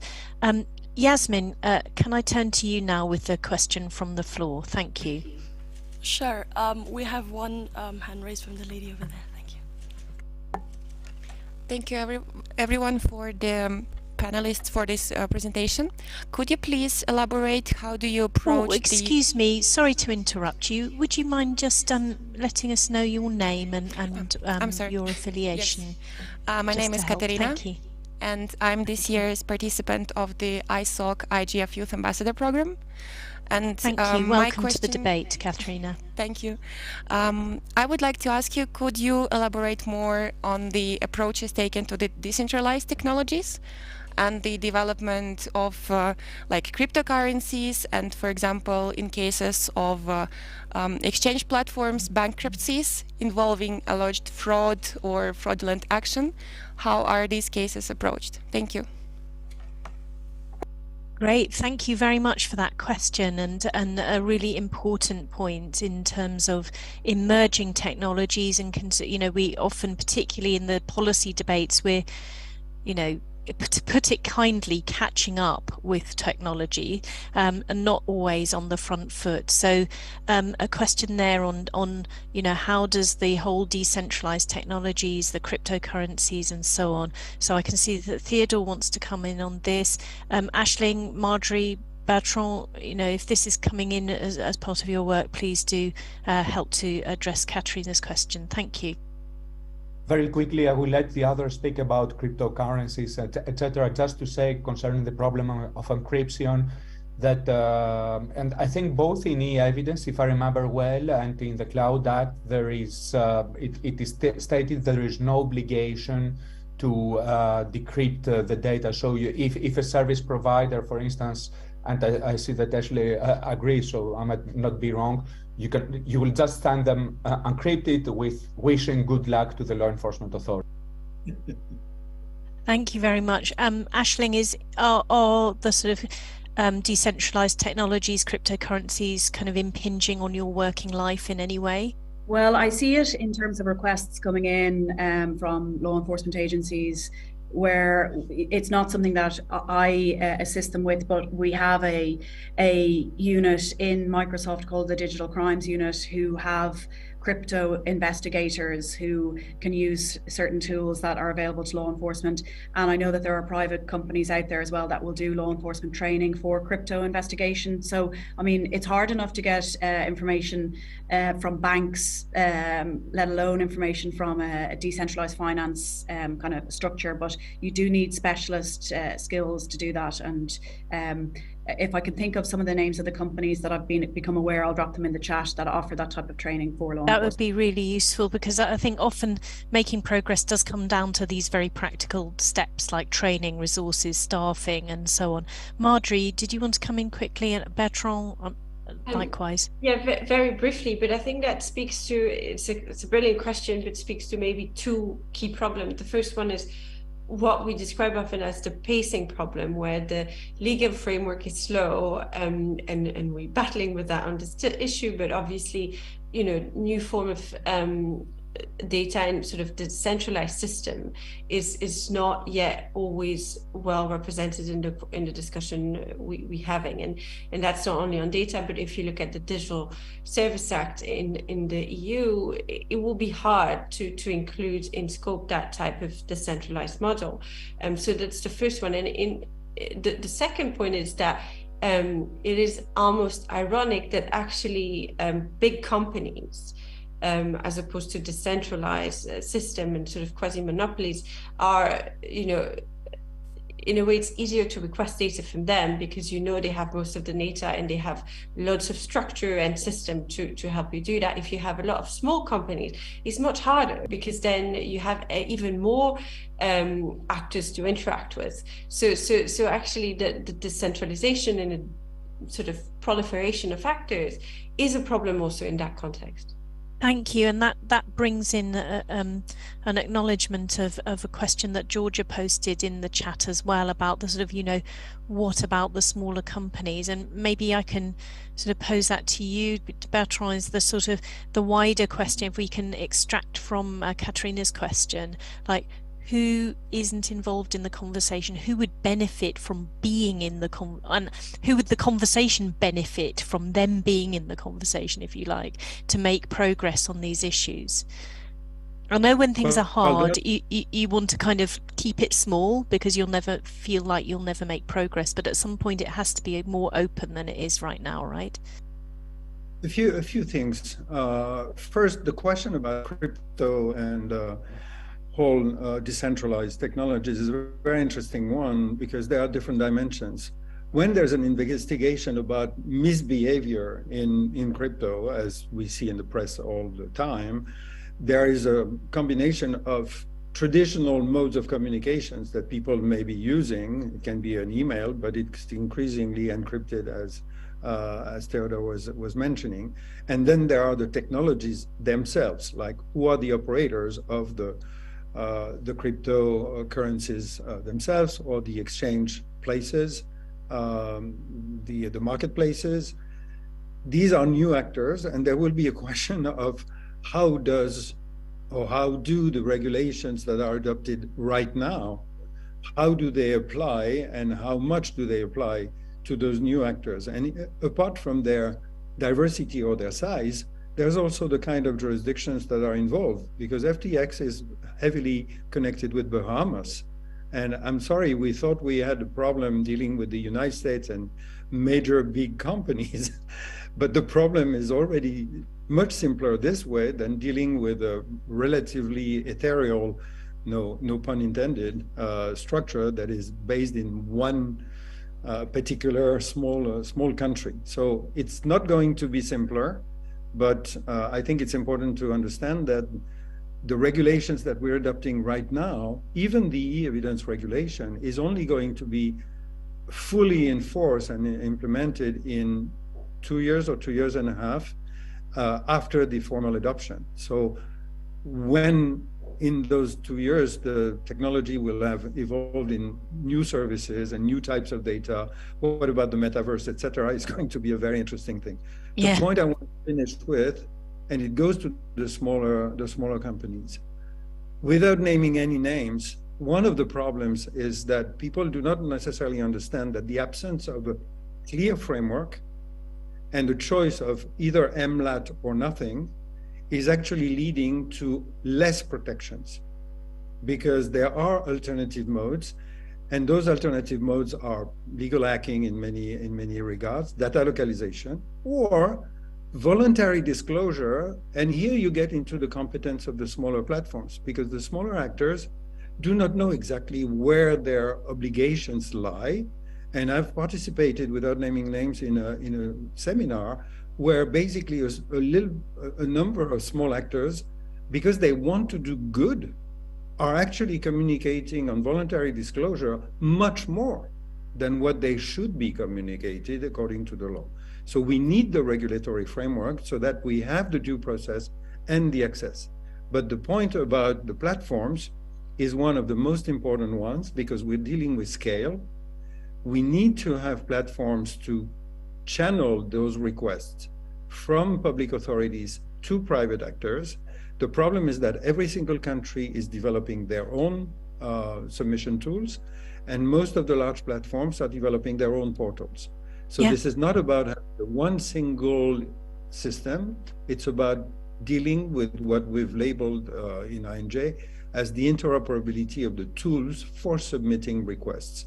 And there needs to be a discussion that we actually beginning to facilitate at the moment. Yeah, and it's a really important point that you raise, both, you know, when in the context of smaller companies, but also the sort of the protections and safeguards. If you're falling back on voluntary processes and trusting ones, then those safeguards might well not be there. And talking of another area which is, it's a sort of paradoxical. I don't think there's ever been more data about people available publicly. People are very comfortable now with sharing their innermost secrets and things that you probably wouldn't want your mother to know about in a very public way. And yet it seems like the sharing of data in formal contexts, like for public safety, is more and more difficult. Is it because we are stuck in a mental model where actually we have to go through our old analog processes, and actually we should be raising the profile of open source intelligence as a way of getting the evidence that we need? What would be wrong with that? I don't know if any of the panel want to respond to that, or maybe anybody in the room who would like to come in on that.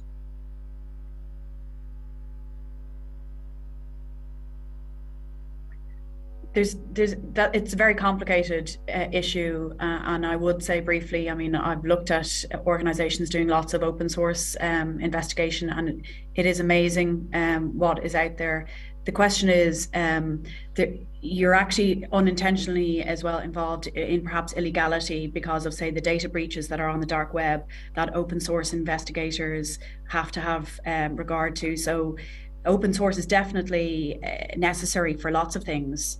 And you may not have to trespass into illegality, but it does operate in that world where it's highly unregulated, and it is accessing data lakes on the dark web, which are the result of data dumps from data breaches. So, and I think it doesn't need to even be that sort of things that have been illicitly sort of taken, but just literally what people post online. Their friends, their networks are so revealing. There's so much metadata about people that is so revealing that in the past you would need to question people for months before you found out just enough to, from looking at an average social media profile, right? That's how most people date these days. Right. Yeah. Yasmin, you had a question from the floor. Thank you. The floor is yours. Thank you, Emily. Yes, we do have one question from the floor here. Hi, Emily. This is Gabriel again, but not so much a question, but just a response to your question about using open source information versus that obtained through legal process. And I just want to make the comment that, yes, there's absolutely a great deal of use and utility in obtaining open source information, just doing research of your own online. However, it may have occurred to some that sometimes people lie on the internet too. And the ability to actually have an authoritative source of the information that you obtain is of critical importance when you actually need to go before a court and a jury and seek to establish beyond a probable doubt that a crime was committed and know exactly how and why. So, throwing that out there. Okay. Yeah. Thank you. And yes, a salutary lesson for us all that sometimes people don't tell you the truth. There's that famous cartoon from the 90s, isn't it, of two dogs with a computer, and it says on the internet no one knows you're a dog, right? So we've got just now you know what you ate yesterday. Yeah, exactly. So we've just got 5 minutes left, so can I just give the panel a final word? Can we look forward and sort of engage our optimism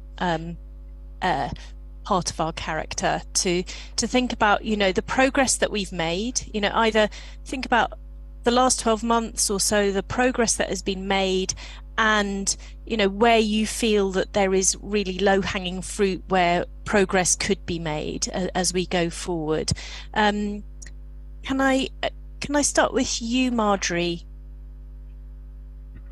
Yes, you may. Thank you, Emily. I think to start with, I would just like to just ponder for a second about the road travel. And I think that if at this point we're reaching discussion about functions that are really critical to national sovereignty, like public safety, national security, etc., it means that this discussion about the impact of digital technology that are transnational and that changing the nature of sovereignty is really sort of going throughout the different function of government. It really has evolved tremendously as a debate. So I think that that's the first point of saying the transformation and the transformation of sovereignty is definitely a discussion that we're hearing today.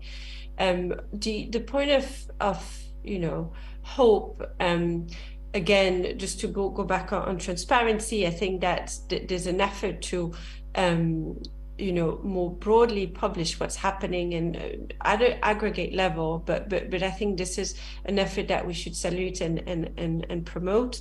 And finally, and that's another point we have discussed a lot in our research, is about oversight. And I think it's what are the, if you can have individual trust mechanisms, but also process and institutional trust mechanism and oversight, and providing independent oversight, at least in the democratic countries or context, provide some trust about, the check and balances that are put in place to make sure that we support legitimate criminal investigation and limit the abuse of sort of data collection.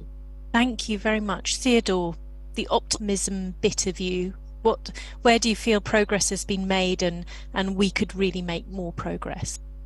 Yeah, very quickly, I don't necessarily have a very optimistic view about this, but I think it's extremely important to get the UN cybercrime negotiations right in a way which is respectful of human rights. I will set this aside and I will move to the optimist part now, Emily, as you requested, to end with a positive note. E-evidence is about to be adopted. There were improvements. It's not perfect, but it opens the way for something extremely important, which is to negotiate an EU-US e-evidence, Cloud Act, call it as you want, agreement.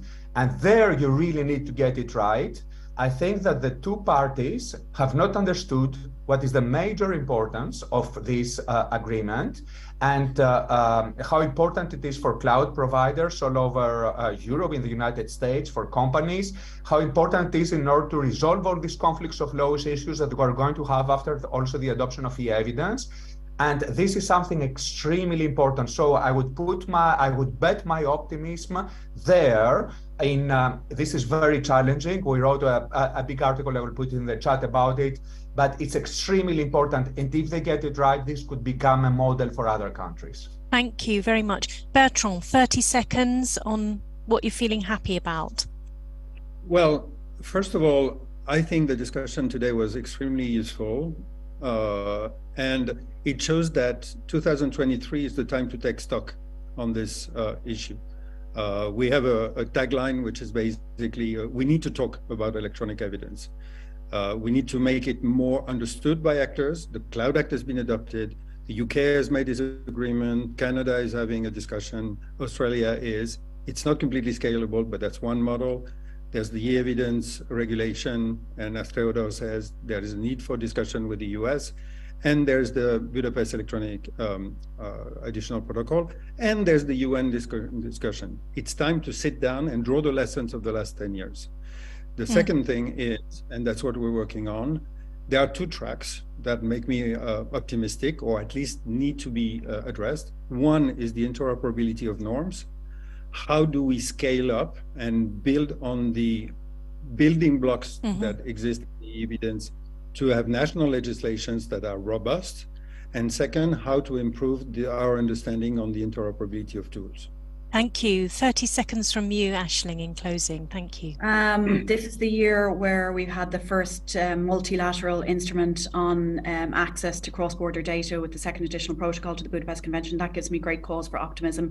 And I would encourage every country who is a member of the Council of Europe to sign up to the parent Budapest Convention and the second additional protocol. And also kind of echoing what Bertrand is saying is, talk to people, talk to your colleagues, talk to the journalists in your life, talk to the civil society actors. People need to know about this. And, I bore people to tears sometimes who work in law enforcement, trying to explain to them why this is important. So we do need to everyone has a sphere of influence of at least 10 to 20 people that they could reach out after today and just say, hey, do you know about this issue? Maybe we should think about it and what our response is going to be. Thank you very much, and that's a really great call to action for all of us, because all of us can translate this issue into terms that are meaningful for ourselves and our networks, and also remembering the victims of crime as well. I need to close the session now with a huge thank you to our panelists who shared their their incredible expertise so generously. Thank you also to the people who've participated in the room and online with your questions and your engagement, and also a big thanks to the session organisers at Chatham House, Oxford Information Labs, and especially Georgia Osborne and Carolina Cairo, who've done so much behind the scenes, and Yasmin in the room to make sure that this session happened. So thank you very much, everybody, and I'll close the session.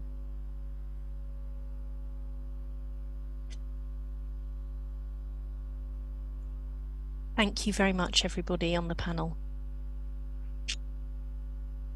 Hello from Vienna. Bye, Emily. Bye-bye.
Recording in progress.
Recording in progress.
አለው።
አለው።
from South Africa, and we also have two academics who are on the panel. We have Dr. Joanna and Professor Snail. So how we are going, because we have lost already almost 10 minutes of our time, what I'm going to do is I will jump into our discussions and give each panelist an opportunity to actually introduce themselves, and then we start the conversation.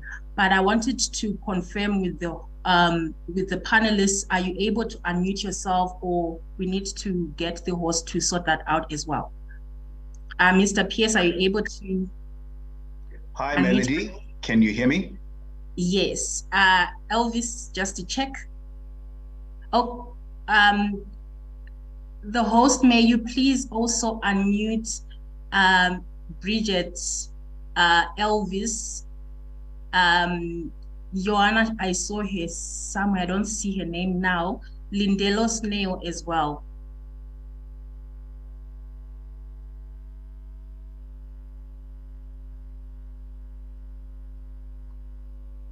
Okay, so whilst we are waiting for the other colleagues to join the panel, maybe I will start with you, Lucian, because you're able to unmute yourself.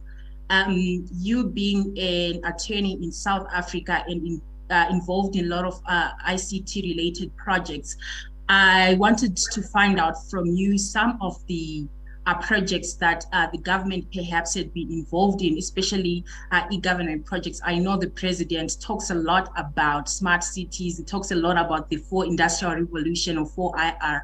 What have been some of the latest or recent developments or projects that the South African government in particular has been involved in? And also looking at what have been some of the issues, especially around privacy and data protection, that you can also comment on. Great, thank you, Melody. It's great to be on this call with you, and good afternoon to everyone wherever you may be. Thank you for coming in and to listen to us. As Melody said, I'm a lawyer based in Johannesburg in South Africa.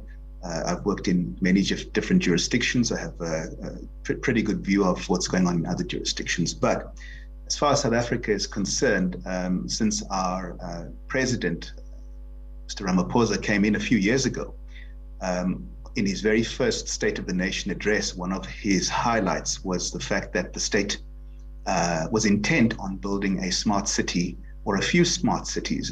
And everybody laughed and thought, wow, pie in the sky type of stuff. And he turned out to be relatively serious about it, because a number of initiatives have been enacted or put in place to guide the state on this journey of trying to set up smart cities. We've seen a number of other government-related projects, e-government-related projects. Our deeds database in South Africa is currently being digitized. What's interesting is, there's some debate and discussion around the format of which all of these deeds are to be saved and stored, PDF, archiving formats, etc. We've also had moves in other spheres of government, and we've also had a couple of issues that have arisen as well. One of our state entities tasked with looking after state IT infrastructure recently put in place a portal, if we could call it that, intended to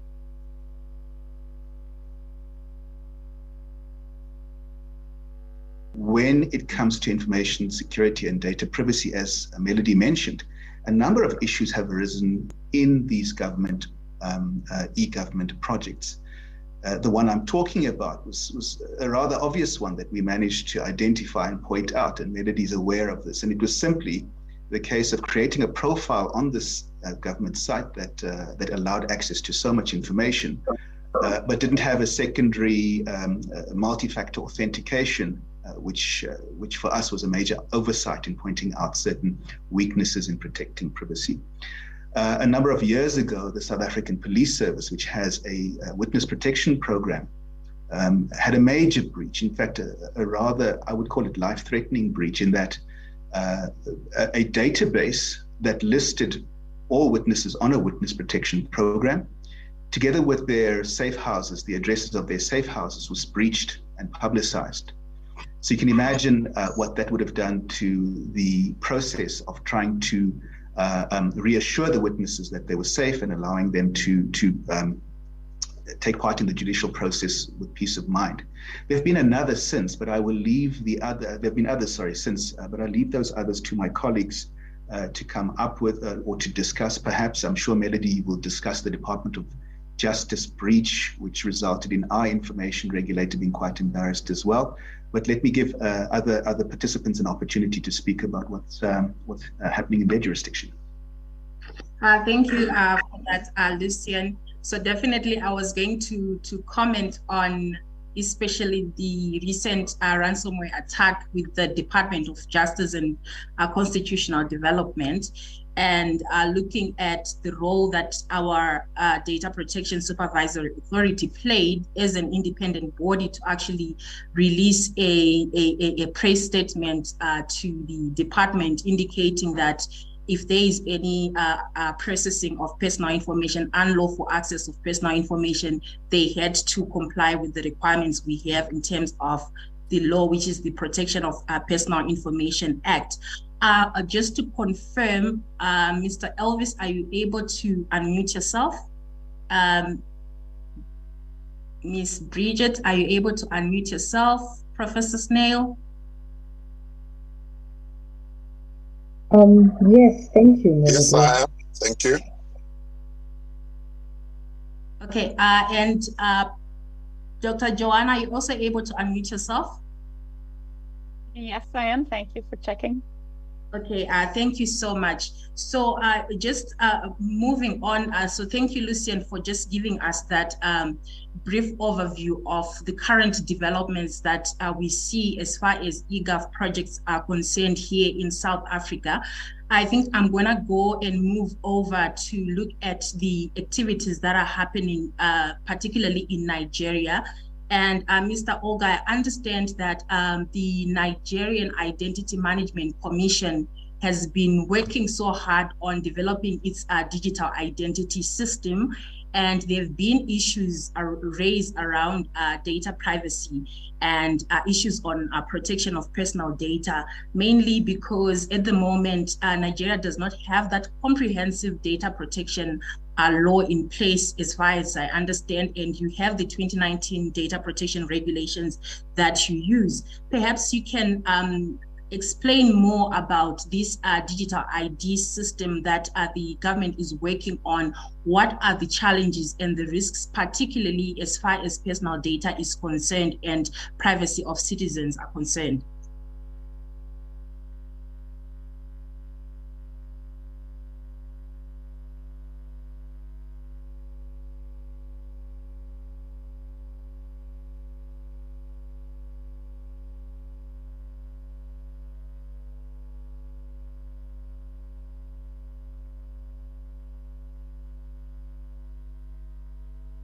Mr. Elvis, we can't hear you.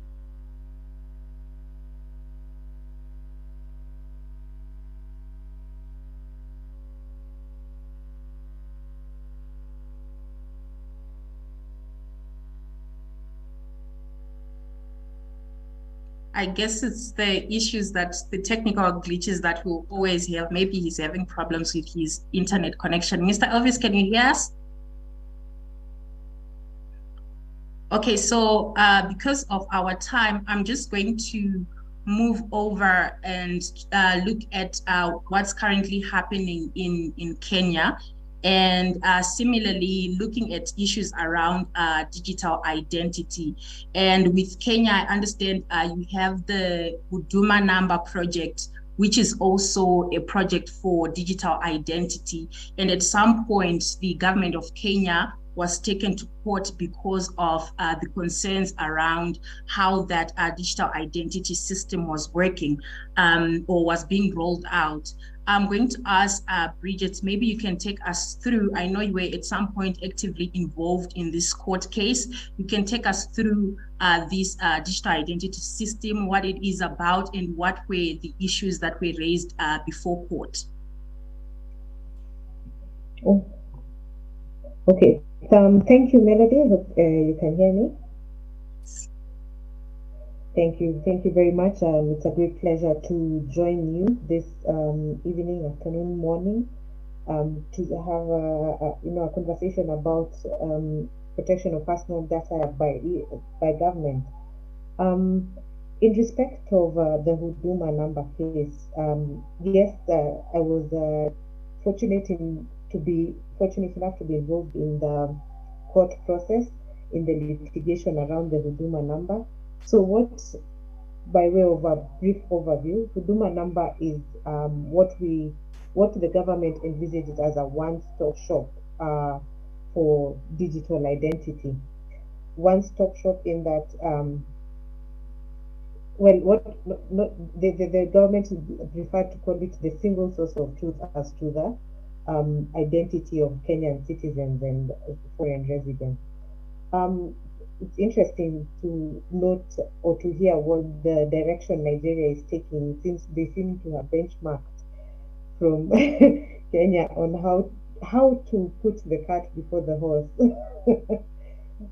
Similarly, Huduma number was launched prior to the enactment of the data protection law in Kenya. The Data Protection Act was actually still in public participation stage when they first launched the project, the Huduma number project.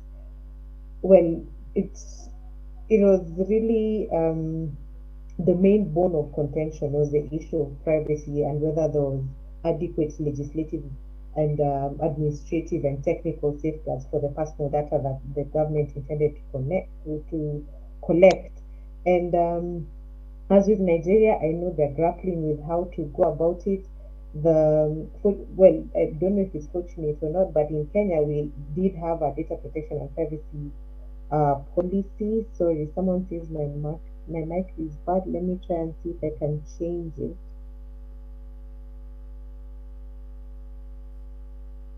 Is this better? Much better. Oh, sorry.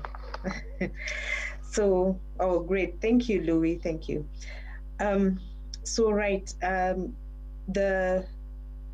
main bone of contention are the privacy issues. There was, of course, the issue of inclusion. There was the Nubian community that had suffered systemic discrimination in terms of acquisition of national identity as citizens, because almost all members of that community were born in Kenya, but then because of the history behind the manner in which they settled in Kenya, they've been having issues with obtaining identification cards. So that was one of the major issues. There was the inclusivity issue, but another, and of course more relevant aspect of the suit in court were the privacy protections or lack thereof at the point of the rolling out of the Huduma number.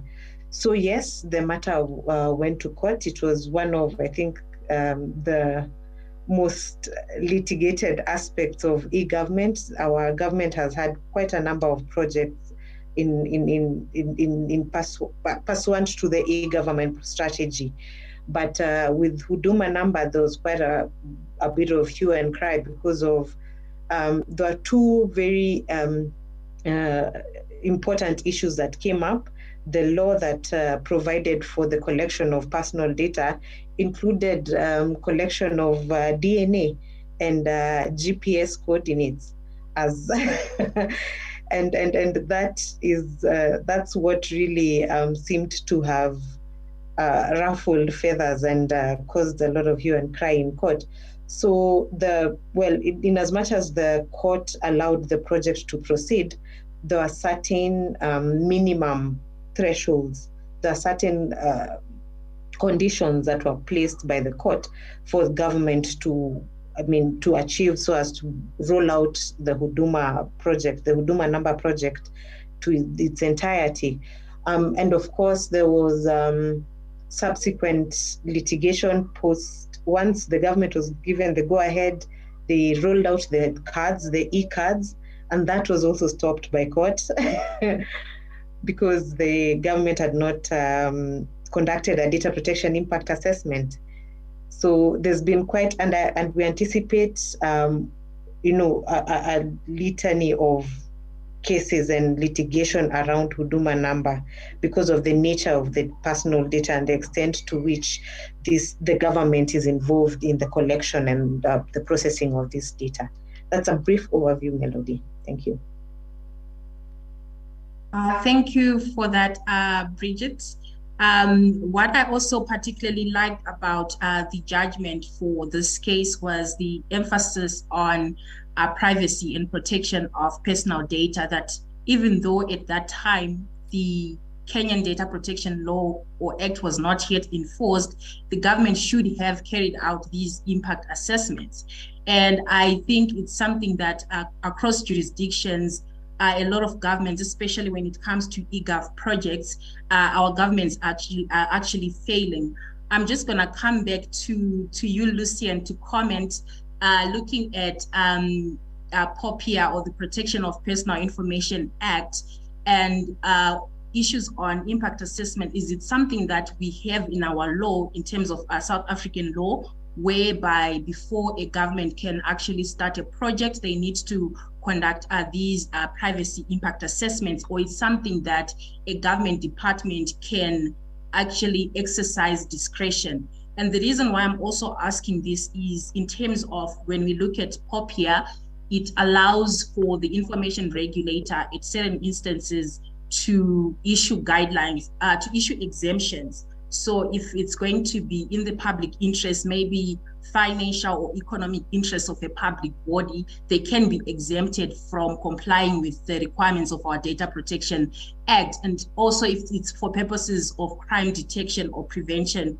of a crime, they can be exempted. So I was looking at it from the point of view whereby, say, a government agency decides to roll out, say, AI-based systems for surveillance, and they come up with the excuse or with the justification that it's for public interest purposes and it's for purposes of detecting crime or preventing crime. What are your thoughts around that, and how do we navigate instances where a government body or a government agency wants to be exempted from processing of personal data and complying with POPIA, and on the other hand, we have vast amounts of personal data they are actually processing? Yes, so Melody, you are right. We certainly have provisions similar to Article 25 of GDPR. In you know, as you've said, it's a personal information impact assessment, and in fact, we have a regulation under POPIA that deals with these impact assessments, and it says that the information officer of an organization, which would include public bodies as well, needs to consider and take into account and do an impact assessment before a particular service or a product is put out there. Now, as much as you know, there are departments that might argue that being exempt from such provisions might be in the public interest, our courts have placed a huge emphasis on privacy and the protection of privacy rights, given our history and the fact that privacy rights were so invaded over many decades. So our courts take a view such attempts to get around such requirements in a dim light. In fact, 2 years ago or last year, our Constitutional Court confirmed a judgment where a journalist had taken action in a different piece of legislation, but which in fact related to privacy, where the State Security Agency had in fact been spying on this particular journalist, and his request to the court was, yes, if they are exempt, then allow them to be exempt, but at some point we must be permitted after the investigation to get confirmation as to whether our privacy was invaded or not, or whether we were the subject of surveillance. So as far as the personal impact assessment is concerned, it's going to be in very limited circumstances that I think that a state entity would get exemptions from that. There are very distinct agencies, if I could call it that are exempt in certain circumstances, but they are very defined and it's very narrow, the circumstances in which they can rely on that. So my view is that as far as our public bodies are concerned, it's not going to be very easy for them to take the approach or using the example that you've used of surveillance cameras. It's going to be in very, very narrow circumstances that they would be allowed to make use of such technology. And my view is the courts, if it ever comes to a dispute about the interpretation of that exemption and personal information impact assessments, would be very, very narrow in what it would permit state entities to do. Okay, thank you for that explanation, Lucian. I see we have a hand up. Chris, do you want to ask a question, pose a question to Lucian or Bridget before we move on?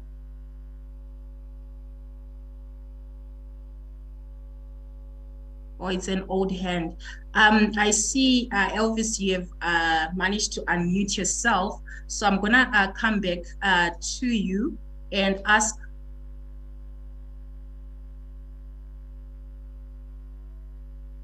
Elvis, are you able to speak? We can't hear you. Maybe we can ask our host to unmute Elvis Oga. And can you hear me now? Yes, you can go ahead. Okay. All right. Thank you very much, Melody, and also to the panelists who have been speaking earlier. My name is Chris Odu from Nigeria. I'm an Youth Ambassador. Just to clarify one point which you actually, we do have a data protection regulation, 2019 by NIDA in Nigeria, but the issue is the scope of what it covers. That's why we've gone ahead to have there's actually a data protection bill currently at the National Assembly, which we're trying to work on and pass for that to succeed. However, I won't be discussing about that. I think Elvis would discuss about that. What I just want to understand and also know about what's happening, because the essence of this is also all learn what's happening in various jurisdictions. I would like to know how other governments are able to harmonize their data. For instance, in Nigeria, we have different government agencies which collect our data. For instance, biometrics, your data. For instance, we have the NIN, we have the BVN, we have the Immigration Service. We have all these agencies who collect various data, but they are actually not harmonized. And if other jurisdictions, they do harmonize their data, is there actually a law that actually talks about that data harmonization? And if there is, what's actually, how are they able to manage data breach, if there's any data breach within agencies? That's what I would like to ask. Thank you very much once again. Thank you for that, Chris. I see a hand from Nicholas. So after Nicholas, I'll give the floor to Lucian. Perhaps you can answer the first question around harmonization of data, especially in government departments, and what our laws say around that. A host, please, can you assist us with unmuting Agir? Okay, thank you very much, Melody. So I just wanted to bring some perspective from Ghana. My name is Lennon. I'm a lawyer in Ghana. I'm also interested in data protection and cybersecurity matters. So the government of Ghana has embarked on a digitalization agenda for some years now. So similar to the identity cards that were being issued, Ghana is also undertaking a Ghana card project, where your biometrics, your height, everything concerned about you has to be backed onto a government database. In 2020, during COVID, the government, under an executive instrument, requested telecommunication companies to give out the mobile data and the banking data of all customers so that they can conduct contact tracing. And the government was challenged on that score in court, and the court, in the name of privacy, stated that the information government wanted to take was disproportionate. We have a Data Protection Act. Unfortunately, it is 2012 and is a bit outdated in some respects. For instance, it does not require these compulsory impact assessments to be done when government is undertaking projects. And even as I speak, there's a SIM registration ongoing that is also repeating the collection of biometric data and all these other data that the National Identity Authority has already taken. So on that score, it appears government has a free road to decide how to use data or how to collect data without any major blocks legislative-wise, except individuals take up the government on those projects where they feel that the acts are being too invasive.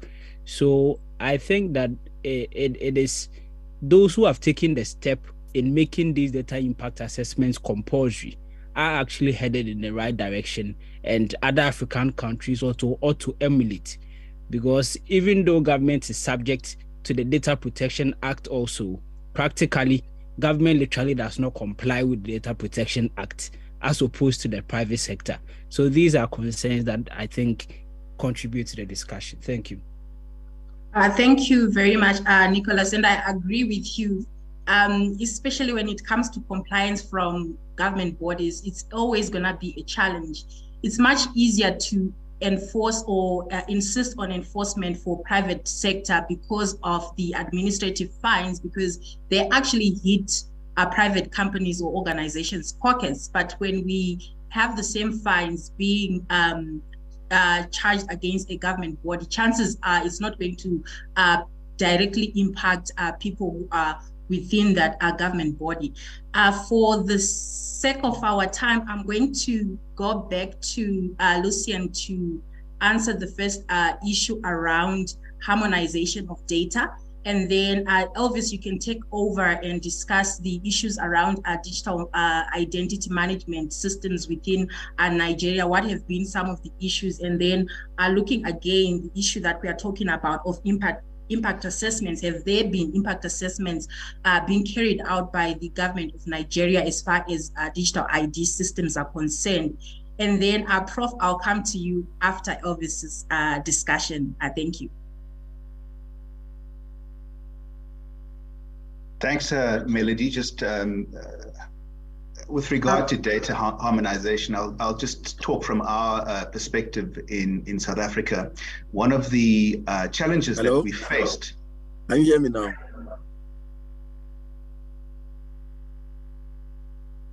Go for it, Elvis. I'll come back. You can hear me now? Yes, we can hear you. Oh, great. So is the floor open for me? Yes, you can go ahead, and then Lucian will come after. All don't right. want to do it again, yes. All right, thank you. So I don't have to introduce myself again. Melody has mentioned Elvis more than 10 times because my speaker kept misbehaving. Thank you very much, all. So in Nigeria, the first thing I'd like to say is that we are implementing Africa's biggest digital identification program. Yes, we've managed to build a database that can house no less than 200 million unique identity records. We started this project in 2007, but we couldn't enroll until about 3 years later in 2010, because we needed to, there was so much legal issues, before we could take off properly in 2010. And since then, currently we've been able to enroll 90 million Nigerians, including those who are legally resident in the country. 90 million. This is the record as at last week. So what are our challenges? I'll just talk about our challenges as it pertains to privacy and data protection. For data protection, yes, we have a bill that is still lying in the National Assembly, what you call the Parliament, and is still currently being debated, currently being reviewed, but it is yet to be enacted as an act of Parliament, for which it will now become a law. So what is currently guiding and regulating the Nigeria data environment is what we call the Nigeria Data Protection Regulation, NDPR, which was released in January 25th, 2019. The NDPR is not a law. It cannot be regarded as a legislation. It is just a regulatory framework, sort of, which derives its power not directly from an act of parliament, but from an act of a government agency, which we call NITDA, the Nigeria Information Technology Development Agency. It's an existing agency that regulates data processing, storage, and all of that in the country. So as one of its strengths, one of its provisions, they decided to release this NDPR. And the NDPR is, it's not comprehensive. Yeah, it's fractional, because there are so many agencies like the NIMC that does not subject itself to its regulatory powers, to the regulatory powers of NDPR. And NIMC is supposed to be the apex body that controls how data is managed in the country. So I would like to say we don't have a data protection, and the Nigeria data protection landscape is fragmented, it is not solidified, and it is ultimately weak. Until that bill is passed, then we can say we have a full end-to-end,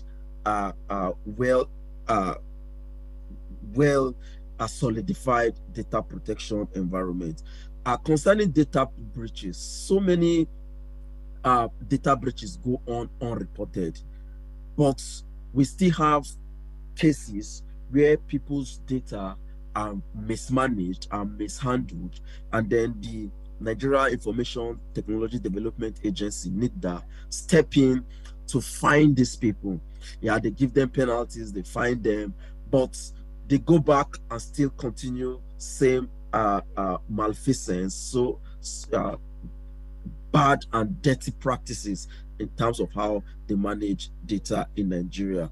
I know most of you will be wondering that how are we running and rolling out Africa's biggest data program, and yet we don't have data protection in place. Well, that is because if we want to wait until we get that data protection up and running, we will never start. It is the reason I'm telling you this, because it's my 12th year working with the Nigeria Identity Management Commission. Up until I decided to go for further studies, I was heading the Special Project Research and Strategy Unit of the Commission. So I've written a lot about the consequences of rolling out data protection, data identity management program without data protection, and also on harmonization, like my brother mentioned. We are not where we used to be, but we are definitely not where we used to be before. We are making headway, and it is our hope that before the end or before the third quarter of 2023, the Nigeria Data Protection Bill will become a data protection law. Thank you. And if I still have a few minutes, I would like to talk about the data harmonization. Thank you for that, Mr. Oga.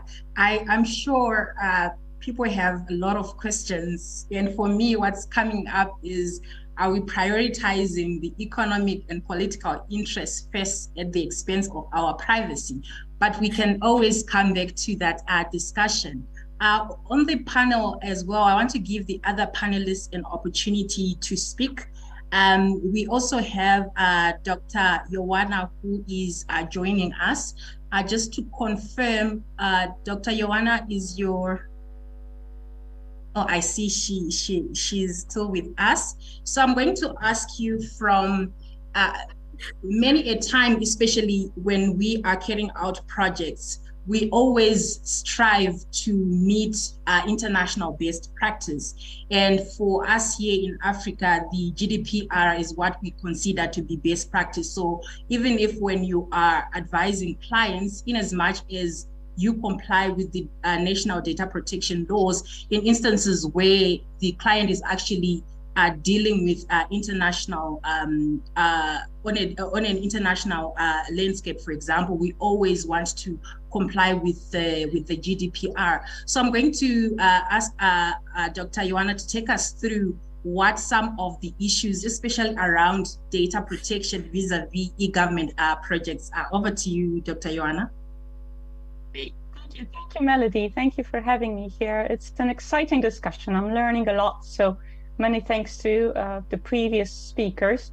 It is a relatively tall order to speak about data protection, personal data protection in e-government projects. Whereas at the same time, what I'm hearing is that there is a rich body of experience with implementation of data protection laws. So what I was thinking, preparing for this intervention, is that there are probably two key issues to consider. The first one is the GDPR, and it probably makes little sense for me to try and explain what it is and why here in Europe and in Poland we feel it is the best suited instrument for protecting individual privacy. That's probably a little bit of a different conversation. Let's just assume that in Europe and in many other jurisdictions, more than 120 globally, and a broad range of African countries as well, as we have just heard, GDPR is perceived as a feasible tool to protect one's privacy. But this concept sometimes perceived to be ambiguous of personal data. If I was to answer your question, Melody, I would probably point to a reiteration of those 7 principles that, again, the privacy professionals in the room know all too well.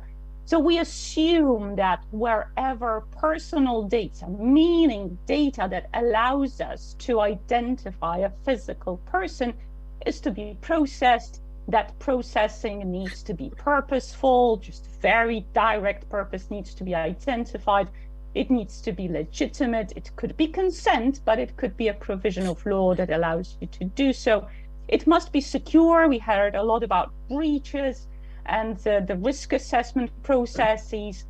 We expect data processors to act with due care when they do secure our data. And these principles in Europe, in Poland, they are quite old. The first Polish Data Protection Act dates back to 1997. Is it challenging? Is it difficult? Well, not so much here on the ground because we have had this experience. The only thing that has happened with data protection in Europe in 2016, when the GDPR was approved, was the fact that there were sanctions. And these sanctions incited a global debate about whether this is an appropriate standard. Now, I believe it might be justified for me to substantiate a positive answer to that question. Yes, we do strongly believe that you can do both. You can protect effectively personal data through cybersecurity measures with due care, due diligence, a flexible standard that means you're supposed to do the best that you can. It does not necessarily have to always work, but we want you to invest as much as you can into cybersecurity. So this is the discussion I'm more than happy to have, and I'm more than happy to go over the consent and the legal basis for processing and the funding. How do we get the money to keep individuals' data safe? I'm happy to do that. But I thought it might also be useful to look at the other side of public administration. This is about governmental projects. So how do we do that? How do we square a circle, if you will, in Europe, processing data for the public benefit and protecting personal data at the same time? Well, I'm going to point to this lovely lady, Professor Sweeney. One of the works that she has produced to help advance privacy protection is the paradigm for k-anonymity. So I'm going to say that whenever data is to be used for open data projects, that's what I want to toss into the discussion, it needs to be anonymized. So one side of this coin is the GDPR, personal data protection, cybersecurity 7 principles, all of that stuff I'm more than happy to discuss. But I also want to talk about open data. We have this huge project here in Europe unfolding about open data. We take the data that we have in public administration, in industry, in academia, we anonymize it and we reuse it for the benefit of innovation and advancing services. So I just have a few pictures to highlight what this concept of open data is. There is the Data Act, and if you could imagine, there is a platform that all EU states share, and they fuel it with, yes, you guessed it, data that has been anonymized and can be used for the purpose of innovation and advancing global benefits. So we have the Data Act that allows us to reuse data for the benefit of industry. Just a few numbers here. Europe is at times being accused of stifling innovation. If you are an African entrepreneur, you're thinking about building a data-based business, your probably knee-jerk reaction is going to be Europe is not the place to do it because of GDPR. It's costly, it's challenging, it's just difficult.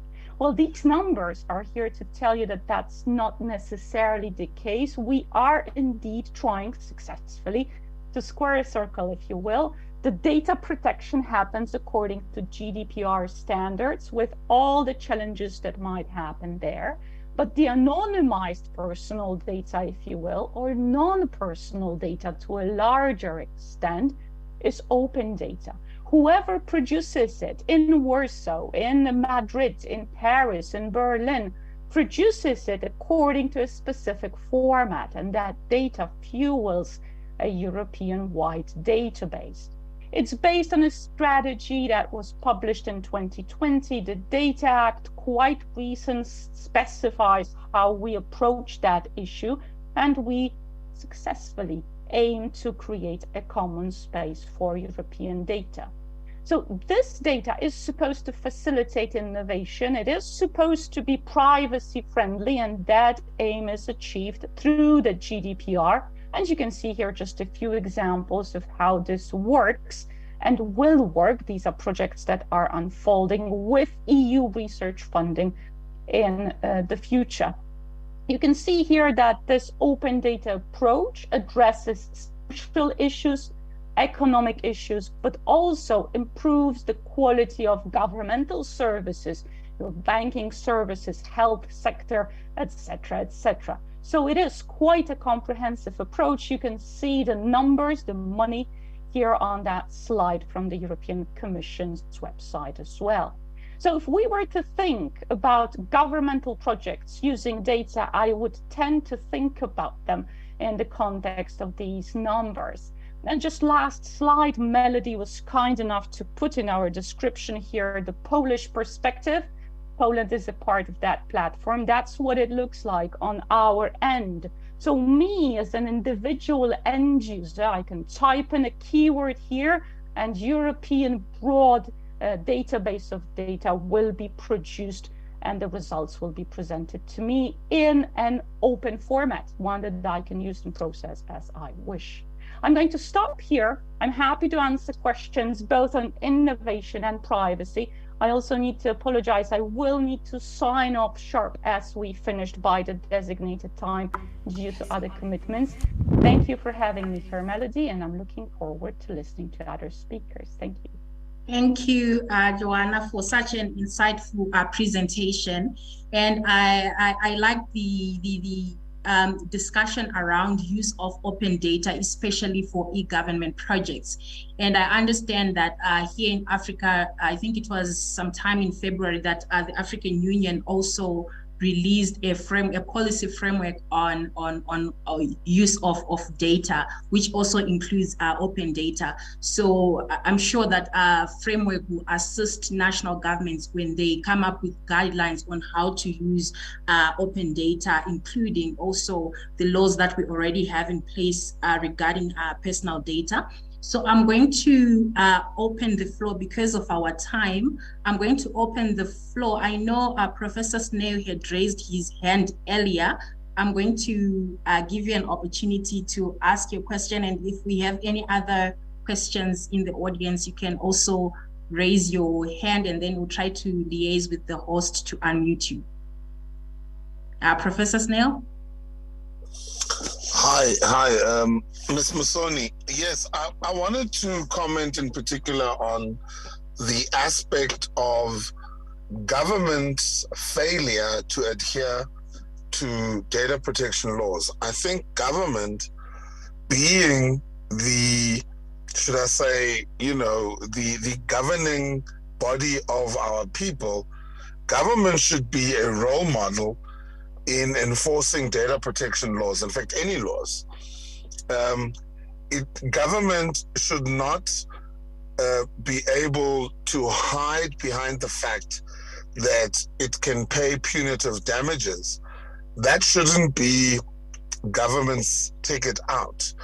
I think governments should see to it that they adhere to data protection laws if there are, and if there are none, to develop same so as to, keep abreast with what is happening internationally so as that their countries don't fall behind. And, you don't want a situation where you have corporates in your country and now they can't do cross-border sharing of data due to inadequacy of your data legislation. So my 2 cents contribution to e-governance and data protection is that whatever government is there, be it in Africa, be it in Europe, be it in South America or in the Middle East, you must speak the law, you must sing the law so that your people can appreciate the law and adhere to the law. Thank you. Thank you, Professor Snell, for that, for the comment and the remark.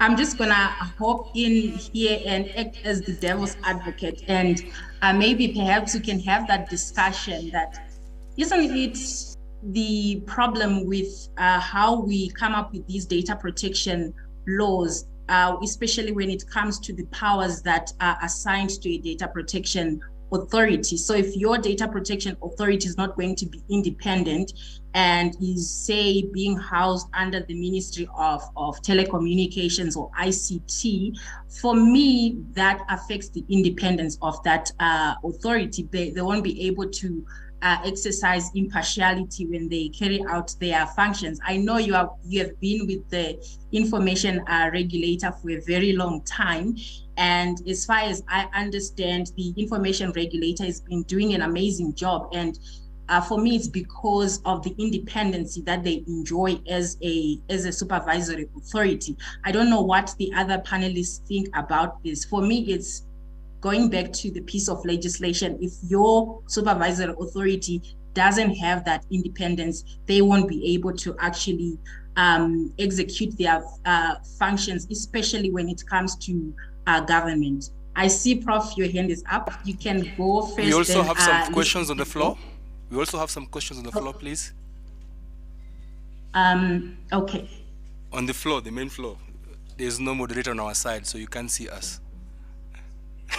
Okay, so what we can do is, can we have Professor Snell, and from Professor Snell, I will allow people who are joining from Ethiopia to ask their questions as well.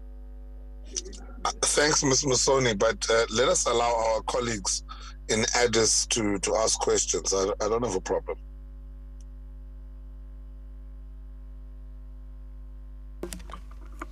Hi, can you hear me? Yes. Yes, good. My name is Florian Marcus. I'm an e-government consultant from Estonia.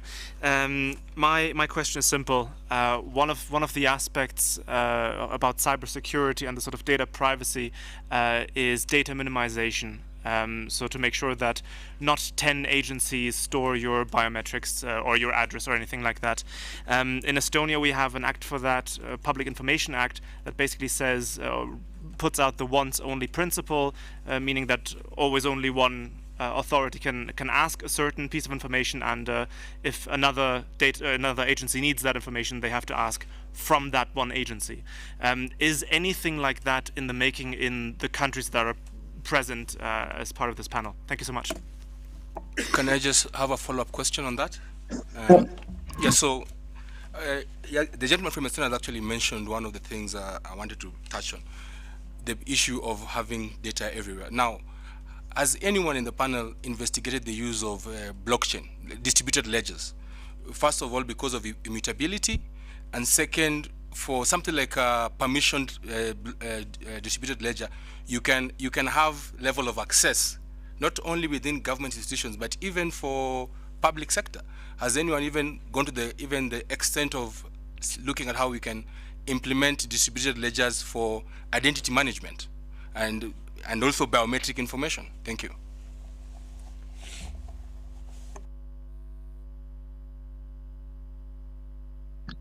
Do we have more questions from the floor?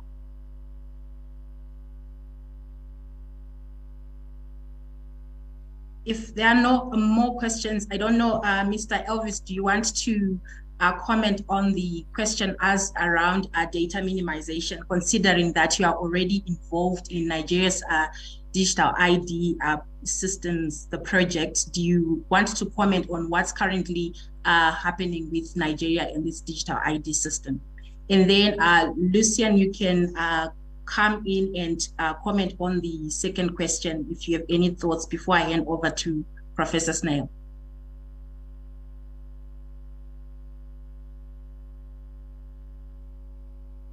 Yeah, so reacting to the first person that asked the question, I would like to first of all applaud Estonia. I understand you guys have a very robust identity system.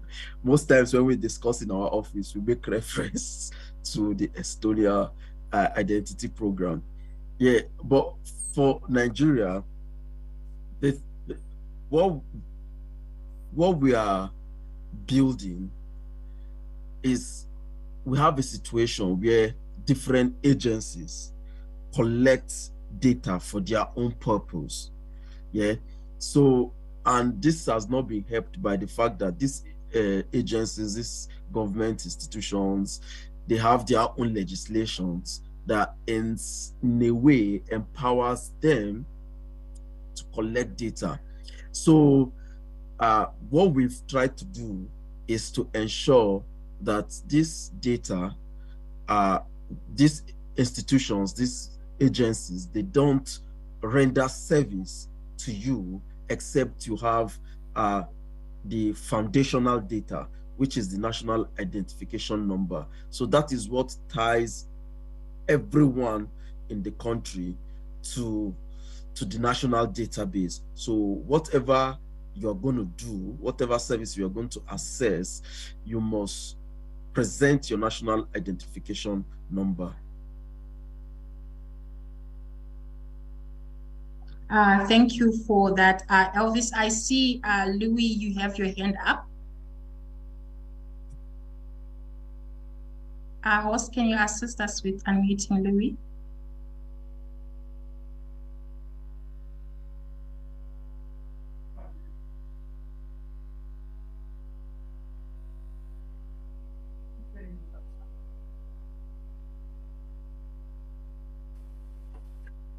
Can you hear me?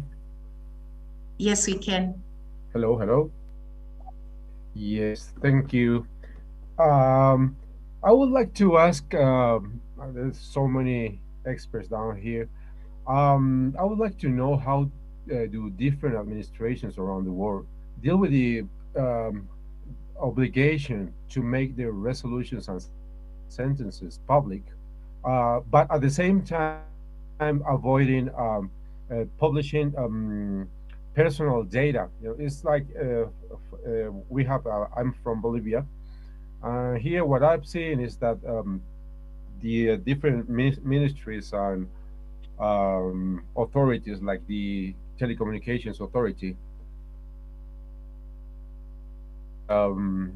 there are resolutions, but they do not have any care on watching if they are if the in the contents of their resolutions they are putting some information they shouldn't. In my case, for example, they published a resolution with a whole address and even passwords that they should have. I think they should have anonymized before publishing the whole resolution. How do they do in your countries deal with this obligation to publish these resolutions and sentences without um, uh, causing problems to anonymity or more privacy of people? Thank you. Thank you, Louis. Prof. Snail, do you want to answer this question? Bearing in mind we have less than 4 minutes left. Hi, Melody. I think let us allow everyone else to talk. In that way, everyone will be happy.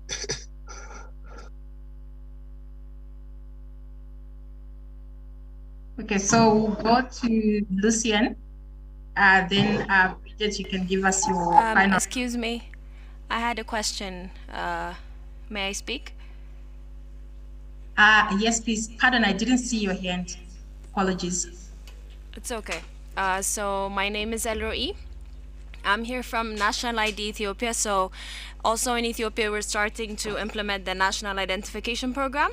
So again, similar to Nigeria, we were having some issues with the legal aspects of it, so it took us a while. But now we have registered about 1.1 million residents as of now, if I'm not mistaken. Well, I had a question, since I think you have moved forward with your registration, and this is, you mentioned the national identification number earlier, and I was wondering, how do you go on storing that national identification number? Is it unique? Is it supposed to be shared with other people? Or who are the people that know about this national identification number? Are those the citizens only, or can anyone know this number? And if anyone can know this number, how do you deal with the fraud and certain issues that may arise from this number being disclosed? Thank you. I guess that question is to me, right? Yeah, so what we have is an ABIS system. That is what we have built to store this number. And we have a mirror database, which is like the Disaster Recovery Center that is miles away from the principal database. And for the NIN is not exposed.